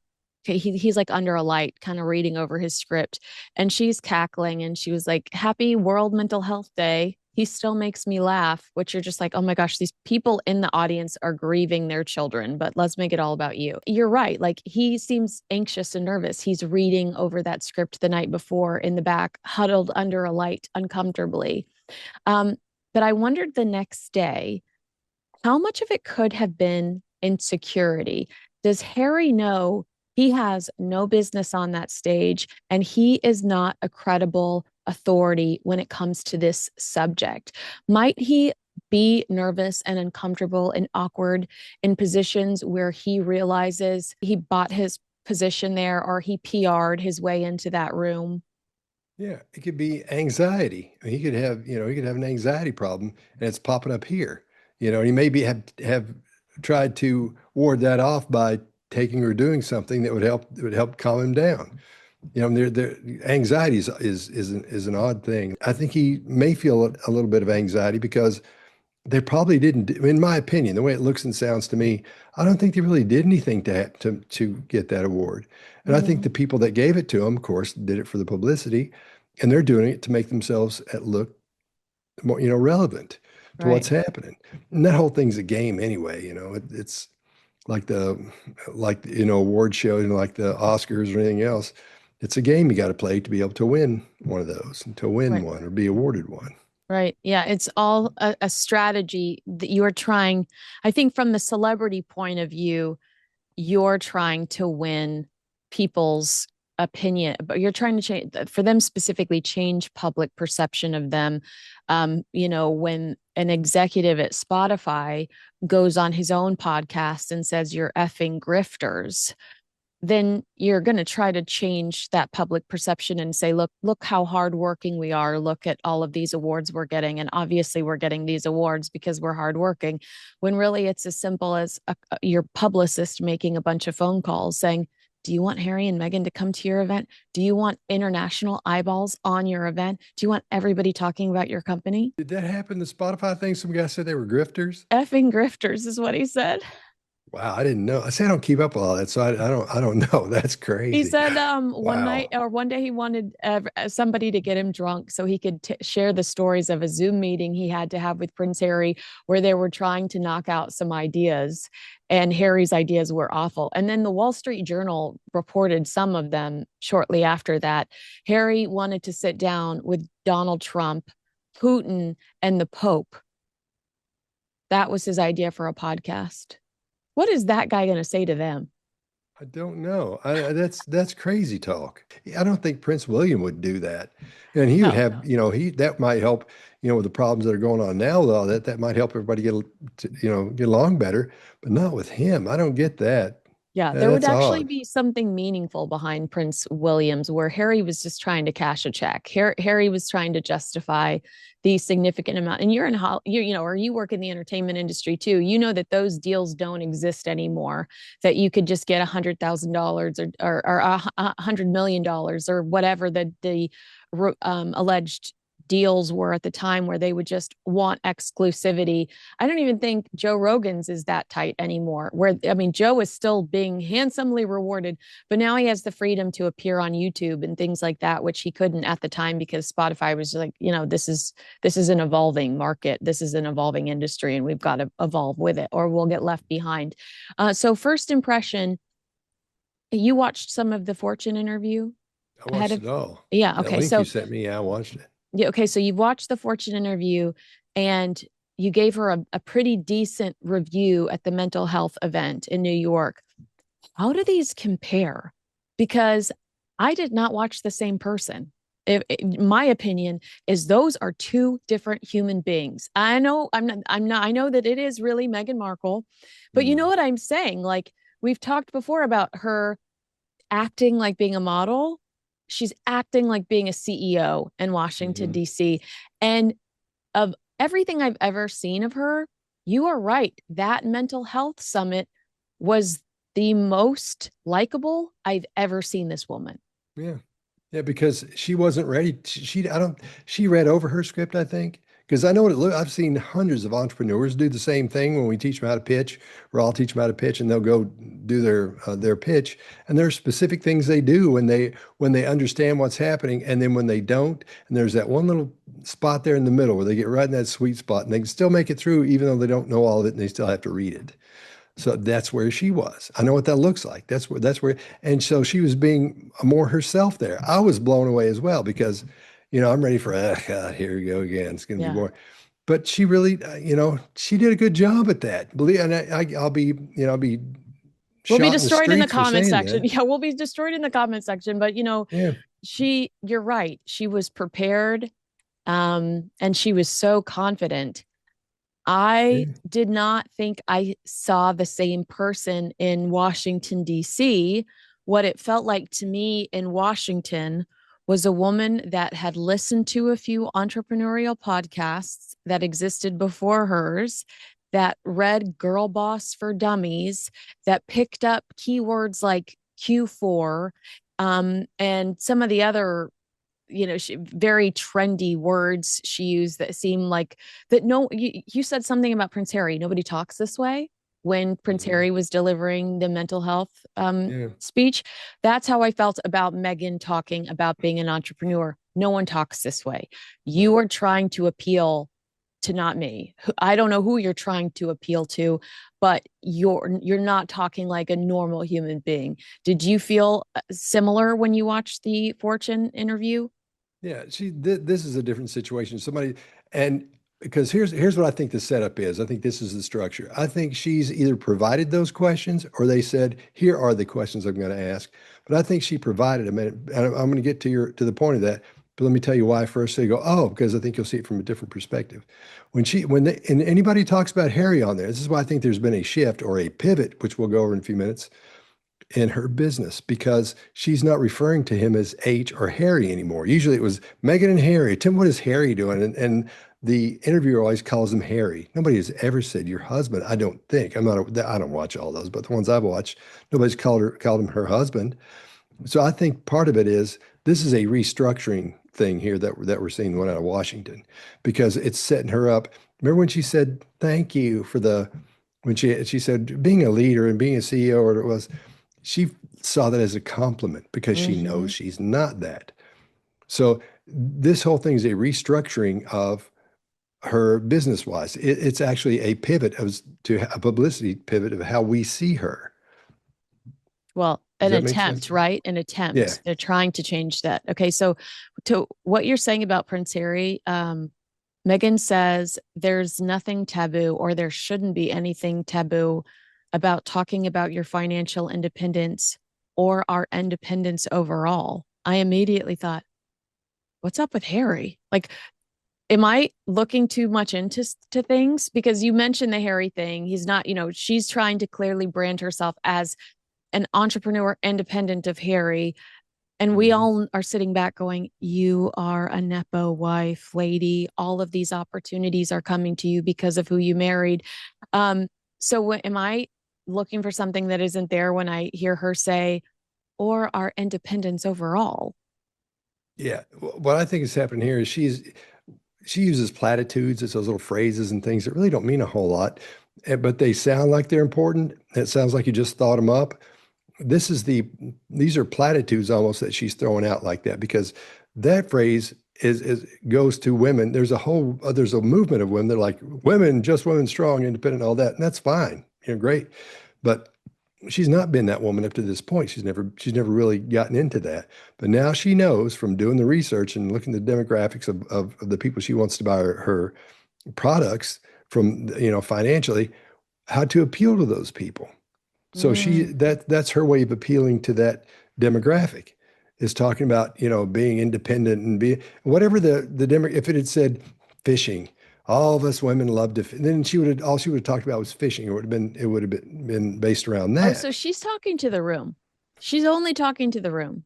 She's not talking to the people she's trying. I guess my interpretation initially of what you said was she was trying to talk to her audience, but you're saying like literally, like just the women in this room. She has catered an entire speech and back and forth with Fortune around the types of people she believe are sitting in that room right now. To that demographic. Plus, it will blow out to the demographic watching it, because they know the people in the room are going to be the same type of people watching that. That's where the interest will be. Oh, she's talking. Now, I'm sure they're aware that people like us are going to watch this too for the entertainment value, but from the business value or how important she is, that demographic is going to look. She's trying to get them on her side. She's a you know, what do you call it? A man with no country, or a woman with no country, because I'm not aware of anybody that goes, she's great. I just Yeah. love me. Some people do. I get slammed all the time on my channel when I do a video about her. But they say, you just do, you talk about her too much. You just can't get past it. Well, but that's one in, 8,000 of them. But Right. there's a demographic out there she's trying to get to like her, because there aren't a whole lot of people that like her. And I get the feeling, last time we talked about how there's something coming, something on the way. I think she's getting ready to detach from a lot of something. Be it Harry, I don't know. It's going to be business, whatever. But she's getting unlocked from all these situations she's in. She's been let go from Spotify, Netflix. We'll talk about that in a few minutes, I'm sure. All these things she's separating herself from. She's not doing it, but she's being separated from them. So she's got to have somebody. Hmm. So that's why I think she's going for that demographic there. Let's take a shot at them and see what happens. That maybe that's going to work. I think that's Let's that's a plan.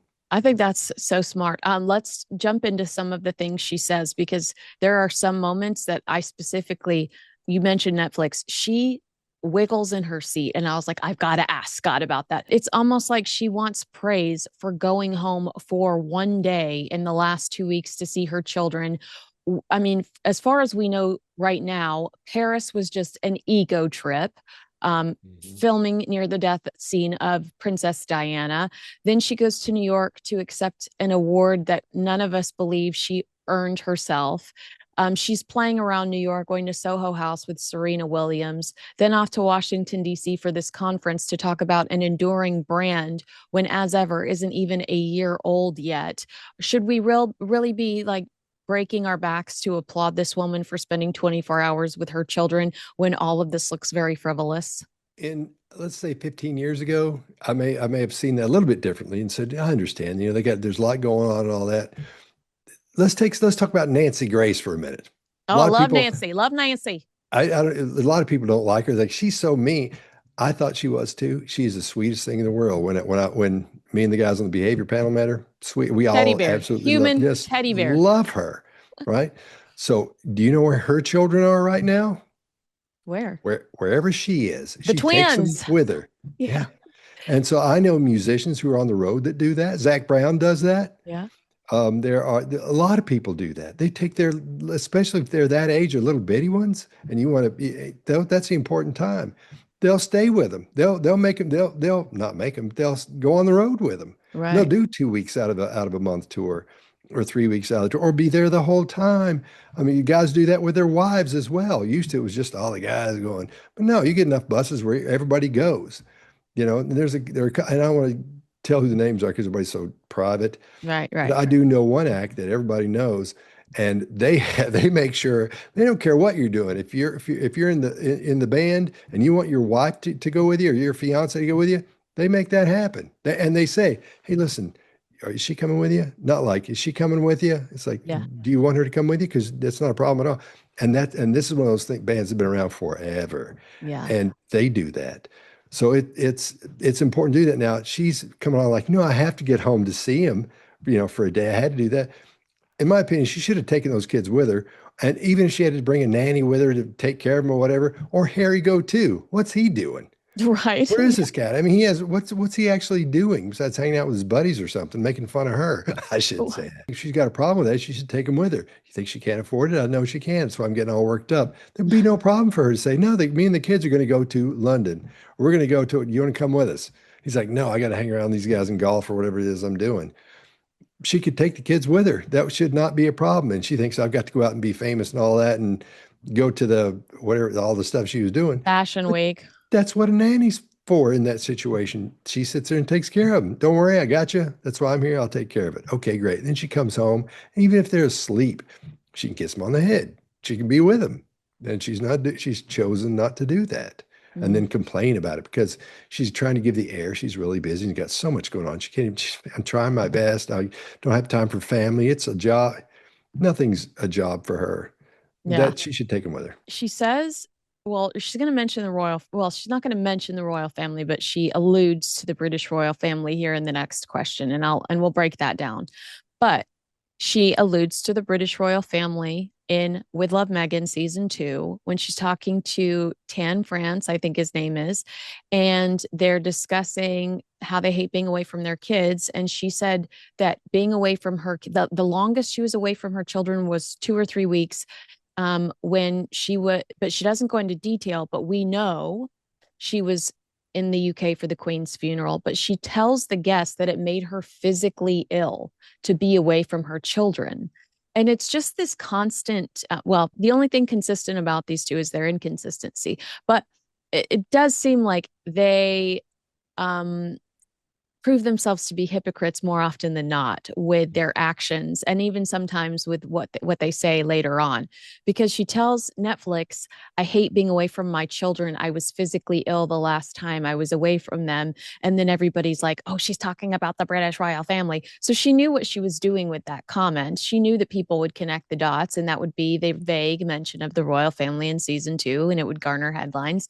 And then she does it again right here. 5 years ago was a very different situation for all of us. And, Archie was so little. And I had just gotten pregnant with Lily around that same time. So we were nesting and healing. And also, I don't even know I had the bandwidth at that time to think about what the big picture dream was. There was no plan. It was just, let's get through these next couple years, create community, which was always so important to both of us in our new environment. And then as we started to get into our producing, through our deal with Netflix, really creating projects that we felt were compelling. And then I said, okay, I've always loved being able to share. I've always loved being able to cook and entertain. Is there a business here? I want to ask you about a couple of things. First of all, she's a gorgeous woman. Like, she's gorgeous to watch her. I mean, she's a good public speaker, and I think she's physically looks very well put together. The white, the way it's flowing off of her, like, presentation is good, but what's coming out of her mouth is BS. If you're familiar with the story, in the first few years that her and Harry come back from the United States, she's doing Zoom campaigns, vote campaigns with Kamala Harris, Stacey Abrams, Hillary Clinton. She's doing a lot of charity Zoom videos. I mean, she's an active person. Are we literally supposed to believe that they step away from the British royal family, a huge, huge, huge historical moment, without any plans? Like, that, to me, that just sounds silly. And I don't believe that whatsoever. And again, it contradicts her brand, which is like, she goes above and beyond to make things special. She goes above and beyond to make things work. And then the healing part, does she not realize that by saying that, people are going to start talking about the drama between her and her in-laws? So I know I gave you a lot to work with there, but that was my first instinct in watching that. Well, think about the structure of it. Everything is there that says, I'm a mother, I'm healing, I want community, I want to, I want to do things, I want to do great things. All these things. Is there a business there? She's asking herself questions and then answering the questions. I mean, this is a setup again for the rebranding of her, not necessarily her business, but for her. So a lot of things are changing in here. When she's talking about healing, she's talking about how everybody's giving her a hard time over all that stuff, not just the royal family, but everybody, the world, so that's when she's talking about the healing. We can relate to that. The whole thing is structured to make us feel for her and understand where she's coming from. So that's why she covers all those spots of that. It's she's not brilliant, but whoever is in charge is pretty smart. Because When I she don't think touches her, when she touches her chin, what does that mean? I mean, it looks very graceful and elegant, but to me, it says something like, I need help going somewhere in my head. that's called framing. And so if I were to tell you and say, you know what I think though? I think these kids can be president, whatever it's going to be. That's you're framing your face, you're setting the thing up. Mhm. That's what that is. Okay. In a few minutes she's going to touch her neck and we'll talk about that and when she touches it and why that's important. Isn't But that right funny that here, she says that she it was really important for them to build a community? It's like, you've burned both of your families. Like, yeah, is community really that important to you? I mean, I just have such a hard time digesting what she's trying to sell here. goes back to platitudes. That's what she's full of these things that she thinks sounds. I'm sure she talks a lot about the universe and how it's in charge. I'm sure she talks about a lot of things that are similar to that. There are Yeah. these platitudes that everybody uses and says, "Oh, this." That's why I like community. I like sharing. Really? You like sharing? What are you talking about? Like I said before, nobody talks this way. If somebody came up to you and you said, "Well, so what's going on, man? What's happening?" I'm out sharing because I really like sharing a lot. And with a community, Yeah. what are you Just talking about? Nobody talks that way. If she were more authentic in these things, Notice how different she is in this interview than she was from the Jamie Kern Lima one and the other one with that businesswoman. Mm-hmm. Completely different. Emma Completely Grande. different here. Yeah, Mm. because she's not mirroring this woman. That's another reason I think it's set up. She's not trying to get this woman on her side. The woman's already on her side because Yeah. every other person we see her talk to, she tries to get them to like her. And she engages those things that make you like a person. The fake charisma, in other words. We're not seeing Mm. that here. Do you see any deception when she goes into the origin story of the brand? I'm just making jam. Is there something here? Because when she was at the Time 100 conference, she told them on that stage, and again, we're talking about all these different versions of her and all these different versions of her stories. She tells the Time 100 group that it was Netflix's idea. Yes, she was making jam, but it was Netflix's leadership that said, there's a business here. We can create a business here. And at the time, I felt like that was because people weren't sure as to whether or not As Ever would work. And this gave her a clean out. Well, it was their idea, not mine. And now all of a sudden she's saying, like, and that's when it came to me. I can make this I can make this a business. It's like now all of a sudden she's no longer blaming the management or leadership at Netflix for the idea of As Ever. Well, Kafka, a lot of this goes back to Kafka, but I don't think Kafka actually said it. I just think it's been um, put on him Telephoned into coffee. Yeah. So I think it's been put on him as every man must be the hero, is necessarily the hero of his own story. Mm. So she's got to be the one that's in charge. She's got to be here's what happened. You've heard the thing, it's better to sell the story than sell the truth. When you talk about a person, the myth than the real history of it. I could tell you that Meghan Markle's heard that quote. Yeah, exactly. So that's what's happening. She's restructuring it so it sounds good, it makes a great story. Everybody does it, but it's just done on a scale that's larger here, and more people are looking at it and can tear it apart more easily. Yeah, it's That's me. why that's another reason I don't think she's got a structure that is solid, because somebody would have remembered that and said, you can't say this because you said that. And we've talked about two different things happening here so far. If you had one person in charge, excuse me, or had a team that was paying attention to what was going on with the same person, you wouldn't have these problems like this, because they would remember not to say that, or be able to tell her, you can't say that. Remember you said this? So you gotta be cool. You can't do that. We have to say something else, or just don't say it. There's nobody there to tell her those things. But I was making a lot of jam. So it ended up becoming the thing that really was my passion project that I turned into a business. Amazing. And that became As Ever, which you launched about a year and a half ago. And went through a rebrand. I'm curious. Launched in February. You had one of your ventures was a podcast called Confessions of a Female Founder. Yes. About a year and so change after launching a company like that, what would your confessions be? Has it been harder than you thought, easier than you thought, more rewarding, harder?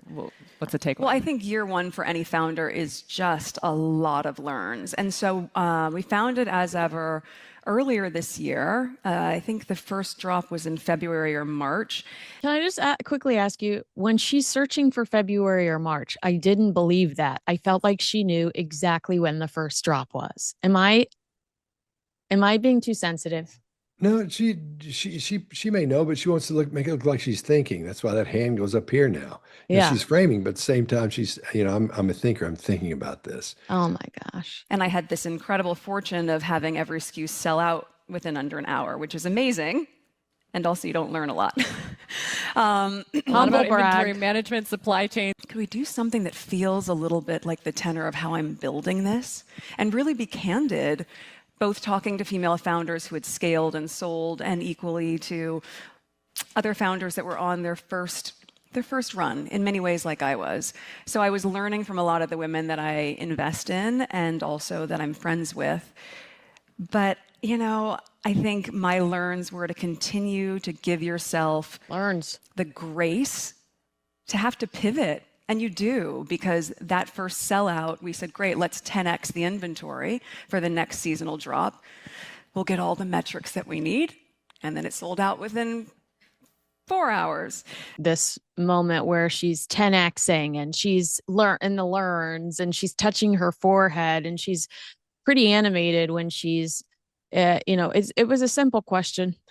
what have you learned? What's your confession as a female founder? And she's taken us on a roller coaster. And I also like the little humble brags where she's like, "We sold out so quick, I couldn't learn anything, and then we sold out again." And it's Yeah. like, oh my gosh, I'm gonna punch myself in the face. Yeah. This one, I see a lot going on here. So this Oh, automatically puts me into interrogator mode. So if I let's look go. red, that's what it is. There's what's happening here when she starts talking about business and she doesn't know, and she's going back to the things she set up to talk about, this story, this constructed story she's built about what she knows about business. She starts doing this thing with her hand and starts, and these are called illustrators when you're emphasizing specific words and phrases, like I did just then, specific words and phrases. And that's your brain doing that. So you make sure they know. So when she starts doing this, that's when she's starting to, you know what, she's not telling the that's to me, that's where the deception starts, because she's not being deceptive about what's happening. It's the stuff she wraps that truth in is the deceptive part, because she says we knew we had to, we talked about 10xing the inventory, and then we sold out, but she doesn't say, so we did that. She says, and then we sold out for whatever. So she skirts right over that, and it's a way nobody will notice it. So she didn't say they did 10x it, because if they did 10x it, that she wouldn't have sold out. That's a Mm. whole lot of product you're talking about there. When you 10 times what you had before, and it's not a story that entrepreneurs are talking about, it's not something that you have and I have and people we know have, that doesn't happen. Yeah, Yeah, if you have those types of numbers, you give them to Bloomberg. Bloomberg said she refused to give them inventory numbers. She refused to give oh, them product numbers. Like, I feel like if that's a true story, that's a story you're on the cover of Entrepreneur magazine. exactly, because they can vet that and make sure you tell the truth. I don't think that's honest there. I think she's not being honest there. A lot of that through there. The whole thing is set up, like I said before, to restructure how we see her as a business person, right? The way she's talking, the way she refers to her husband, she's independent of him. She talks about independence, all those things. Something this I think she may see this as her last. She's got a backup plan, which would be, okay, I'll just rest on the money we have and I won't try to be a famous person. But she's trying to show everyone she's an entrepreneur. Now, if we think about all the things she's done up to this point, this woman interviewing her talks about all the success she's had before. How many things has she been? She's been a whole lot of things. Just think if you were an actress, if you were, Wait, because she hasn't even told us about how she used to work at the paper source as a wrapping. Like that is another funny like meme you see. I want next time I see it, I'm going to send it to you. But there is a viral video that just goes into all the things Meghan Markle says she did as a kid. Like oh, she's had a million jobs. Well, my grandpa used to own an antique store, and I would be at his house or I'd be at his antique store every day after school. I mean, sometimes. And then she's like, I used to work at Humphrey Yogurt, and then I used to, do calligraphy. And it's just like a list of like these 300,000 things this girl says that she did growing up. And you're like, and not one person has come out to say, I used to work with this girl at the yogurt shop. It's just, she's yeah, always willing to toot her own horn. And really not being able to gauge how things are going to sell out, especially when you have people who have an appetite for the products in global territories, but we aren't selling internationally yet. And so they're finding workarounds where they'll have their friends stock up for them and then ship it to them separately. So the inventory is moving in a way that we hadn't anticipated, which is the biggest blessing. I have some of those friends, and they just had their friends purchase things and send them to the UK so that they could make vomit videos on YouTube of them trying her product. So that might not oof. necessarily be the greatest thing, having people stock up and send them elsewhere. There's a lot of movement, a lot of she's very animated throughout this thing. And I feel like you're right. She's got some talking points, whether asked or not. She's going to get them out there because she practiced them. Yeah. But I've tried some of those products. So a buddy of mine sent me a box of stuff. I was Said, accused of it by some of you in the comment. Some of you watching right now accused me in his comments of sending him this box. I would never do that to you, Scott. I love you. but it has, like, I've got this box here. It has the cookies in it, and all. So I had my sister make the cookies. My wife was gone, but so I tried all that stuff and did a video about it, and the cookies were actually pretty good. Oh, Everything else, well, I'll tell you, if you watch the video, see. But so I actually like the cookies. But what she's talking about here is she's making a lot of this is she's not this person. She's not. I know what that looks like when you're not being that person. If you'll see when she talks, she braces herself up against the back of the chair, then she gets the hand going again, and she's talking about whatever the business stuff is. One thing she doesn't say. I've told you about Michael Bertram before. This brilliant entrepreneur ran the Entrepreneur Center, the Nashville Entrepreneur Center. You can't talk to this guy for 30 seconds without him being talking about the customer. She never says the word customer, and that's who she's talking about. And if you're at a business situation, that's who you want to talk to these people about. You don't want to say the people who do this and they want that and it's for them. The people that no, you call them customers. That's what you do. That should be the mindset of every CEO that has products to sell. It's the customer. Does it bother you at all that she keeps adjusting her hair? That's one thing she does throughout this entire interview. She adjusts her hair a lot. Well, let's notice when she does it, what's happening there, because that's an adapter. That's how you get rid of that built up stress and tension. Some people will do it. We saw Harry do it all the time with his hand the other day, or on this other video we were talking about earlier. And a lot of times what she'll do is she'll sort of put her hand on her side and she'll sort of slap her thigh sometimes when she's standing. Anyway, I've noticed that a few times. But when she's doing that, that's called preening as well, because she wants you to look at her as she's talking about something that's really important. So she looks more like a CEO or more important to you as she's doing that. I don't know if that comes across right or not, but that's one of the main things. But the other thing is it's an adapter. She's trying to get rid of that built up stress and tension from sitting there talking, focusing on this woman. And every time she starts talking about this and starts throwing out some of these platitudes about business and all that, she does this and she looks at the audience. So notice when she touches her hair, notice when she looks at the audience, because that's when she wants people to say, here's the person I am. That's why she looks at that audience, because those things connect. And she turns around and goes, hey, I'm a CEO. Listen to what I'm saying, not just to this woman she's talking to. I've seen you say that about her touching her hair before. So that is interesting that is a habit that she hasn't kicked yet. Anything else standing out to you so far? We're 5 minutes in. It just feels sometimes to me like she wasn't not prepared. She's prepared for the questions, but these don't sound like the sexy questions she'd probably prefer to be asked. Like, okay, so you say you bought all this product, and you're still unable to meet demand. So what's the plan? Like, that doesn't sound to me like a question she'd want to be asked. And then, you see the way that she dodges it. Like, there was no real plan there. She's like, oh my gosh, and people are buying it internationally. Well, that's not what she asked, girl. Yeah. Well, she skipped past that with that thing about 10xing the inventory.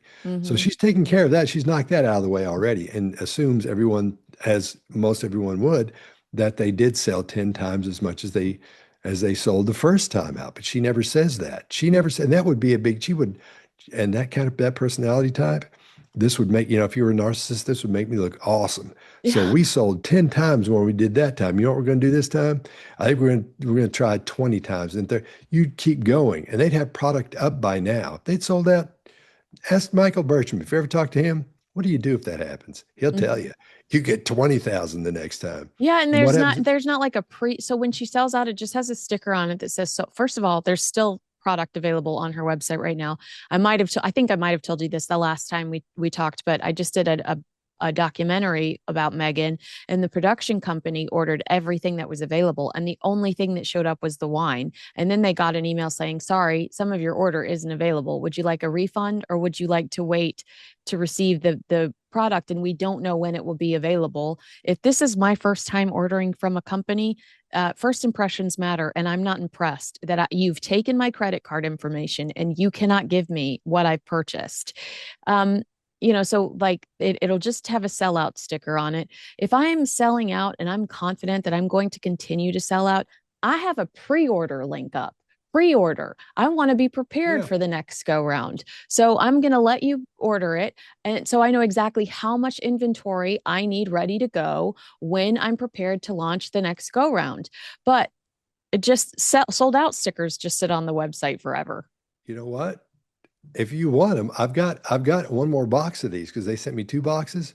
I've still got the flower sprinkles. It's full. It's I just took a little sprinkle out and put those on something. And I've got the tea, the ginger something tea still. Yeah. If you want those, I'll send them to you. You are You can use so those. sweet. You are so sweet. Do you, but even like, so you're like, okay, they're good, but are they Yeah. so good that you would ever, like, you know how you sometimes sit around and go, I could use a Krispy Kreme donut. Oh Like, yeah. are they so good that you sit around and go, you know what? I cannot stop thinking about Meghan Markle's cookies.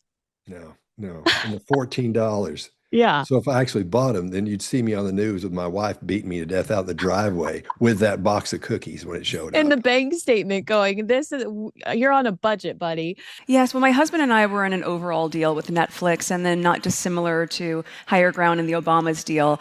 Once that had come to its term, the extension of it, which was such a incredible sign of the strength of our partnership, was now being in a first look deal, which is also exciting because it gives us flexibility to go to our partners first, and then at the same time to be able to shop content that might not be the right fit for Netflix, but has a home somewhere else. So for our non-scripted team and our scripted team, we've been doing a lot of content development that can meet different rooms. So the way that she is, first of all, when it was announced that there was this demotion in the Netflix deal, and there's no other way to explain it. You just at the beginning you were given a huge contract exclusivity, you know, like they used to do with Elizabeth Taylor. Yeah, we want five pictures from you. You know, you can't work with Oh yeah. anybody else. We're going to put you up in a house in Hollywood. Like that was the deal. Like we want all of this content from you. We believe in you. Don't go anywhere else, and we're going to pay you an ungodly amount of money. They hit it out of the ballpark with the docu-series about Harry's family, of course, because it's drama, and everything since then has not met expectations, including with Love Meghan. So the verbiage that went out was almost word for word when they signed this new deal with Netflix, which is just a first look deal, including that Obama information. So you get the sense watching her regurgitate almost word for word what some of those initial reports were. But don't, criticize this because Obama got the same deal.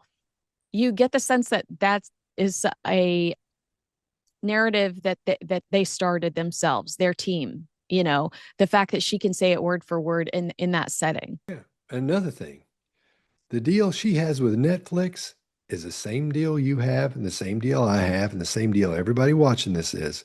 If you can find somebody that works at Netflix, give it to them, and there's your offering to Netflix. So that's Netflix saying, nah, we're not into it. If you get something great, that was the meeting. If you get something happening, come see us. We'll take a first look.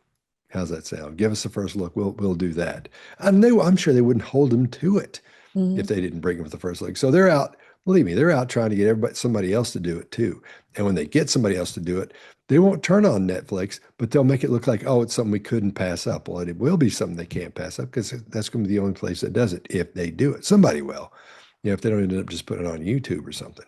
But that's Well, what yeah, that's about. that's an interesting thing that you say that because she goes into micro content as well. But did it mean anything to you in the middle of that difficult question that she moves her body, that she moves, like, to me, that jumped out at me, the way that because she sits erect almost the entire time. Even these feel very scripted. Every hand movement feels very intentional. So that adjusting in the seat, her squirming a little bit, that felt weird to me. Yeah, because and we call that seat adjustment or postural adjustment. When you move around and say, okay, here's what's going to happen. You're preparing to give your answer. It's almost aggressive toward you. So you sort of prepare yourself for it. Like earlier when she would brace herself against the seat and start talking about the business part of it. So that the part I think she's talking about there is what was it? It was with Netflix and the deal and the Obamas. Was that what it was? The Yeah, same as so the she's Obama? trying to say that the reason that this is not a downgrade, which is No. what all the headlines said, was because it's the same deal that the Obamas got. So she's comparing herself to the Obamas, but she's using the Obamas as an example to explain that this was not in any way, shape, or form like she's still getting what the Obamas got, right? Like she's Mhm. trying to dismiss any criticism around the fact that she lost this major deal. Yeah, but she's softening the point that everybody talks about. So, well, they lost their deal with Netflix. They don't have a Netflix deal, which they don't, and which they did. And so same thing with the Obamas, so I'm trying to put myself on it just makes you look better when you put yourself near them in your conversation about what you're doing. Mm-hmm. That same thing there. Again, it's a business thing. Notice when she's talking about business. Last time we talked about the suprasternal notch, this little dimple right here in your neck. When something happens that is emotionally charged, you'll see a little child get hurt, or somebody gets hit by a car on TikTok or something, or a movie. Women do this more than men. They'll touch the suprasternal notch. Now, what she does when she does it, her hand comes up and touches this little part of her neck here, and she's touching that as well with these fingers here. So she doesn't like talking about that business stuff. That whatever the business thing she's talking about right there, there's a problem in there. That's not it's not good. There's a situation there that bothers her. I would put everything on that Yeah. because I've seen that 1,000 times as well. I believe that this is not a strength for her. She wants to get through these questions about Netflix. She would rather talk about her hero product, Jam. Mm-hmm. Oh, wow. And a lot of people make fun of it being called the hero product. That's what you refer to it as, Well, yeah, but no, only I but only totally in the believe that. company. I But think she's she has read a book or two, and she just regurgitates it in yeah. a very bizarre way. Yeah, we're hearing information that she's getting from two different places. The reading part, I don't think she's a big reader because her vernacular doesn't tell us that, doesn't show us that. There's I won't tell you that. So when she's talking about the hero product, that's something you talk about you don't talk about that in this situation. You don't call, and she's done it. I've heard her say it at least 3 times in other places. Talk about the hero. You don't do that. That's not the vernacular for this situation. So she's read that. And the other things she's saying are the things that people have told her in her meetings. Well, how do I explain that then? Here's what you say. Here's what you do. Okay, I got it. And she remembers and she writes them down. I'm telling you, that's Yeah. that's most likely what's happening. She's writing that stuff down and then memorize it and then throwing it up. What we've designed is being able to have so much robust support in year one, where you have the show complementing the brand, where content and commerce are meeting, and then still enabling me to have autonomy to build out my own team and scale it in the way that I envision. That will go on. The business will, of course, go on longer than a series. And so it's really been a partnership that I'm grateful for. She says right there, what stood out to me in this answer is one of the things, of course, the business will go on longer than the series. She's telling us right there that there's no season 3. I think that, of course. Yeah. I wouldn't think there'd be a season 3 because she skipped right by it. Yeah. She may see this Christmas special as season 3. She may be trying to couch that and put that in your brain as it's season 3 or in place of season 3. Okay. Yeah. Yeah. That was the way she says, of course. Will we be seeing a season 3 of With Love, Meghan? Will it be on Netflix? Do we know? Well, the holiday special is coming out in November, and it's a really good one. So I think looking at that format again with A Year of Learns, so we're able to say 8 episodes for 2 seasons. It's a lot of work. I do lots of gift wrapping techniques. You guys know I used to teach gift wrapping at Paper Source and advanced gift wrapping. So, all of those things that you do as an auditioning actor, that's not the full circle I was expecting, but here we are. She's trying to act embarrassed by that. Like, I feel like that's what that is. Like, oh my God, but she's proud of it. That's why she's repeating it. It's sad. I feel sorry for her here because that's pitiful. I mean, what do you think is pitiful? Do you think that what's pitiful is the act she's putting on? Yeah, because you're seeing she's protecting her ego here. She has to keep telling you how wonderful things are. Maybe it's because I know that situation. I know about it so much, but I see what she's doing. She's trying to seem better than she is. Mm-hmm. So it's why she has to say, I was a professional gift wrapper or what it was. It's sad. For me, it hurts my feelings for her. I hate to sound like I'm empathetic toward him, but I am. I see what's happening there. I can see it's protection of the ego. That's what you're seeing. Narcissists at the root of it, they hate themselves, despise themselves, and they want everybody to think they're wonderful. That's why she keeps saying those things. And she's touching her head and moving her hair around and stuff. Again, those are just adapters because that bothers her. So we're just seeing protection of the ego. That's why it's sad. That's why I feel sorry for her here. That's interesting that that's how you um or that that's what this is. What Yeah. did I think this was? I think that this is her as a viewer, the way I digest it is her trying to look relatable and down to earth. By like being like, I used to slum it. I used to work at Paper Source, but I feel like when I watch her, I see her like no, I always say nobody loves Meghan Markle as much as Meghan Markle. So Mhm. that's interesting that we have two different takeaways from that clip. Yeah. Yeah. Because Everybody's going to see it from I a think different she's perspective. bragging. I think she's like in a way bragging. Like I used to work at Paper Source. Like, Yeah. oh, Yeah. weird. Did you see the pivot? The trying to blow past season 3. Oh, yeah. We might just go into social media. We might just do it in TikTok bites. Like it was like we're trying to figure out how to deliver something in less than 2 minutes. I mean, well, welcome to 2025. When this Yeah. show first came out, I said we don't need 45 minutes of Meghan Markle doing things that we know we can learn how to do in 60 seconds on Instagram. Yeah. Yeah. She's great at getting past the there's a term you use for that. It deals with a cow, but about getting past that part that's not true. She's a pro at that. That's what she's really good at.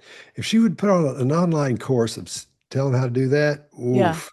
Yeah, because every con in America would want to get a hold of that.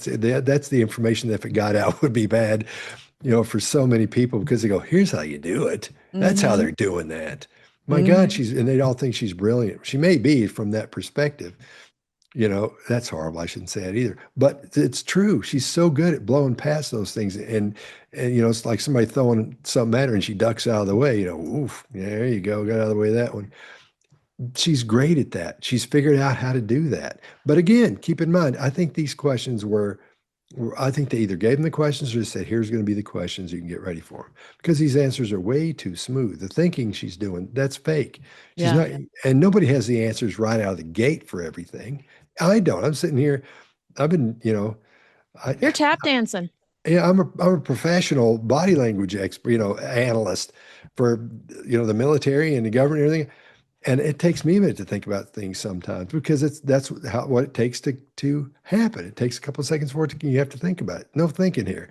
She's just bang, shooting them out. So the space between her answers and the question is way too short.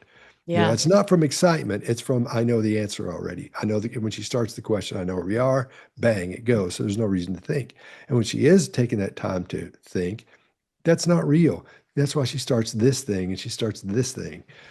Because that's the pose, that framing of I'm thinking, literally. That's really interesting. And I do remember when she was on the Drew Barrymore show that there were reports that the Drew Barrymore, the way that one of the ways they secured her was by saying, we'll give you the questions in advance so that you feel completely comfortable when you sit down on the couch. So I would absolutely not be surprised at that. Let's see. I think we go into social media here. So I'm curious, as you think about expansion for As Ever, we've talked a little bit about, obviously there's global appeal that you could tap into, and there's also stores. Right now you're direct to consumer. Can we expect to see some of your stuff maybe in like a Target, or where could we physically buy it, do you think, in the next year? Well, I think a retail component is so important, especially in growing a business, but also what I'm really working to convey and my intention with As Ever is getting back to things that are tactile, how we connect with each other. You want to put your hands on it. How does it feel? And you can only convey so much of that, obviously, in videos or in e-commerce. So I think my intention would be to have really bespoke, small retail collaborations, do some interesting ones as well in global territories. And then, of course, as you think about scaling, it's a brand that's accessible, but it still has a quality that feels as though it's masstige.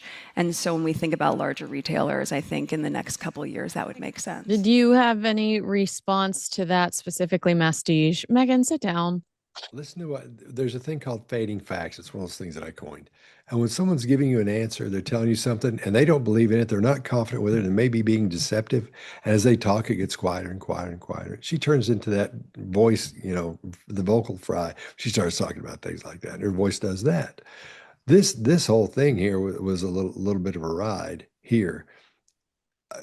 I mean, So go back. basically, she's saying, "Are you going to end up in Target?" And Meghan Markle does not answer whatsoever. Meghan Markle gives her like four different explanations of what she could potentially. Did you have an answer after that? Is Meghan Markle going to end up in Target?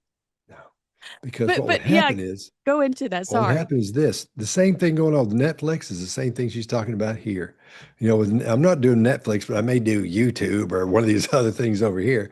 We're not going to do Target. We're going to do, I want to get into, these individual stores around the country. You lost your mind. That's not the way that works. If somebody said Target and you go, yes, but Target apparently won't do there's no retailer that would I don't believe there may be one, but I don't see why they would. Number two, nobody goes a whole lot of people don't go to the store these days. You get everything from Amazon, a lot of stuff. And when you do go to Target for those things you need, it's going to be those things you need already.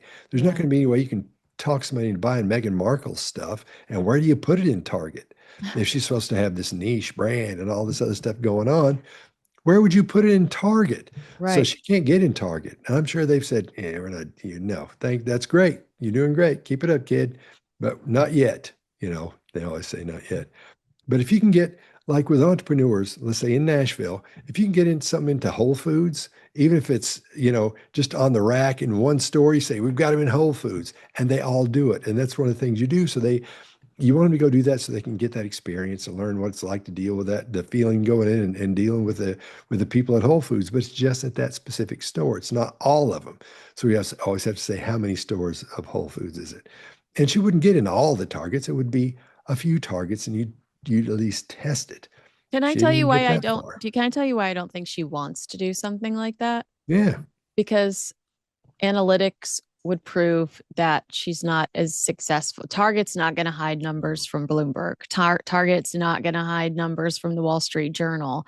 And she doesn't want to be held accountable. She doesn't want, they might have stricter rules on where her products are made or what type of ingredients go into it. As far as you have the box right there, does it have a calorie count and all those that, I remember somebody being Oh like, yeah. it does. Yeah. 90 calories for, what is Well, it? there are 19? just like there are different rules when you get into stores like that, and different states Yeah. have different rules for what needs to be on the box. I mean, I think it complicates things for her, and then she also wouldn't want to be held accountable when it comes to actual product moving for these companies. There's no way that Whole Foods, Target, Sprouts, or anybody would keep this a secret for her. Yeah. I believe you. Yeah, that makes sense as well. But yeah, you might be right. But I can't see Target taking that stuff because I don't know where they'd put it in there. There Right. is, No, I understand your yeah, point too. I understand it's very well. First of all, like it's not proven itself. It's only been here since February, um, and you know the hero product is jam, and that's not something that I would. When Chrissy Teigen did a line in Target, it was cookware, so that had a place. But can you see a giant kiosk dedicated to Meghan Markle's jam? I no. no, you're And right. if she's interested in doing that, why doesn't she go to Ralph's or Gelson's or Kroger or Publix, or Whole Foods, anything, and sell those things in stores? If it's Mhm. selling that much and you don't want to put it in one of those, why hadn't she gone to Whole Foods and says, look, let's just try it out and see what happens? Right. Any of them. And anybody would take a meeting with her or with her people anyway. So if she doesn't have it in a grocery store and jam is the big thing for her, nah, they're not into it. I don't think Yeah. that many people are into it. That's so weird. Like it's so weird to just the whole idea of being a duchess and then giving it all away for jam. I have a hard time believing this. You took a hiatus from Instagram. You came back. January. Woo, it's changed. You're back. You're in action, but you're not on TikTok. I'm Not curious. yet. Why will you be going on TikTok? I don't know. I mean, I think, look, I have a very complicated relationship with social media, as you can probably imagine. And I also recognize the role that it plays in business. Part of it is, equally the work that you were talking about earlier. My husband and I spend a lot of time working on online harms, specifically surrounding protecting our children, not ours personally, but all of our children, for what they're susceptible to in the online space. So I'm sensitive to that. I also recognize that if you can show up in these spaces and be on the side of good, there is tremendous value in that also. So we're going to continue to expand the footprint in the social and digital space for the brand. For me personally, I don't know. The last time I was on Instagram, you guys, boomerang was a thing. That was a long time ago. It always annoys me when she talks about how she's like campaigning for behavior online when her fan base is some of the nastiest and the cruelest. It's like, get your people in check first. But the idea that, when she looks at the audience and she's like, boomerang was a thing. What is she trying to, she obviously thinks that's a cute moment. Social media is beneath her. What is she trying to tell us there? That was weird to me. Remember when she said, I don't know? She's whispering. She's not going to go to TikTok, I don't think, because she'd really get slammed there. And she's afraid people aren't going to, I think they would follow her on TikTok, but I don't think it would be as big as she thinks it's going to be. I could be completely wrong about that. Morbid curiosity. Yeah. But I don't think she's going to be on TikTok. She'll do Instagram. That's easy. A lot of people are there as well. So I don't see a problem with that. I don't think she sees a problem with that either, except if she has to keep the comments turned off. Have you been on her thing? Yeah, she does. She goes into that. Let's just watch her say that, because that's interesting. This is to me her avoiding answering the question about how she navigates negative feedback. It's a pretty legitimate question. How do you navigate, or how do you decipher what is legitimate feedback that can be used to benefit your business? The cookies should come in a bigger box, smaller box, whatever, versus just naysayers. And Meghan tries to convince us that she has a lot of fans. Like, she's like, but no, there's a lot of people that do like me. And then she also says, and I turn the comments off for my fans, to protect my fans from negativity. Wait, really quickly, I just remembered one other thing. When she says I have a weird history or relationship with social media off the top, is she looking for sympathy there? No, she's telling us, she's saying everybody knows that not a lot of people like me, and I get slammed on there a lot. Because look, I mean, every video I've done about them just been horrible. So she knows people don't like them or like her. Then why does she keep showing up? Because that's who it's like, why do you have the Joker in Batman? He's a bad guy. Well, you got to have that personality type, that character, and that's where she can make money. She's the bad guy. That's how you make money doing that. Who would be the good guy in that situation, in that scenario? Who's on TikTok everybody likes, or Instagram everybody likes? Well, I think if Meghan's the bad guy, I think the good guys are the British royal family, right? There you go. Yeah. So we have one against the other. You can't have Coke without Pepsi. You can't have Advil without Tylenol. You have to have those things button up against each other. The royal family's going to do fine. She's not. But as long as she's against them and keeps throwing these things in, man, that's what keeps her afloat, her Meghan boat afloat. So like when we talk about like the perpetual state of victimhood that they linger in, this wasn't an example of that for her to be like, well, you guys know I have a weird relationship with social media. Of course it is. Yeah, it is, because it rings right back up. She's, married to Harry, who she calls her husband again. So you remember that. Keep that in mind. You don't hear his name in here. Used to, that's all she talked about. And every time we come up, oh, Harry. H. Yeah. All right. Let's go back in, because this is where she dodges this question about negative feedback and tells the host that the reason she has her comments turned off is to protect her audience. Founders always have to look for signals in what's working, what's not working, how do I tinker, how do I pivot? How are you able to decipher out like the constructive from obviously the not constructive that you need to ignore? Well, there are certain things that I've done just from my own self-preservation, but also that I've applied to the brand and for the people that are incredibly supportive. I know, the question can be around naysayers, but if you really see the groundswell of support that surrounds the brand and me, that's what I feel the most, and that's what I appreciate. But by design, I also recognize that a lot of those people aren't going to my page to see negativity. And so not just protecting myself or the people that work with me, but also the supporters. So I don't have the comments section on. That's a choice. And yet part of that challenge that I was trying to solve for was, then how do I create community? That is so key to this brand, and it's so key to how I like to show up in the world. How do we actually connect if you can't have comments and exchange? She nailed it there. It's about community, and she doesn't have one. There is a community, but that community is built because they don't like her. That's the community that's there. She doesn't have the comments turned on because she doesn't want to see that. The narcissism doesn't want anybody to hear it. She don't want to hear anything bad about her, or have anybody saying bad stuff about her.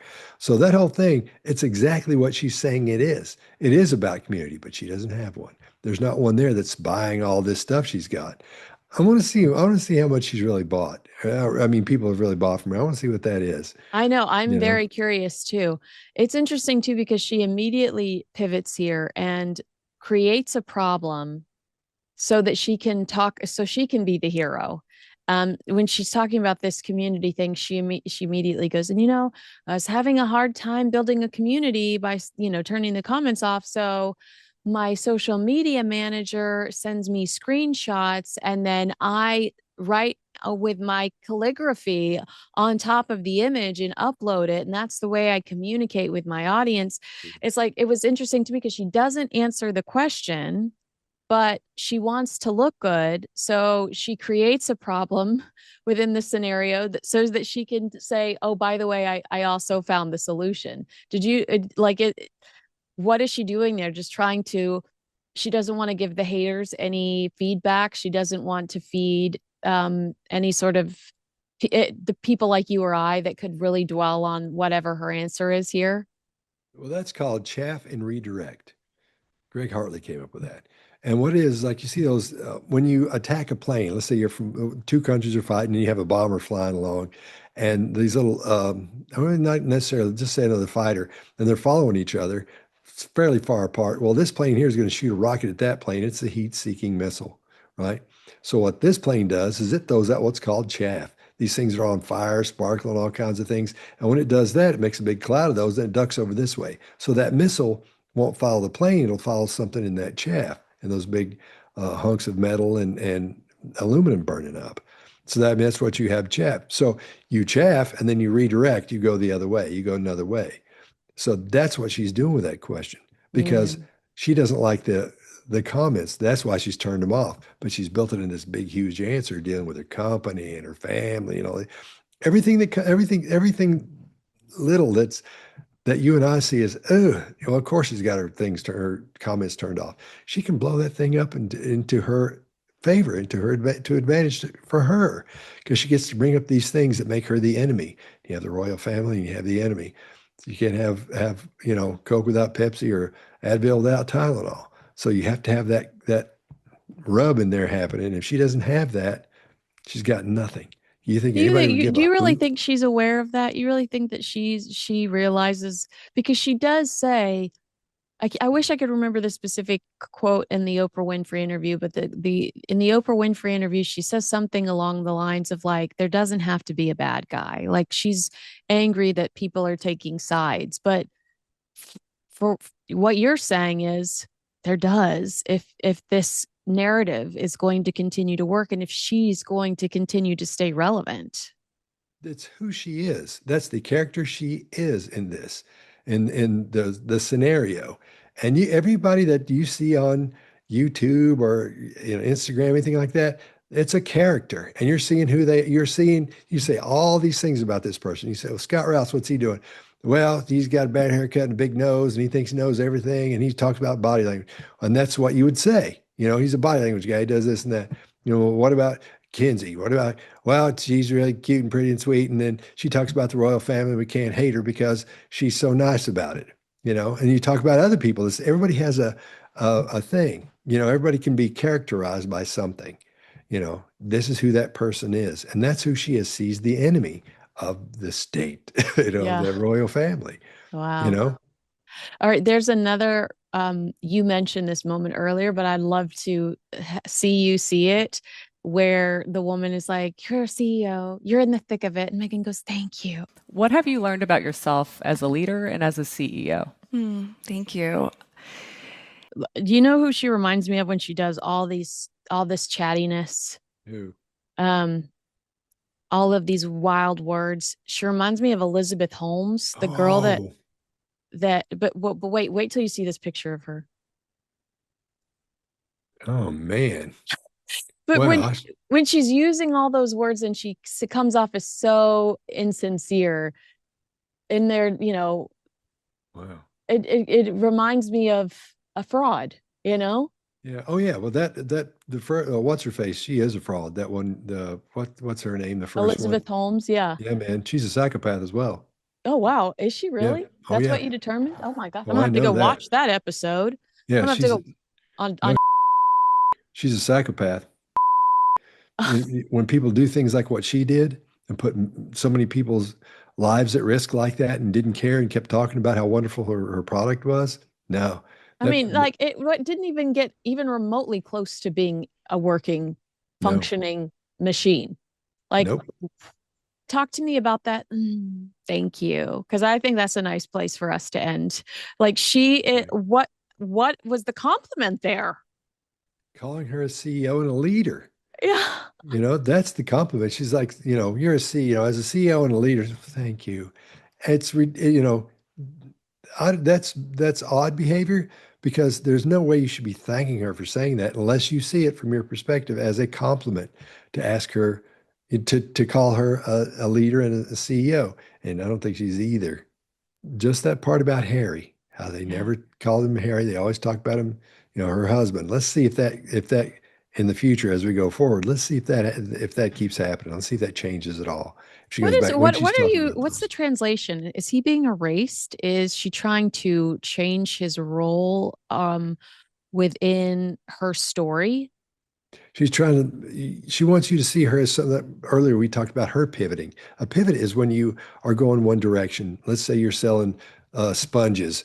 And you're selling to people who are, that wipe up stuff on a cabinet and that's it. But let's say they find out that sponges, you find out they're using them to, something for space over here. Well, then you say, we're not going to do that anymore. We're going to pivot and we're not for cleaning houses. We're over here for going to outer space.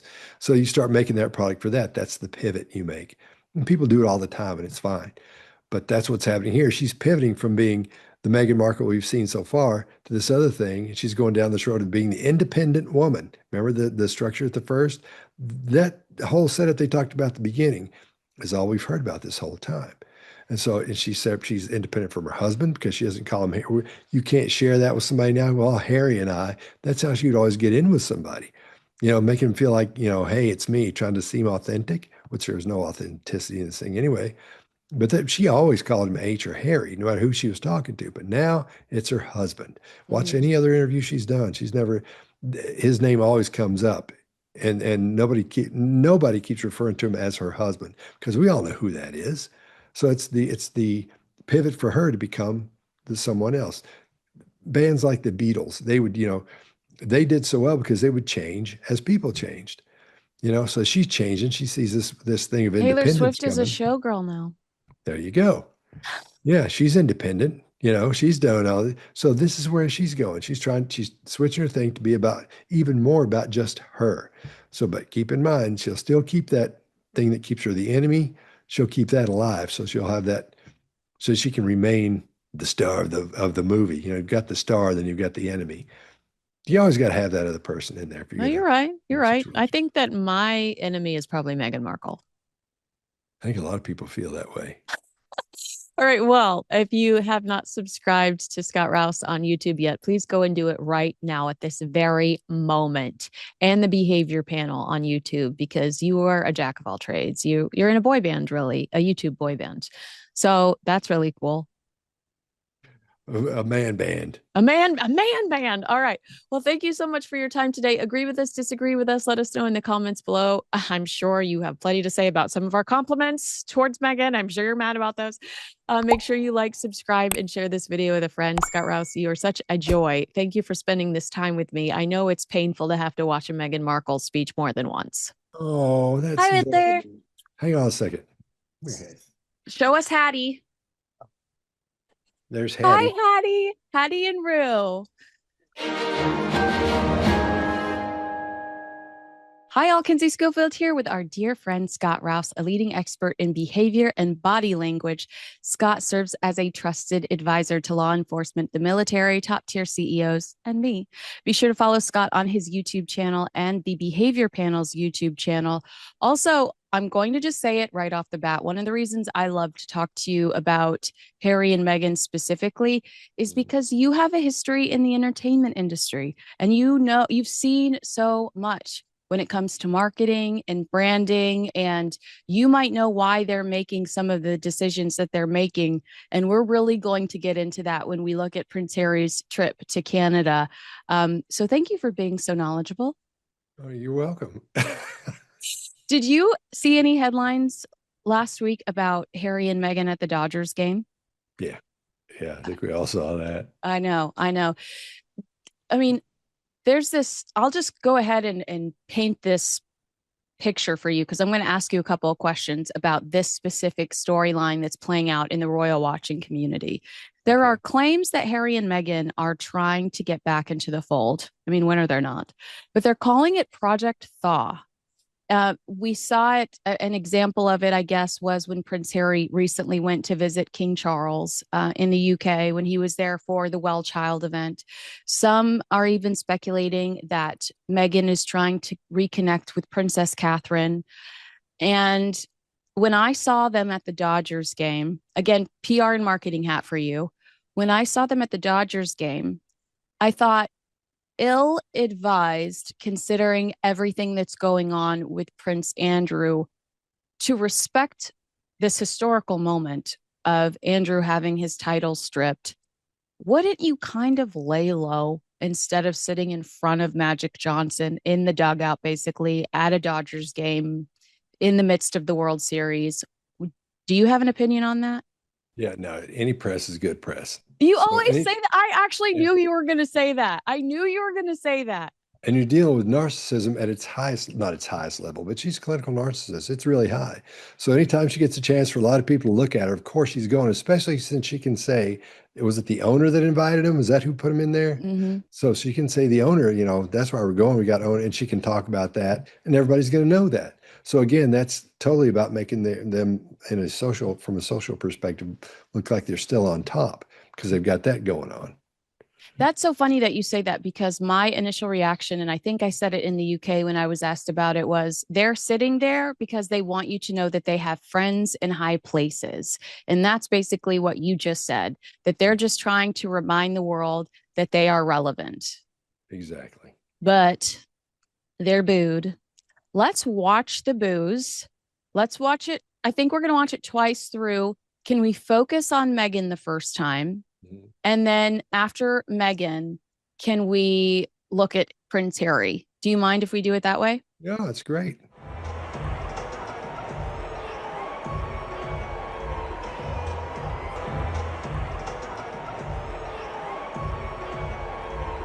Sorry, that's a short clip. Maybe I should have slowed it. You were always slowing it down on your channel. Maybe I should have slowed it down. Did you get a sense of Meghan's reaction? I mean, all press is good press. So is she just happy that the camera's on her, even if there are boos being hurled in her direction? Yeah, and that usually, if you notice at the games when they put that camera on famous people when they're at the games or football games and things like that, they all wave or they make the little heart thing that everybody makes, that kind of thing. Not her. She sort of froze up in there. Now, whether I couldn't tell. I've listened to that 1,000 times. I can't tell if they're actually booing them or not because is it the Blue Jays? I don't know anything about sports, but is it the Blue Jays? Is that their name? The team name? Yeah, the Toronto Blue Jays. Yeah. Maybe they were yelling blue or Blue Jays or something. Nice try. Nice try. Longer. Now, Well, believe me, well, let me tell I'm you not what. Well, let picking me tell you why either. they might have been booed. It's because Megan's been seen in hundreds of pictures wearing a Blue Jays cap because she used to live in Toronto while she filmed Suits. So, if you looked up Megan in any sort of baseball association, it would actually be with the Blue Jays. And then Harry's father is the King of Canada.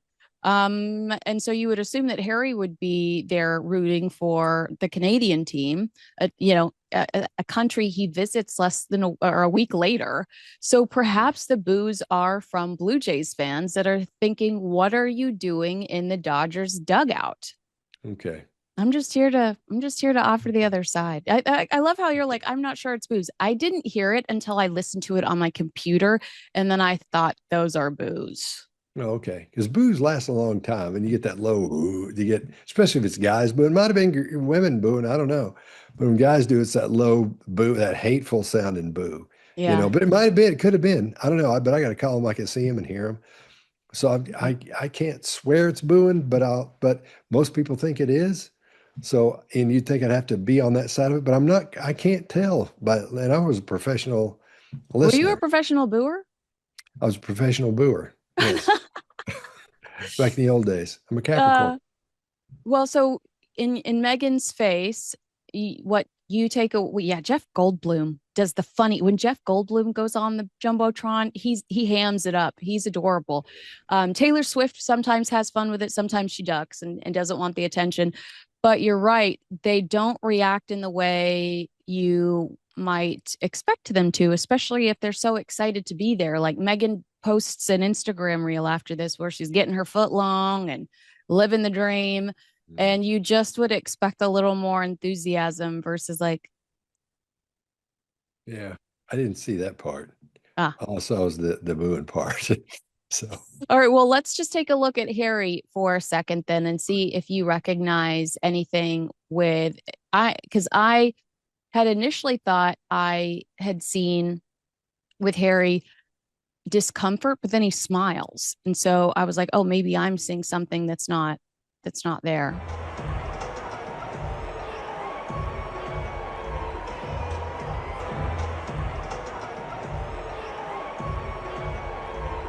There's like a little weird crease in his mouth that I felt like might be discomfort. And then he smiles. I think he's probably looking. I think that's when he recognizes himself or sees them on the thing or whatever. What do you call it? Jumbotron. Mm-hmm. That's when that smile kicks in is when he sees that. So he may just be looking around. I don't even think they're under the impression they're being booed yet, or Mm. if it even does dawn on them. They might have had been told that, but then she wouldn't have acted like that if that was true. So maybe she thought, I'm okay. I'll make this call then. I'll think she was under the impression they were being booed because of the way she behaved. And I don't think he's the smartest guy in the world. Not that he would miss that, not, has anything to do with it, but I don't think he really caught on to it yet. I don't. I feel like he was there, but he wasn't there. Yeah. I don't feel like this is a place where he would feel comfortable. He No. tends to avoid. I mean, I've seen him at the Super Bowl before. He went with Eugenie years ago, but we don't typically see him at American sporting events, and especially if he is truly concerned about security, this does not seem like a place where he's going to thrive. I talked to Tom Bauer, who wrote this book called Revenge, that's really good about Harry and Meghan, and he's got a new one coming out next year. And he said that we never see Meghan Markle defeated, that, she, even when she fails, she still pops up and she wants us to think that she's winning. And is that narcissism? Can you walk me through the ability to be able to fake it in that way? And how exhausting physically is that on the body to continue to try to keep that up and to hide any sort of disappointment? Well, from a psychological perspective, it's kind of tough to do. But there are certain kinds of people that can do that. No matter what you throw at them, they come up smiling. Because in the long term, what you're seeing from a publicity standpoint, in the long term, all you're doing is seeing them smile and all that, and you don't focus on, oh, look, they got her. Look at this, because she looks like that. Because that's what I'm doing on my channel. We look for everything, body language wise, and we would hear it like we are right now. you know? So it's tough to do that, but it's important to keep that just keep smiling attitude, because that's what gets you through a lot of stuff. And maybe that helps you talk yourself through those things as well. It sounds kind of weird, but it's a lot of people do that, especially in politics, because the 50% of the people hate you and 50% of the people just think you're the most wonderful thing ever. You know, they're seeing that in New York now. No matter what happens, that Mom Dummy, dang, he just smiles all the time. No matter what they say or do, that guy just keeps smiling. And you looked at Cuomo when they were coming at him, you didn't smile the whole time. You know, you see one guy winning and one guy not winning, makes you wonder. When you see when someone smiles, you smile back at them automatically. That's and your brain goes, oh, there's a smile. You can do it with pictures. You can do it with have somebody across the street smile, and you'll smile too. It's something automatic we do. Can't help it. It's subconscious. It just pops out. And when you smile, what we know from Paul Ekman's studies, he was one of the guys that first did the facial studies on the 7 universal facial expressions. And what he found out was that when you smile, or whatever expression you make, that fires off stuff in your brain, to make a long story short, that makes you feel that emotion. Yeah. So if somebody's smiling at you and you start smiling back, they start feeling that emotion. So people who smile at people a lot, notice how many people like them, not just because they're smiling, but you know, they think they're happy or whatever. It's because it's making them smile. So that emotion goes through this. There may be something to that. You know, there are a couple of studies about that, but they're not very interesting, and they're not too deep yet. But Ekman's were the best ones so far. If anybody's into looking up studies on Ekman, Paul Ekman. I feel like you're absolutely right. And when I hear you say that, it reminds me of just how damaging I feel like the first few years Harry and Meghan were in the United States were, because first impressions matter. And I felt like we saw the real Harry and Meghan, and they told us they were the real Harry and Meghan when they moved to the United States. And when Meghan is sitting in that chair with Oprah Winfrey, and when Meghan is sitting on that couch talking to Netflix, she's not as smiley, and she's not as friendly. And I associate her with that. I don't associate her with the girl in the Netflix kitchen, in the rented kitchen for Netflix, smiling at her chef friends. It seems like they should have been privy to this a little bit sooner, and maybe we would have more of a, I mean, I guess in looking back, they have made a lot of mistakes, but being so negative in the first few years of their new life in the United States, it's cemented in my brain. And it's hard for me to accept this smiley new version of her, because I don't believe that it's authentic. Yeah, the first 6 to 9 seconds you see someone, that's how that someone sees you. That's how they're going to remember you. That's how they lock in. You know, because they'll see somebody, they'll make a lot of decisions about you. There's a study that was done, and when you see someone in those first 6 to 9 seconds, they see that it's called the thin slices study. If anyone wants to look that up, and it was done at Harvard. And that first 6 to 9 seconds right there, you make up a backstory for that person. Your brain does. You may see that person and go, for the first time, say, "Oh, that person reminds me of somebody who was mean to me in high school. I don't think I liked him," even though you never talked to him. You get creates that backstory for it, right? You may see somebody and go, "Oh, if you're giving a talk or something, you look down and down there, the people you're talking to, see somebody looks like your sister. You go, oh, she looks like my sister. My sister's sweet and funny, and I'm probably gonna like her, or I like her." So your brain automatically sets itself up to like that person or dislike that person from that first 6 to 9 seconds. So you take someone like Harry and Meghan when they first come in, and you see them and they're not smiling for that first little while or wherever it was. It sort of sets you up. And now we see them smiling all the time, so we know there's a difference there. People who have followed the royals, and there's a lot of them that understand the way, that see the way they are now and saw the way they were before. They have that set up of, I don't know, they don't look very happy. I'm not so sure I like them. They remind me of somebody who's sad. Then you see that one where they're smiling all the time. It's not like, oh, things have changed and they're happy now. They don't see it like that because they don't think about them all day long. They're not part of their lives. So they see them here, there, there, and they see them down here, and all of a sudden they're smiling from then on all these other spots they see them in. Then that's not the same as they know them as. Mm. So that's why they get the feeling it's Fake. fake. Yeah, absolutely. So Harry is booed at the game. according to headlines, but maybe not according to Scott Rouse. He's booed at this Dodgers game. Also, the Dodgers lose, and a lot of people are like, you guys are not a good luck charm. But then he announces that he's going to Canada. And Canadians are livid because they just lost the World Series and watched Harry sit there wearing a Dodgers cap. So all these headlines are circulating around that they don't want him to come to Canada. And they're mad at him because they have so much pride in their baseball team. And it felt like Harry was not loyal to his father's kingdom, his country. So Harry is kind of put on the spot about this during an interview in Canada. And I'd love to know your thoughts on whether this was an authentic moment or not. Let's take a look at this. It was widely criticized across the country after being spotted at Dodgers Stadium sporting a Dodgers hat during the World Series. I would like to apologize to Canada for wearing it. Secondly, I was under duress. There wasn't much choice. I was invited to the LA Dodgers box, or the dugout, by the owner himself, so I was doing what I thought was the polite thing to do. But I'm going to wear this from now on to make sure I don't make any more of those mistakes. Do you have initial thoughts before I ask you anything by watching that? What stands out to you? That's prepared. That's prepared. I mean, because he got home and thought about that and said, oh, Lord, what am I going to say? I got to talk to these Canadians. He may have talked to some people and said, how do we approach this? Or put in Chat GPT and said, how you do something like that. And then he's got to talk to somebody. I don't mean to offend anyone, but he's a little bit, how tall is Harry? He's like 6'1"? Yeah. He's an inch tall. How tall is his dad? His You've dad. seen his dad. You've seen his dad. How tall is he? When I met him last week, he was taller than I am, but he's taller than I am in heels. So he's taller than probably 5'8", maybe he's 5'8". When you shook his hand, how tall are you? 5'7", but I was wearing heels.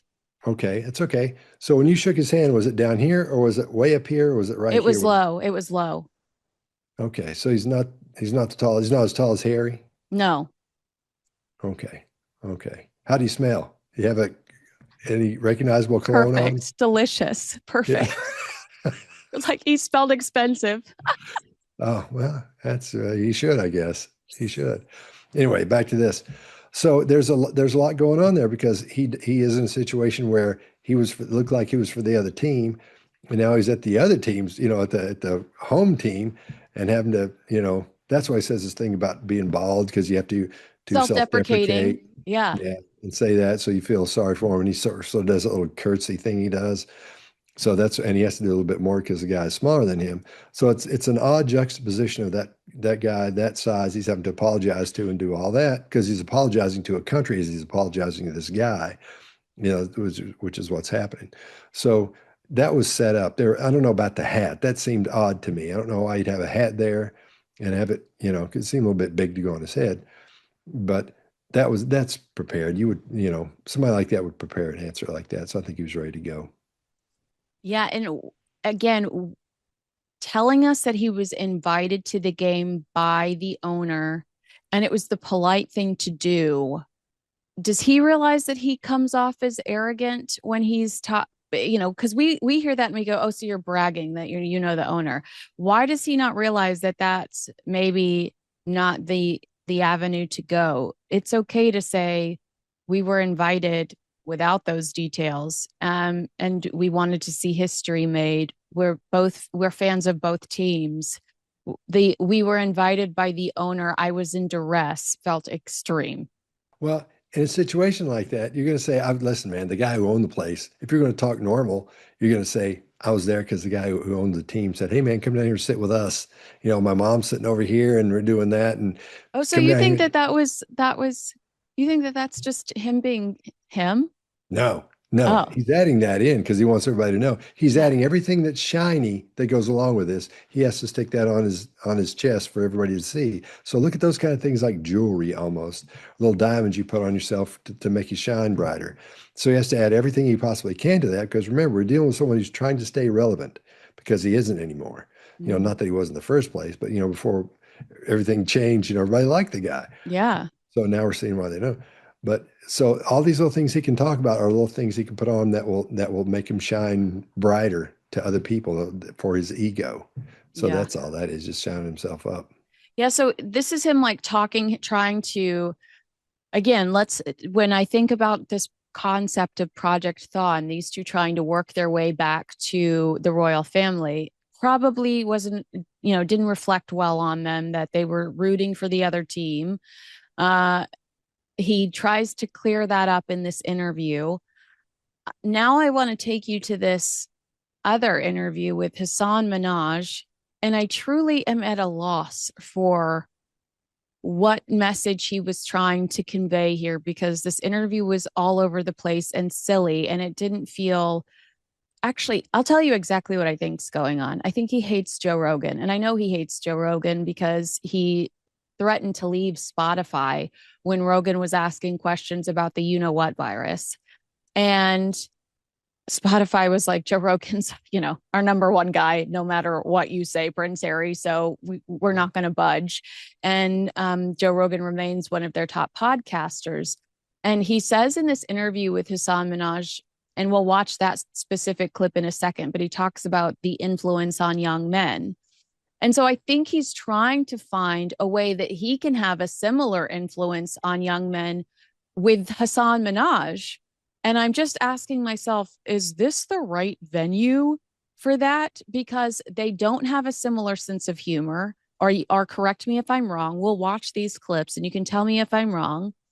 And, I don't know. I don't know if that, I don't, go ahead. Harry doesn't like Joe Rogan, or Minaj doesn't? Harry and Meghan threatened to leave Spotify at the beginning of their deal because Rogan was talking to people that were challenging the narrative about what was going on with the plague. And Spotify was like, okay. And it seems to me that it feels like he's criticizing this, that, he's talking about how they need to protect the men because of these outlets online. And it's like, but this is exactly what you're trying to infiltrate said outlet with with this interview. And I think Joe Rogan would have Harry on in a heartbeat. I mean, I think that Joe Rogan would let, Prince Harry unleashed, because he knows Harry would talk himself into a hole and make an ass out of himself. It wouldn't take much. But watch him with Hassan Minhaj and tell me if they're on the same level, if the objective is to be taken seriously in this space. Does it do him any favors to kind of be, Hassan's punching bag? There are a few things we'll dissect, but let's watch this first clip before we get there. What do you think of this Charlie XCX Taylor Swift beef? The what? Oh, no. No, this is serious, because was Charlie's diss track even a diss track? I mean, to me, Sympathy is a Knife was about something completely different.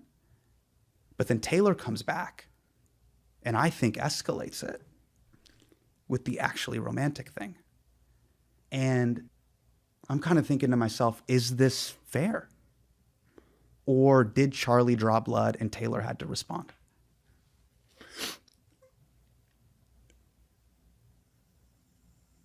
Sometimes I just think, where do we go from here,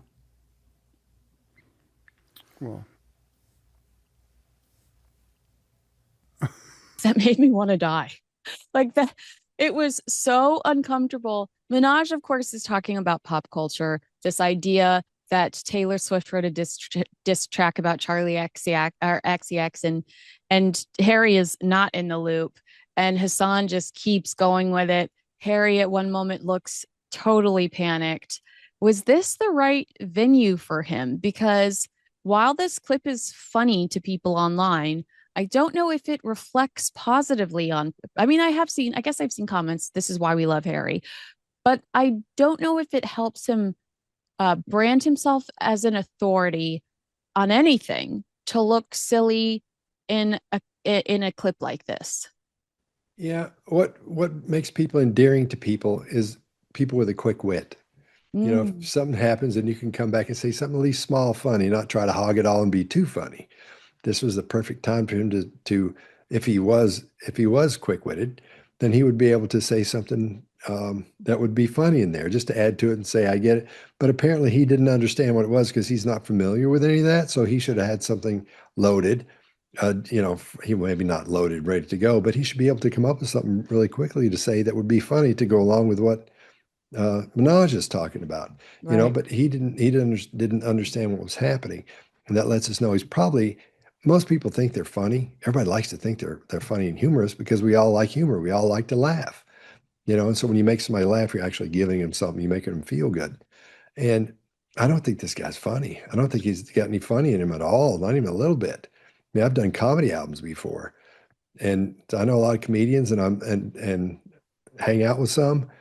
And let me tell you, I don't see funny in this guy at all, not even a little bit.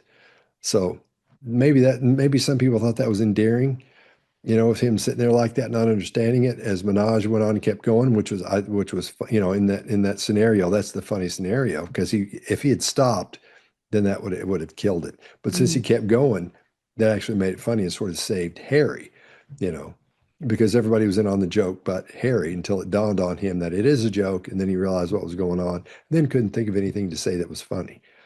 So It's so cringe. When he looks off to the side, did you feel panic in your body? I mean, I did. When he looks off, like it's almost like he's looking at his handler, like WTF, what do Yeah, I do? And they're probably going, it's a joke. It's a joke, like just play along. that's I him felt looking for panic. relief. He's looking for relief from someone. He wants somebody to say something because he can't think of anything to say. So he thought if he looked over there, they'd go, "Hey, man," and say something either funny or start explaining, so he could go, "Oh," and he could take it from there. But I don't think anything happened. I don't know. It was uncomfortable to watch because he's not funny. He doesn't have the wit to complete that connection there with Minaj and him. He couldn't make it happen. So Right. everybody would like it and think it was funny. Yeah, like why not just be like, oh, we're more into Baby Shark in my house or something like that. Like I wouldn't be keen on Taylor Swift and Charlie XCX beef because we're rocking out to High School Musical or whatever it is the kids are listening to these days. I don't know. But you're right. It just felt dead. And he looked so confused. And then as they build up throughout the interview, it does take a serious turn, and Hassan meets him at that level and engages with him in this conversation that we'll see in a second. But it's hard for me to take him seriously as an authority when Hassan's really, I think they refer to it in Britain as taking the piss out of Prince Harry throughout this interview. Let's take another look at him kind of teasing Harry about the book Spare. There's a moment in the book that really shook me to my core, and it was this quote. Each year I receive from Pa an official clothing allowance, but that was strictly for formal wear, suits and ties, ceremonial outfits. For my everyday casual looks, I'd go to TK Maxx, the discount store. I was particularly fond of their once-a-year sale when they'd be flush with items from Gap or J. Crew, items that had just come out of season or were slightly damaged. Bro, I'm sorry you had to go through that. I know. You know what? It was hard. It was really hard. TK Maxx it's now a special place. Forms a special place in my memory. And as I was reading that, I was just like, I hate Hassan Minaj, but that did make me laugh.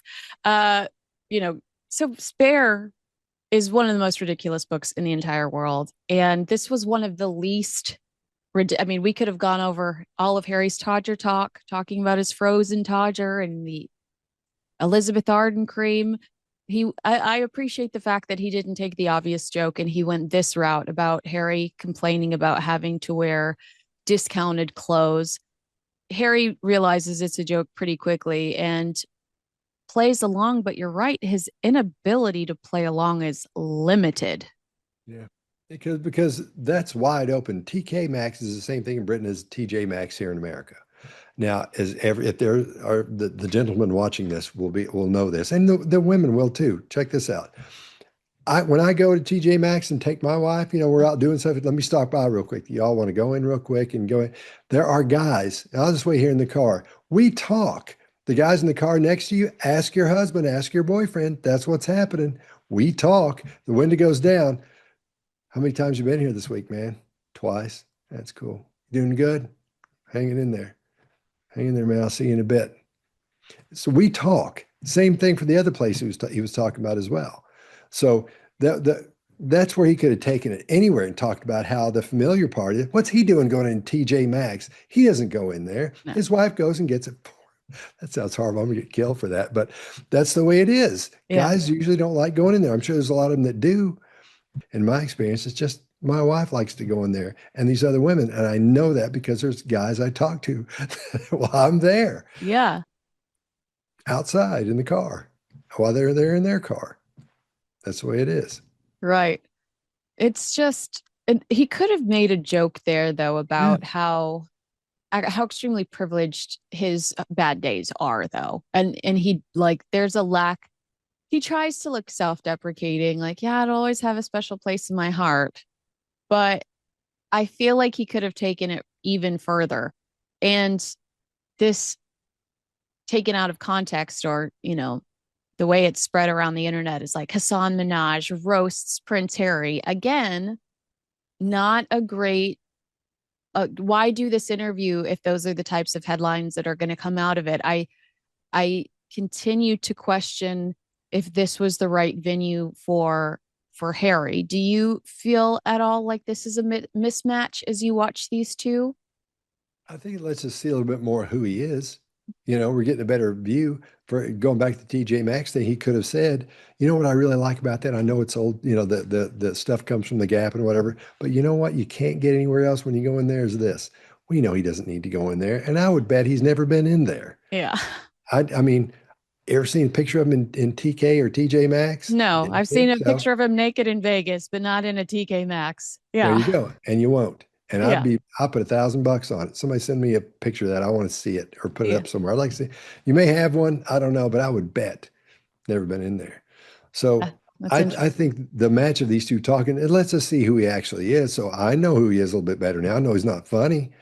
I know that this guy Minaj is just being nice to him, because he's there and it's good for his podcast. He's not really connecting with him because funny people understand there's a connection you make with another funny person. That's how those people. That's why we're friends. Exactly, because I'm so hilarious and you're so hilarious. All right, let's look at this next clip. I believe it's Harry breaking down protecting children online. And you and I have discussed his posture before when he talks about this. Specifically, the last time was in New York, and you were disappointed in him. I'd love to get a grade from you on this delivery based on compared to the New York delivery, because I personally see an improvement and an eagerness to speak, where in New York I felt insecurity and hesitation. How do we mobilize to be able to ensure that the future of our digital space isn't created by a small group of elite, powerful people? Tech oligarchs, sure. Tech oligarchs, you said it, in a boardroom, as opposed to for the people that are using it. And there's a moral and there's an ethical argument, which I think is very clear. What still astounds me is the lack of legal protections. Same. Again, it's like, as a company, if you're working in that company, surely you would want accountability. Yeah. There is this culture of build fast and break things, and that's totally fine with binary code. When our kids or teenagers are the collateral damage, that's the terrifying part. And I hope, man, this becomes a bipartisan thing. It's not about Democrat or Republican. It's not about what country you're from. This is a thing that it affects every single person. And it's not. And when it comes to the kids literally killing themselves because of social media, it's still very easy for the companies to turn around and say, "Well, if you don't like it, don't use it." Yeah. It's like, well, you're the ones that made it super addictive in the first place, and now you've got the kids hooked on it. He does sound like, I'm going to get negative comments for this, but he was eager to talk about a fact or a topic that he knows about there. And maybe that just means he read up on his notes last night before this conversation, but he seemed a lot more confident to me in this exchange than he did at that parenting event in New York a month ago. Yeah, that's a softball question for him, though. That's something that's part of his platform. That's hitting him right there. And, he's at home plate, man. That's perfect for him because he's said that 1,000 times now. In the last few weeks, he hasn't said that. We know because he slows down. He closes his eyes and he starts stuttering because he's trying to get the second half of that statement he usually uses in that situation for that specific question. He knows what it is, and he has this thing where he stands up there and gives talks and says this, but he hasn't said it for a couple of weeks. I mean, out loud. So it's not ready there to roll off his tongue, so to speak. So that's why he has that problem there. But that's his platform. That's what he's all on. And every platform that he gets on, he takes it to the wall. This is the worst thing ever. Yeah. There's a safety problem with it. I've noticed that with our politicians too, in our politics. Everything is so extreme to the point where you're like, I'm extremed out. Talk to me like I'm a human and not like I'm a headline. Yeah, exactly. Exactly. And if you'll notice, his vernacular changes here too. There's a lot of things that change when he starts talking about these things. When he gets on his platform, or you hit him right there in the pocket, say, "What about this?" And he knows all about it. He's just using these things, by vernacular, the words he uses, the phrases he uses, they're different than the other things when he's talking. He doesn't use that. He doesn't talk like that normally. So what he's talking about is these things that are set up Memorized. He's memorized some make him key sound smarter. points that make him sound intelligent. Yeah. It might be a silly question, but we talked so much about how physically awkward and uncomfortable he looked in New York. The way he did, like, meandered around the stage and the weird things he does, tapping his leg or tapping his pants. Do you think he's more comfortable when he's seated? Or was it just the environment in general? Not a room full of strangers. He's across from Hassan Minaj. They've probably given Hassan these specific talking points when it comes to this specific campaign. Well, let's take into consideration when you're in front of a bunch of people like that.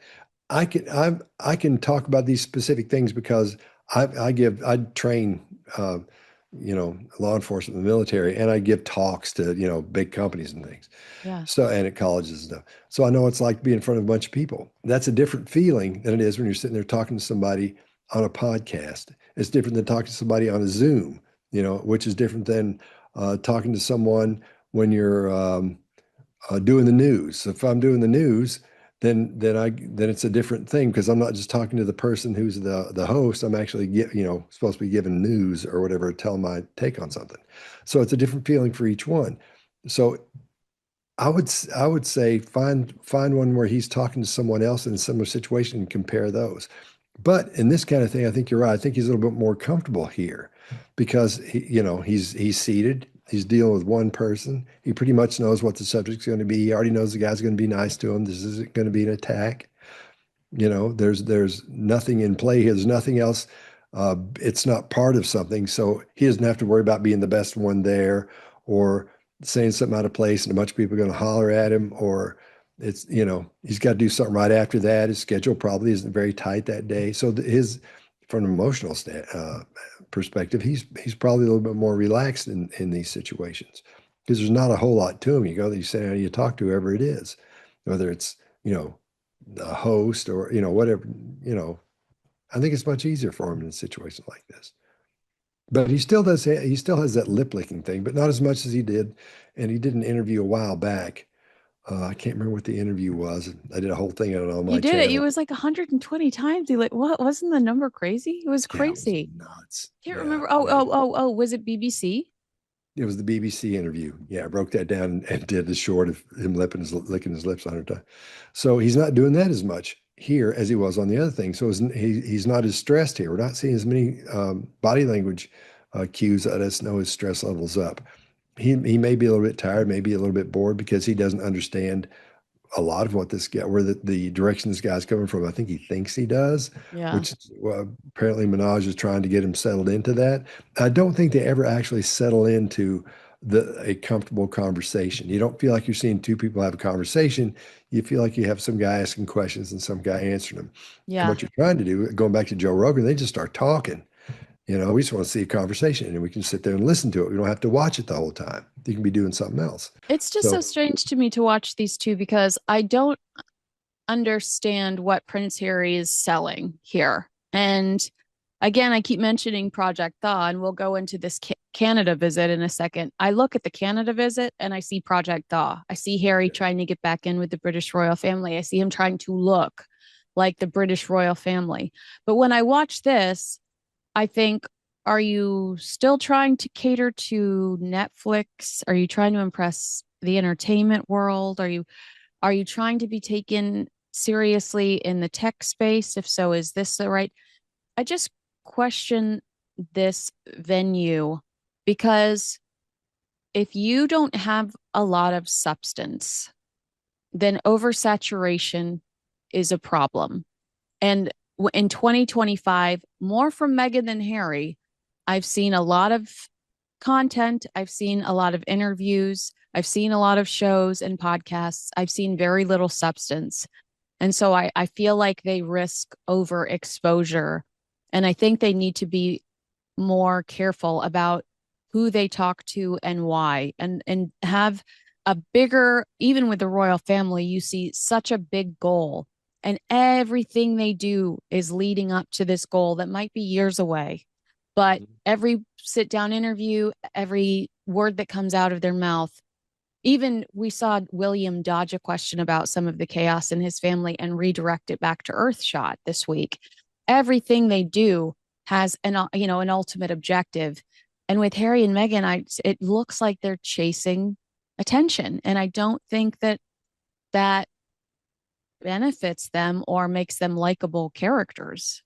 Well, in this interview, he's selling relevance, his relevance. He's still trying to make himself relevant. If you remember, I don't know if anybody's watched this whole thing or not. I know you have, and I did too, was when he asked him, do your children know what you do? And he says, they know we do good for people. What is that? Yes. Scott, I've said this to you before. It drives me crazy that R12's motto is show up, do good. I think it's so vague so that we cannot hold them accountable. So that show up, do good. Okay, well, how did you do that? I mean, if you say, here is our mission statement, and you're very specific about what your goals are, then at the end of every year, somebody can knock on your door and say, you didn't do that. But to just say, show up and do good, my kids know that I do good. It's just vague enough to where no one can hold you accountable for not doing a damn thing. Yeah, I agree with you. Thanks for coming to my TED Talk. Yeah. Let's see what this next clip is, because I've already forgot. So it's a gamble. His visit took him to Toronto's Sunnybrook Veterans Centre, the biggest care facility of its kind in the country. How old are you now? I'm almost 102. Here, Prince Harry met with some of the nation's oldest veterans who served in either the Second World War or the Korean War, and the prince seeming to really enjoy himself. For me, it's the banter. It's the banter, it's the humor, it's the community that they are given here. Here, veterans are taking part in creative art therapies, where both art and music are used to help vets with their physical and mental health. Brenda Reed, who's 101, thrilled to meet the prince. He certainly has lots of charm. You just talk to him. I practically called him Harry. Prince Harry's, of course, a veteran himself. He did 2 tours of duty in Afghanistan with the British Armed Forces, saying he's just one of a long list of family members to visit veterans here. My aunt's been here, grandmother's been here, my great-grandmother's been here.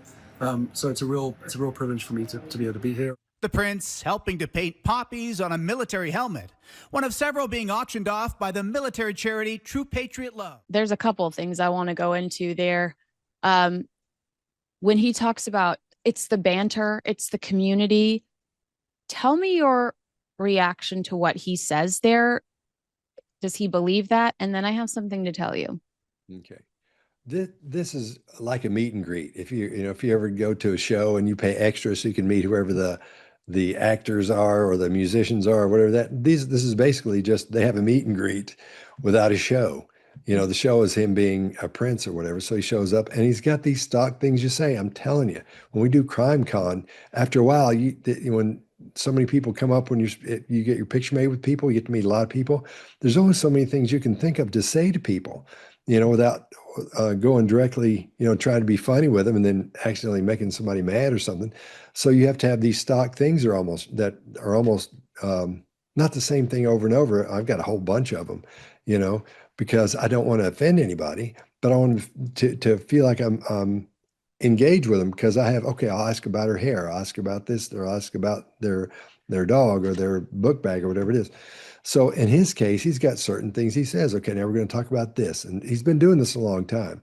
So when you come up and you're talking about people at the military place, you can say this. You've got this, you can, and so they know how to do. After a while, it just becomes a groove that you get into, and you understand how to talk about those I things. love that that's your first reaction because does it surprise you that he wrote an essay about his love for Britain and he says, I love the banter. I love the community. I mean, it's almost word for word the essay he released within the same 48 hours. I'm Oh just yeah. thinking, oh my gosh, do you have an original thought in your head? And I have a hard time buying the whole why I love being British argument to begin with because you fled your country and accused them of racism on Netflix. So this just feels like an extreme PR pivot to try to um, win over the British public because Operation Thaw, he'd like to spend some more time there. And it's also interesting to me because he's done these faux royal tours before. This is the king's country. Like, it really is as if he's trying to represent the family. And so, yeah, it helps to start listing off the other family members that have been to this exact venue that you're at. Mhm. It's something to talk about. Brings everybody in, the family in, of course, and everybody knows he's the prince, but you still want to talk about the queen and my grandmother. Yeah, that's a queen. You Mm-hmm. know, I get it, man. That, in other words, again, making himself more relevant, but that's what you do with those things because these people, the queen meant something to them. Mm-hmm. That's a big deal when you put your life on the line for your country. But Dang, he's man. but he's using this woman who he abandoned and just tried to discredit through what the American media, through Spare, through Netflix. One of the biggest arguments I've seen is he's engaging in so sweetly with all of these elderly people, and his critics, my audience, hey guys, they're saying, you know, it bordered on elder abuse for you to sit in the United States and be so hateful about your family in their twilight years. Prince Philip died a month after the Oprah Winfrey interview, was in the hospital when they conducted it. The Queen died with the mystery of what would be inside the book Spare and what bad was going to come next from Harry and Meghan. And so my audience doesn't buy this. It feels like these elderly people are props. Harry's using his family to elevate himself and to give himself credibility. And it just feels like a yucky PR push. Yeah. Yeah, because I can't say what I think, but from a body language perspective, he's doing everything you do when you're in there just selling the same thing you're always selling. He's doing the show, you Mm. know. That's what it looks like to me because there's nothing. We don't see any stress. We don't see anything that lets us know he's worried about anything. He's in there sitting there pretending he's painting on that helmet and doing all those things. I was in the military too. Really, he was. That's arguable about what he Yeah. actually did. From my understanding of it, I don't know a whole lot about his military service, but I understand this is done a lot when they say his service. So I don't know, but he's just doing the show. Yeah. That's all normal. Nothing looks out of place there for that. Right. Yeah. He's just following the Royals playbook, but Mhm. he's no longer a working Royal. I asked you about New York if you felt like some of his insecurity or lack of confidence was imposter syndrome. I wish I saw that here because he's no longer a working royal, but I didn't see that here. Do you agree? Yeah, because he's the prince. He's Prince Harry to them.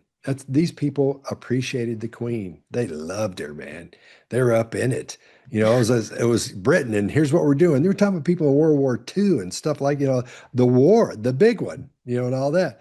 So I think, I think they appreciated who she was, and they appreciated, Britain and what it stood for and all that. And they're still in the impression maybe that he stands for that, which I don't, in my opinion, it doesn't appear that he does, that he doesn't go down the same line of thought that she went down. So I think they see him. Wait, I'm gonna interrupt you for a second because this circles back to the beginning of the video. I think you see his lack of loyalty. I think that I could be just putting words in your mouth, but there's a lack of loyalty. Circle back to the beginning of the video. Well, I just wore the Dodgers hat because I was invited there and it was convenient.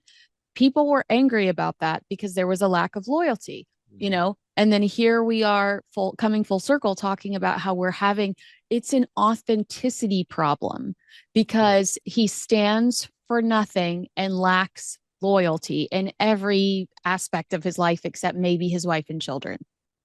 Wow. That sounds like the end of the show there. That would have been the sign off. Should I take the mic and drop it? Yeah. Well, did you have anything else to say after watching this whirlwind of Prince Harry coverage over the last few weeks? I mean, really, again, if I were Harry and Meghan, I would have kept a low profile because of all the Prince Andrew chaos, but they didn't.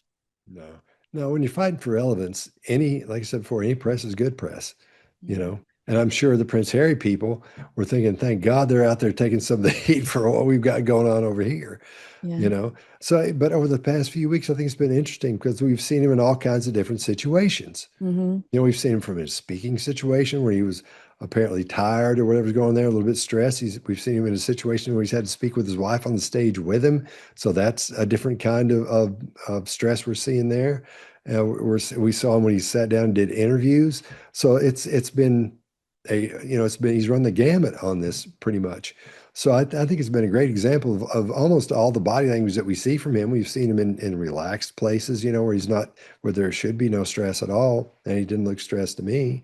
So I think we've seen a lot. I think we've gotten a lot out of who he is, if we're going to focus on him, from his personality type. I just watched him over the past few weeks. All right. Well, what a roller coaster we've been on today. I think I pulled like 5 minutes and I thought to myself, will Scott and I make something of this? And an hour later, you and I have made a masterpiece.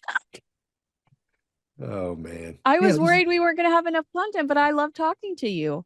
Oh, I love talking to you too. I think this is easy.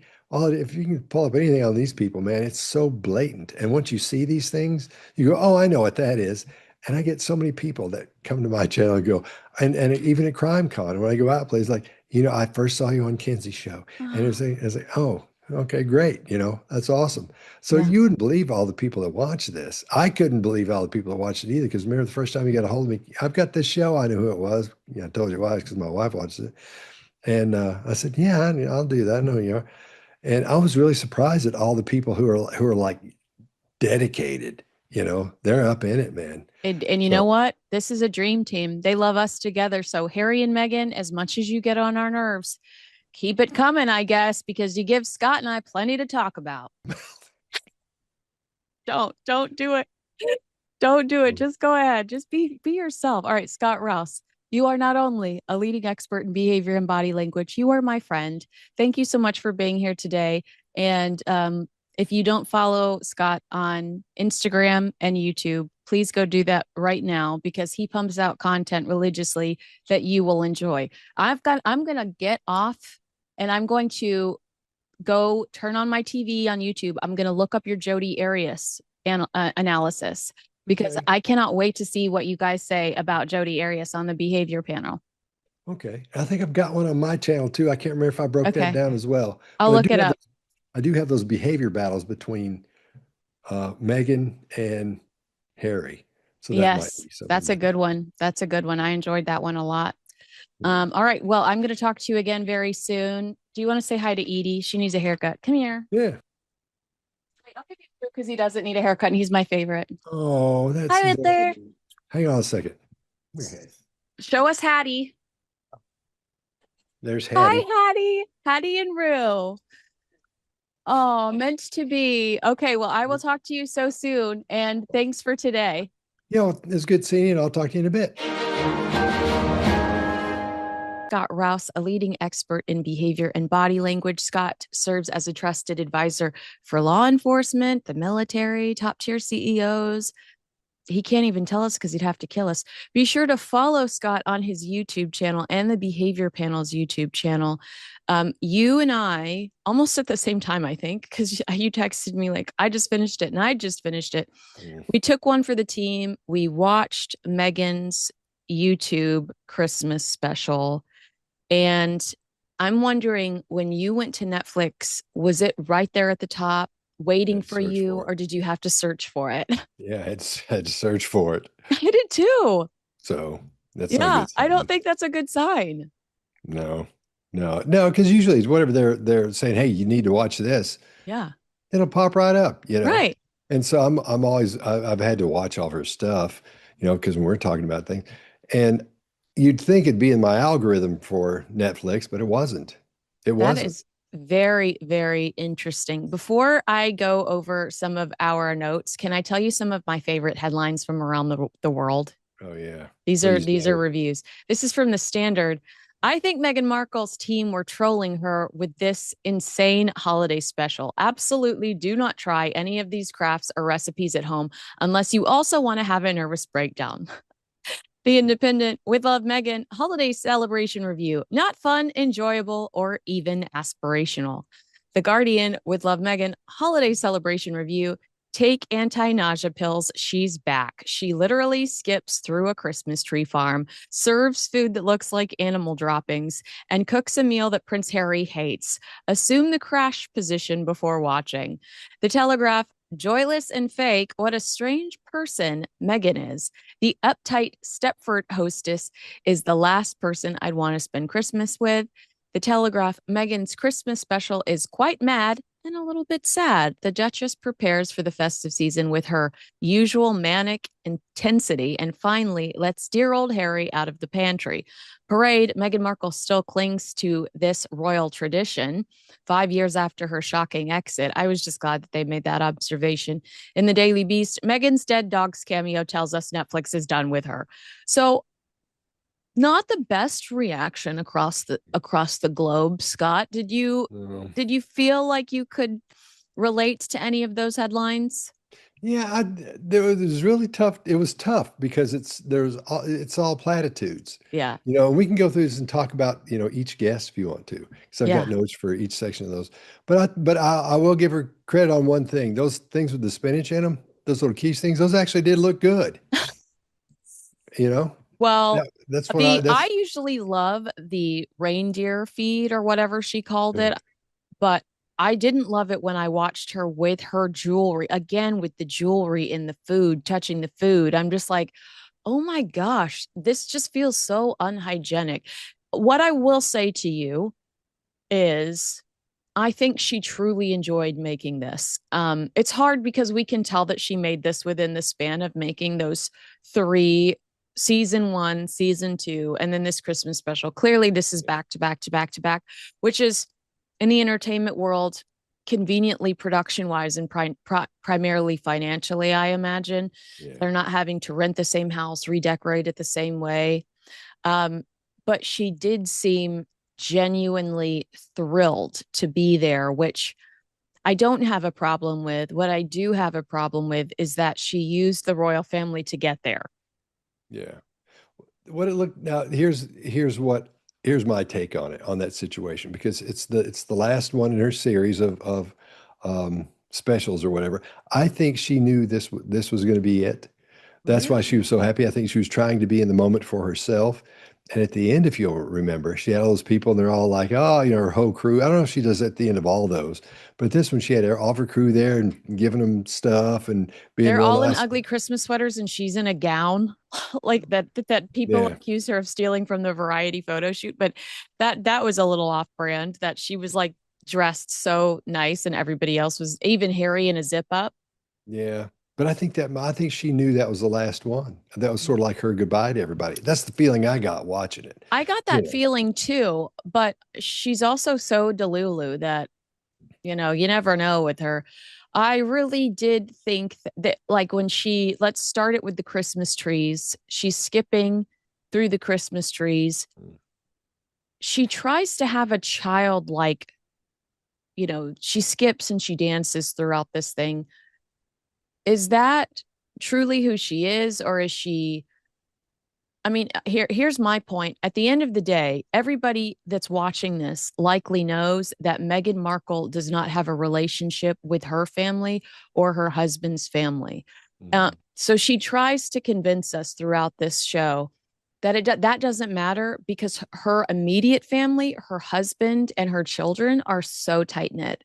But that's hard for us to swallow because we never see them. The children we never see at all throughout this entire thing. We briefly saw Harry in season 1. He actually gets some lines in season or in the third, installment in the Christmas special.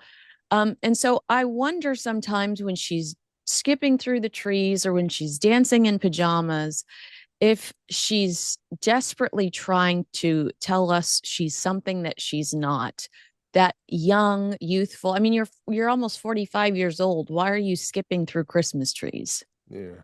Well, it's probably one of those things where you're making a show, so it's got to be happy. And somebody says, well, just go over there and kind of dance around the trees, or just, skip around the trees or something. Look happy and do that. And that might be the only shot they got that wasn't gross to them. And there's a thing called extra face. And let me explain what that is. My brother writes TV shows and movies, and he wrote this movie called Without a Paddle. That's one of the ones he's written. Oh my God, with Matthew Lillard. And Matthew Lillard's in that, right? And I can see the names over there. I can't remember. He's got a bunch of them, but he's got posters. It's a silly movie with a bunch of those cute boys from the 90s. Yeah. Seth. Seth. It's the Seth that's a redhead from Buffy the Vampire Slayer, but I can't remember his last name. I can't see the thing over there. But no, yeah, that's it. Anyway, remember that movie. Yeah. Dax Shepard's in it. Oh yeah, Dax Shepard, who Harry's done a podcast with. Yeah. So anyway, so that's what he does. So he directs TV shows as well. So one time I was on the set with him because I was out visiting him. And he said, "Come on, I got to finish the show today, and we'll go." So we did whatever we were going to do.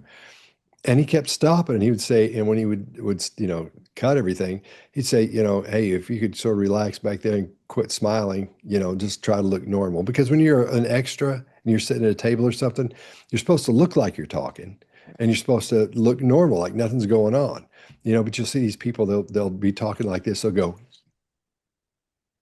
and they're going like huge with all these illustrators and doing all this.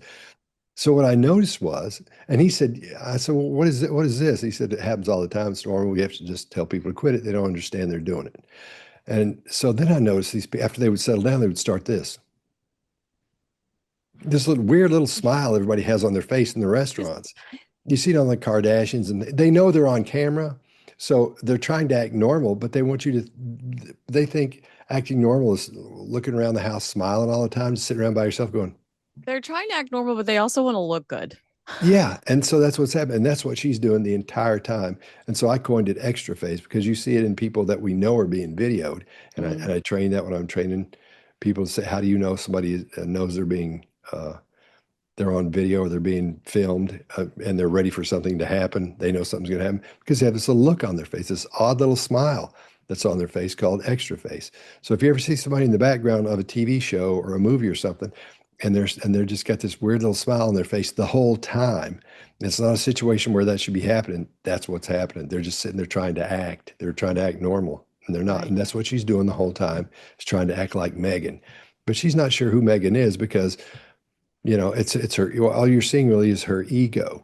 And a lot of people, she has to be aware that a lot of people feel the way I feel about her, So I think she's trying to show who she thinks she wants you to think she is. Does all that make sense? Or is that it does. It does. I'm just surprised. Well, I mean, everything about her is a walking contradiction. Like she says in that Harper's Bazaar piece that I also made you sit through because I am a masochist, that her, obviously she had a lot of control over what was said because the entire article is just so, gushing and glowing about her. But the article talks about how she's an authority on parenting to the point where she's made it a study and books and apps. And Serena Williams says, if I ever have any questions, Meghan is so smart. I go to Meghan. And it's like, if you're trying to be an authority on parenting, then it's why are you skipping through a forest? And, there are moments where she tries to pretend like she's a little girl. And I just feel like it contradicts some of the authority she tries to have in some of these spaces. And I would also argue she tries to have an authority in too many spaces. Yeah. Well, she's trying to look feminine and cute and the whole thing because it's Christmas. It's about her. She's the one, it's about the whole thing centered on her. So she's got to do something. I mean, you can't, if you did one on me, it'd be the most boring thing. It'd be this. It'd be just sitting No, there it looking wouldn't. It around. would be fun. I bet you're so fun. You give me Chevy Chase Christmas Vacation vibes. So I doubt you're boring around Christmas. That was a compliment. I love Christmas Vacation. Okay. I do too. Let's talk about some of so it was filmed a year ago, and we could tell because they included her dog Guy, who passed away.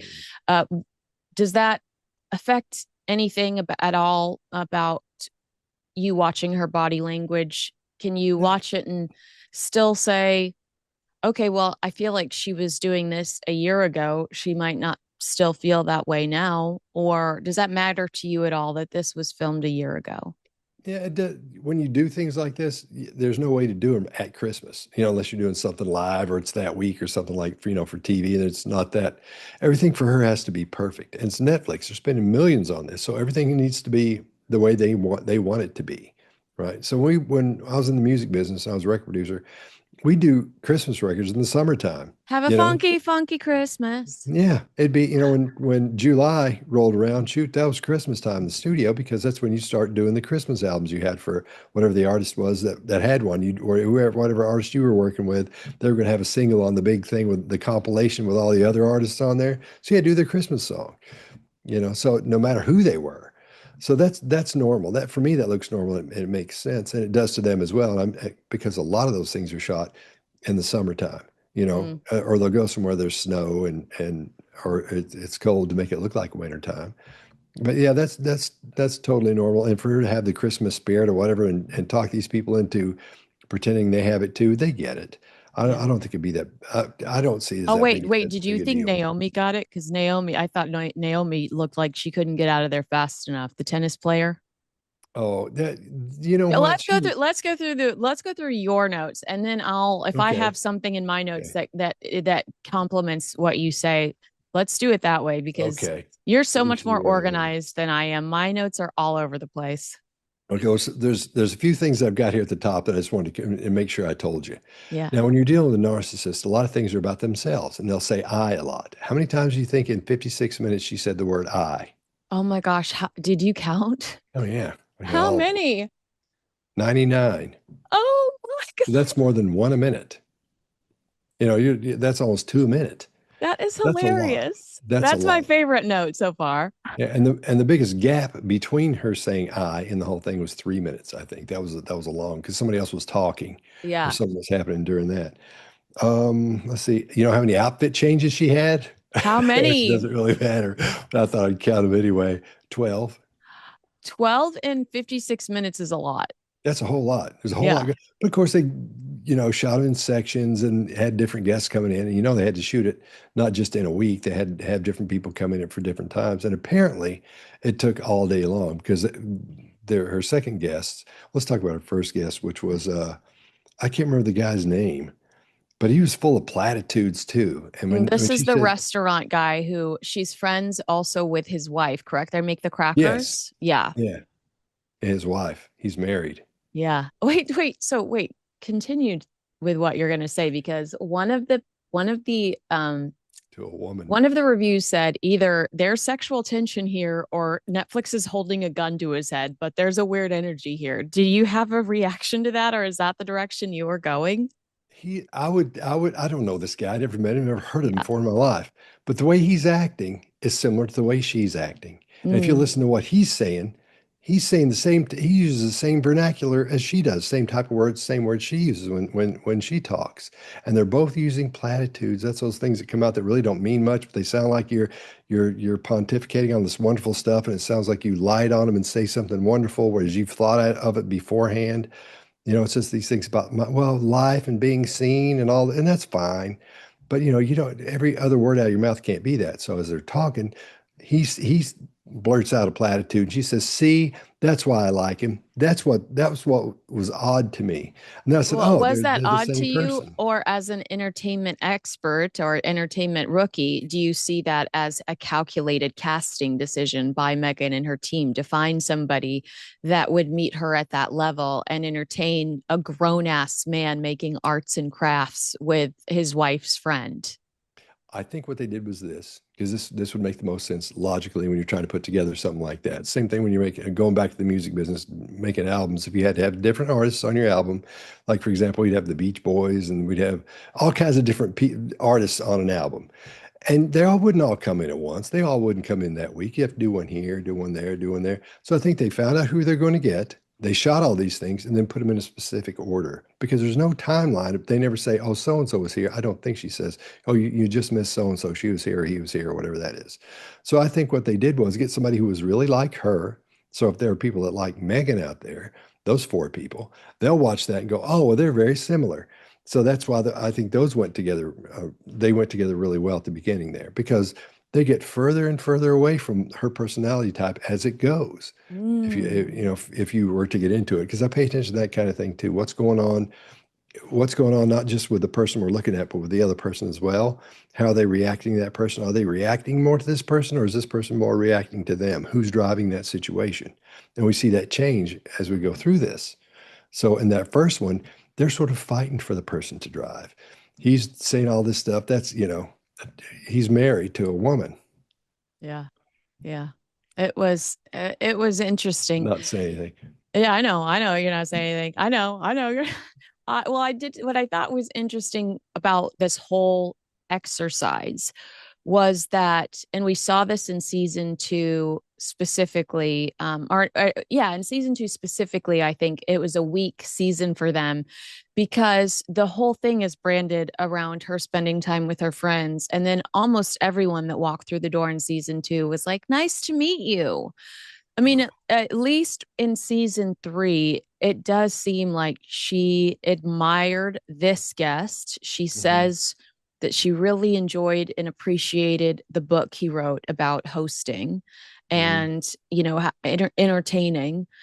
And then the very last guest, she seems to really have an admiration for. She says he changed the way she felt and thought about cooking.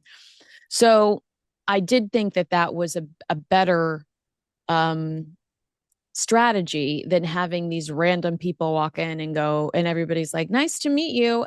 When we're all playing house and we're all pretending like these are Meghan's friends and we're all having fun in the kitchen. So yeah, the second guy, it's weird to me too that she makes the products before they get there in some cases. Like for him, she's making the product and then he gets there and then we're just watching them eat it. That's odd. That's odd. But let's go back to that part about the personality types that we're dealing with. The first one, the last one that you were talking about. Yeah. And the first one, I think they're friends. I think they do hang out. Yeah. Because there's nothing there that showed distance. They didn't have a problem getting close to each and other. his wife was also on the show. Did you catch that? Okay. Yeah, okay. Yeah. Okay. Yeah. So I think they know each other. Now, the last guy, he was an alpha. That guy showed up. He got right to it. He didn't.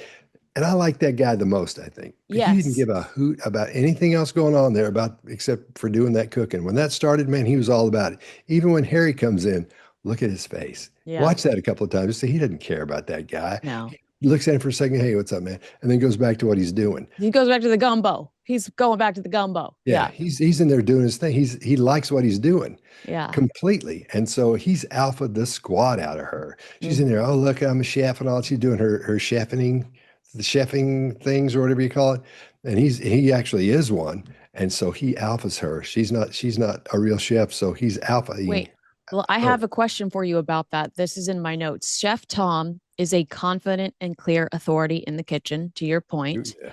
Meghan kind of throws away her instructions in the way she mutters them. It comes off as too cool. Is that insecurity? So you'll notice like he's like, this is why we're doing the cod this way. This is why we're doing. And then when Meghan's making the gumbo, she's like, put in the sausage, put in the pan. She kind of like throws away. There's not a punctuation at the end of the sentence. And I thought like it comes off as like, I'm too cool. I just do this all the time. I make this gumbo all the time. So it's like, like, I guess I'll give you this little bit of advice. I mean, first of all, ingredients should be on the screen. We should know how much of what should be going in where and when, how long something needs to be in the oven. This is clearly not a freaking cooking show because we get none of that intel. If you want to make Meghan's mom's gumbo, good luck. Yeah. But did you notice the throwaway lines when it's Meghan's turn in the kitchen and he transitions into watching her and she's kind of like, then we throw that in the pan, then a little bit of this. Yeah, well, what we're seeing it's the juxtaposition of her being the authority and then being the one who's supposed to be learning. That guy's she's like a real life chef. It's not like some guy who cooks a lot and likes it and all that. He's a pro. That's what he does. Writes books about it, right? Then you have her who's we know and she knows she's pretending that. So she has no authority in that. If you were to question anything in there about the specifics of a lot of that stuff, she wouldn't be able to answer and give what she would believe, even she would believe to be a valid answer. So she has no authority. This guy's already alphaed her. So that's what you're seeing there. Somebody being alphaed. I don't think you'll ever see him on that show again because he's so likable. I thought the guy was, I think whoever watched it, they're going to like him too. Yeah. But I think he needs his own show. He may have a show. I don't know. He does. He's been like he's been a host on one of those cooking shows for like 20 seasons. Oh, okay. Yeah. Okay. But I think I made a note of that too. Not necessarily about him, but I think I say something like, this is not a cooking show. I don't know how you would describe this show, but without a clear category or description, I feel like you need to be a fun, likable character. She is not. That was in my notes. He is. Yeah, He does cooking exactly. shows, but he's a fun, likable. Yeah, I like And that it's guy. you know what it is? It's authenticity. We know what, like, he walked in the door, the look on his face, the way he took over the kitchen, we knew exactly what he was getting. Meghan sits at a craft table and I go, what the hell are we about to do? Yeah, yeah. But that shows the difference in the balance of power there. She's used to being the one in power. She's the one bossing everybody around. The whole thing's about her. But when he comes in, he's just being himself. But when he going back to the part where he gets introduced to Harry, that's a very important part to watch there because he doesn't care. It'd be like me or you meeting him. It's like, I don't care. One time we were in Nashville, and Jerry Springer came in, and I was sitting facing this way, me and my buddy, and these two girls we were talking to were sitting here. And Jerry Springer came in. She said, this girl goes, oh my God, look, it's Jerry Springer. And neither one of us would turn around and look at him. He was there the whole time. Yeah. Because we didn't care because Yeah. it was Jerry Springer. That was the same feeling I would get if I heard Harry or Meghan were sitting in back of me, as you probably would too. You wouldn't care. You wouldn't look.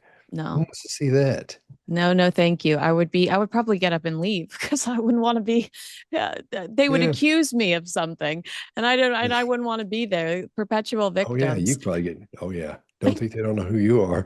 Oh yeah, I'm sure they That'd do. be weird. Yeah. So did you have any other takeaways from the first guest or are you ready to move on to the second guest? I think that's about it. Just And full of platitudes and him trying to match her and her trying to match and mirror him as Yeah. they're talking and getting and moving along. it really is and I mean, it doesn't get any better with when her girlfriends, Lindsay and Kelly, show up and they're doing the pajama thing. They don't give us a lot in the form of English language. I mean, it's No. just like people going, I just love the holidays. I love spending time with my family. Well, Like, because when there's a reason for that. Do those girls have TV shows or anything else that you know of? Those are what I would consider. And when I saw, I said that must be what's going on here. When you're a narcissist like that, and especially if you're famous, some aren't famous but have these as well. You have these little people that cling on to you, and they use you, and they're narcissists as well. I don't think these girls are. I didn't see that on them. But what will happen is you'll have the main narcissist, and you'll have, like they'll say they're an actor or an actress.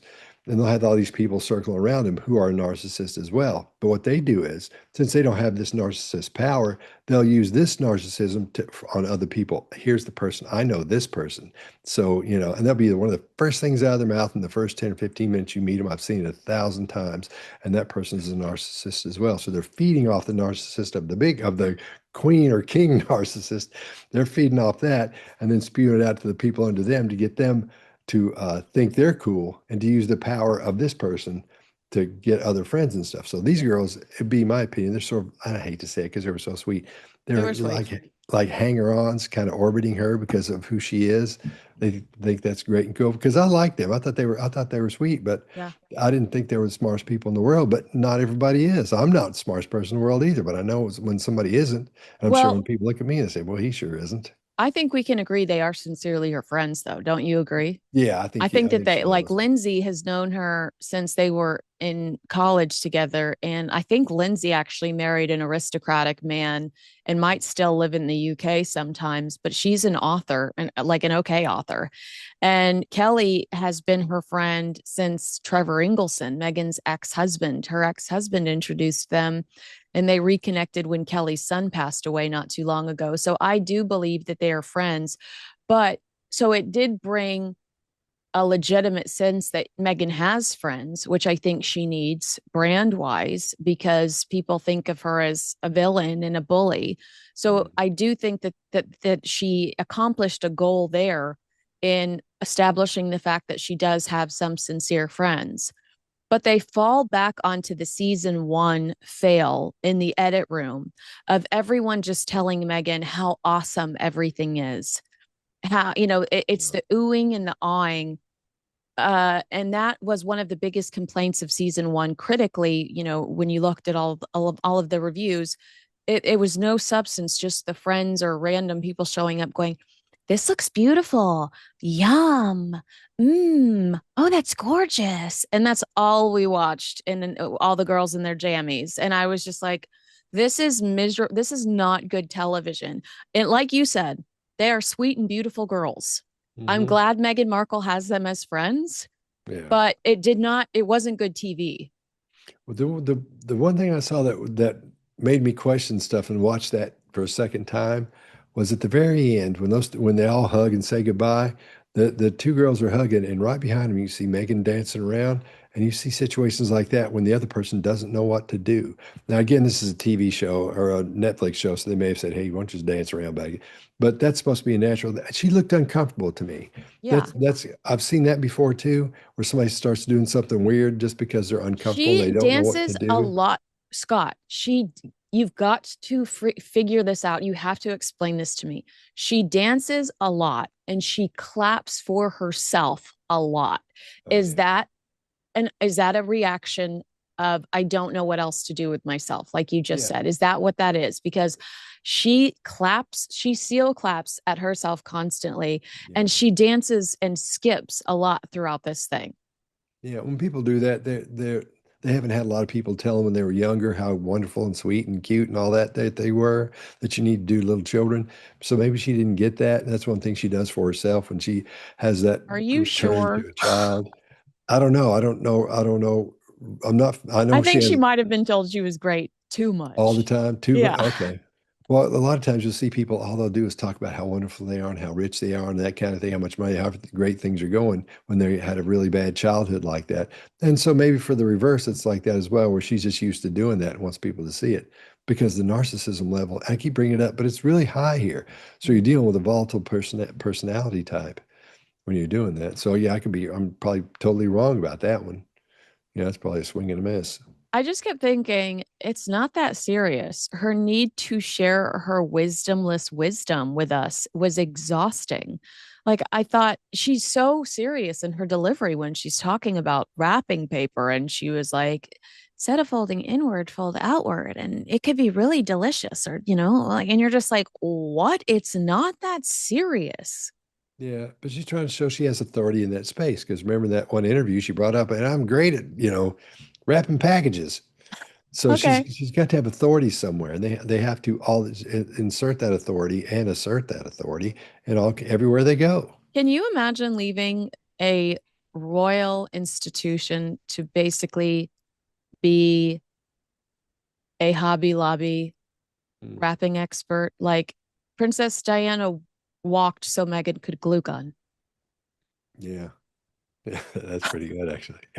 I mean, like, I just really have a hard time understanding the trajectory here. Let's talk about Naomi, the tennis player, who, by the way, like, I couldn't believe first, there's a couple of thoughts going on here. First of all, tennis is the Princess of Wales beat Catherine. That she loves tennis. She plays tennis. She's always at, tennis events, giving the awards. Like, this is her beat. And I was surprised to see Naomi on the show because she has a history of being accused of unsportsmanlike conduct and pitching fits. And Meghan's justification for her being there was like, she's an athlete who's just had a kid. But as you watch these two interact, you realize that is no real justification for her to be there because she would rather be anywhere else, in my personal opinion. Yeah, a lot of times you have people who seem like to be the best time in the world. And you have a blast with them, you have fun with them all the time. You get them on camera, man, they're a different person. We've seen that on TV show, like from doing TV shows and stuff. You see that person come out, you're like, oh man, this guy's not anything I thought he'd be able to come out and talk or do something. So I think a lot of it may be that, and then at the same time, they're trying to be diverse on this thing. So that's why we have all kinds of different people on here. It's still keeping with that woke tone, I think, or it's my opinion. I don't care. No, I agree. Yeah. So and on one hand, you would want to, where I'm going with this, but I can't say it. Well, I will say it this way. One of my biggest complaints from season 1 was the sea of white women that Meghan had in the kitchen with her. And I just thought, I'm not woke, but I thought, where is the diversity when you've made an entire platform off of this? When you've made such a stink about it in the real world, where is it in your own example? Yeah, exactly. And so there you have that. I think that she might be there as the example, possibly because she doesn't look comfortable. I don't think they know each other at all. They do not know each other. That is clear. Megan asks her more questions than she asks anybody else. And she keeps trying to get her to talk and can't get her to talk. And when she starts drawing those little things on the cups and the dishes and things like that, it's always coming from Meghan, which is, you're supposed to do that as a host. When someone's uncomfortable, you got to make that look natural and normal. But Meghan doesn't know how to do that. That's why you felt uncomfortable when that girl would say something and she'd just say a couple of words real quiet, and the camera would stay on her too long. You're like, oh, and then have to cut back to Meghan doing something, talking about something, her drawing something on her stuff. So I think it's that. So what we're seeing, there's a combination of someone who's probably shy. I don't know. Maybe you said she's gotten a bunch of uproar in sports or something, or she doesn't want to be there and is not used to being on camera in that form, in a situation like that with somebody she doesn't know. Probably doesn't know a lot about her, Meghan either, and wonders why the heck she is there. As we're talking about what the ultimate objective might be. She might be sitting there going, why me? Why am I sitting here and why not someone else? Because there'll be a reason she's there. There'll be a reason. There is a reason that she specifically is there, because nobody on here is on there without a reason, without somebody sitting down going, okay, here's what we need. Because that's what people from the production side of it, they'll say, here's what we need. You'll hire someone who says, we need to have this done, this done, this done. Here's what's going to happen. So it's sort of their, in a way, they believe it's their vision you're seeing through that person's actions. Interesting. Yeah. We talked about Meghan trying to make her comfortable, and I noticed something when they were talking. And I've asked you this question before, so I apologize. I'm a repeat offender here, but I couldn't remember the answer when I wrote it down. Why does Meghan say right so often? Is it important to her that she is right, or is she trying to establish a friendly, like a rapport with the person she's talking to? It's probably a combination of both. It's something that's one of those things you get in the habit of saying, right? And as soon as you say right, you just did it. You nod your head. So you get in the habit of saying that, right? And so when you do this and say, right, it's even in that small amount of thing, it's not, she's not being manipulative. She probably doesn't know she's doing it. It's probably just a habit. Yeah. I do it all the time because if I'm training a group, if I'm training police officers or something like that, I go, so that's why you don't do that, right? Because you know what's going to, or I'll say, you know what's going to happen, right? And they're like, yeah, I know what's going to happen. So it could be something like that. She's trying to keep that conversation going, but at the same time, I don't think that's manipulative. I don't think from a narcissistic standpoint, I wouldn't add that into a recipe that would go in. When she's So sitting on a stage, though, does it feel a little narcissistic because she's trying to prove to the audience that she is an authority on whatever it is she's talking about? you're seeing someone in nirvana when that happens, especially Mm-hmm. when they're being asked about their subject. If you can ask her about cooking or packages or whatever it is people ask her about, or her learnings in, Learns. whatever her thing is, that's nirvana for a narcissist because all the attention in this huge room is on them. They're being filmed, everybody's listening, and somebody's asking them a question. That makes them the ultimate authority on that thing in front of all those people. And that's where they want to be because inside they really hate themselves.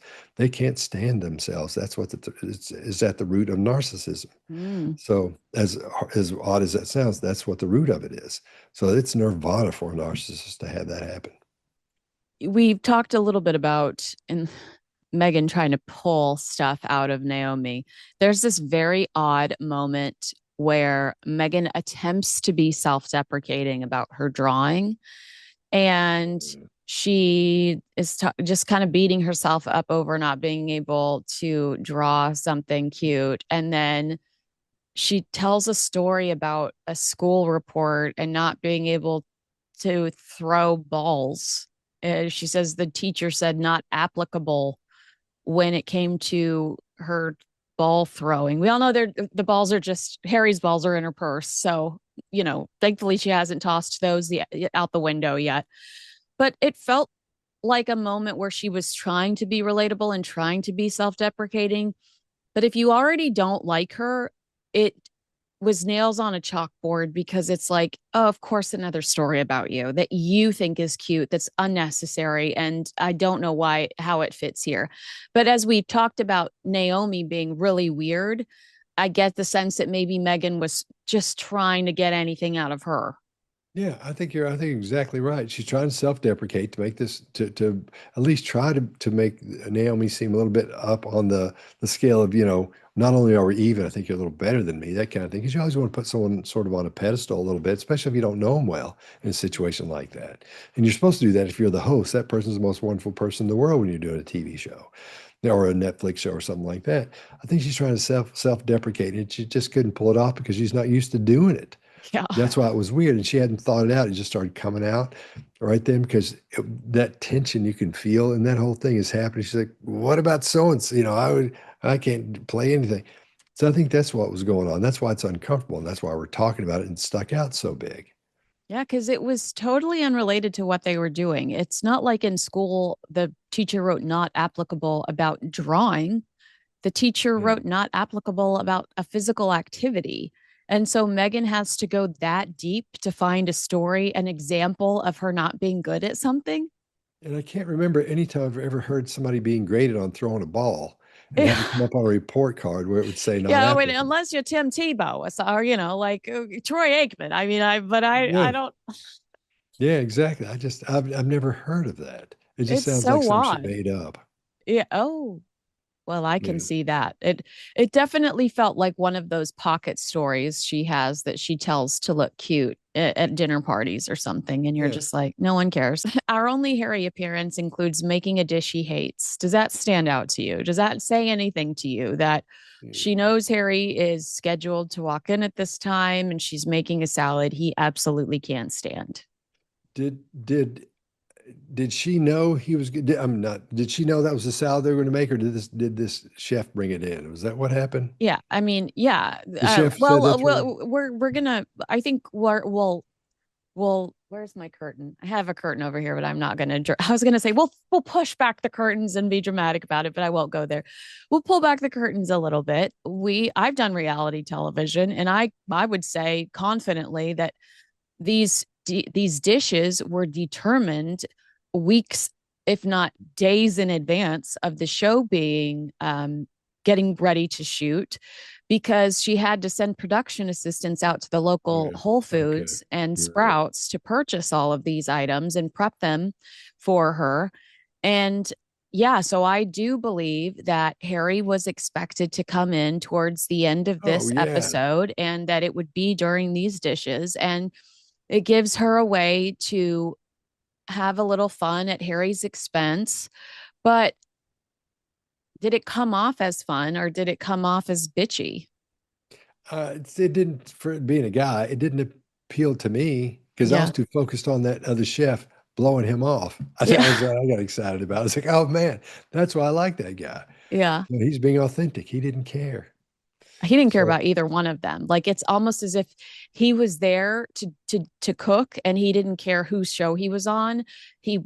It's my opinion, if you get somebody like him on, there was a fee involved, a pleasant fee involved, because otherwise you could tell he stays above the fray, has no idea about royal gossip, and wouldn't know Prince Harry on the street if he fell over on his bike. Yeah, because he wasn't impressed. I mean, usually you go, oh, hey, man, how's it going? I hear a lot about you or something. He's like, hey, how you doing? And, you know, nice to meet you. I think that's what he said. And that was it. And then he turns away. I don't think he wasn't taken aback by Harry or anything. And Harry's a big boy. He's like 6'2" or something, I think. I know. So I did think it was cute to see them. I can't believe I'm saying this. I just almost vomited in my own mouth. But I did think that their height difference was cute in the kitchen. Yeah. Harry and Meghan's. I was like, oh, it's a cute little height difference. But you know what? She is still a terrorist, a Christmas terrorist. At 40 minutes, I really wanted this to be over. I looked to see how much time was left. Did you find yourself doing that ever, like pausing to see how much longer you had to go? Yeah, because I couldn't believe how many times she said "I" up in that first, 20 minutes and 30 minutes where I was like, Jesus, I can't believe this. So yeah, I was stopping it a lot. That is so funny. Okay, so there's some horrible stock Christmas music that floods this episode, and it reminds me, and I know that you and your wife do this, so don't you dare try to deny it. It reminds me of when you're watching your fourth or fifth Hallmark movie in a row, and you notice like the placement of certain scenes that are just automatically in the Hallmark movie, the generic stock Christmas music over the montage of the girl and the guy in the kitchen playing with their food, falling in love, feeding each other. And I was like, oh my gosh, they're using the same stock Hallmark kind of music in this show. And it's so painful. Yeah. Now, I some of those things I do like. I love them. I don't care who knows. I love them. Yeah, because it's for me, it's hilarious. So I like watching them. But hilariously bad, yes. I'm told to be quiet a lot. But you can hear literally, you can hear the same tracks under a lot of these shows. And there are 5 main ones when it comes to Christmas. There's the one where the bells are too loud, because I always point out and said, there it is, every Christmas. So there's one that's a whole lot of bells that are too loud, and you can almost not hear the music under there. And it's still got the little chime things, ding, ding, ding, all that kind of thing going on with these bells on top. Then you've got the one where the bells are just barely in there. You can't hear them at all. And then you have everything in between there and in those 5 sections.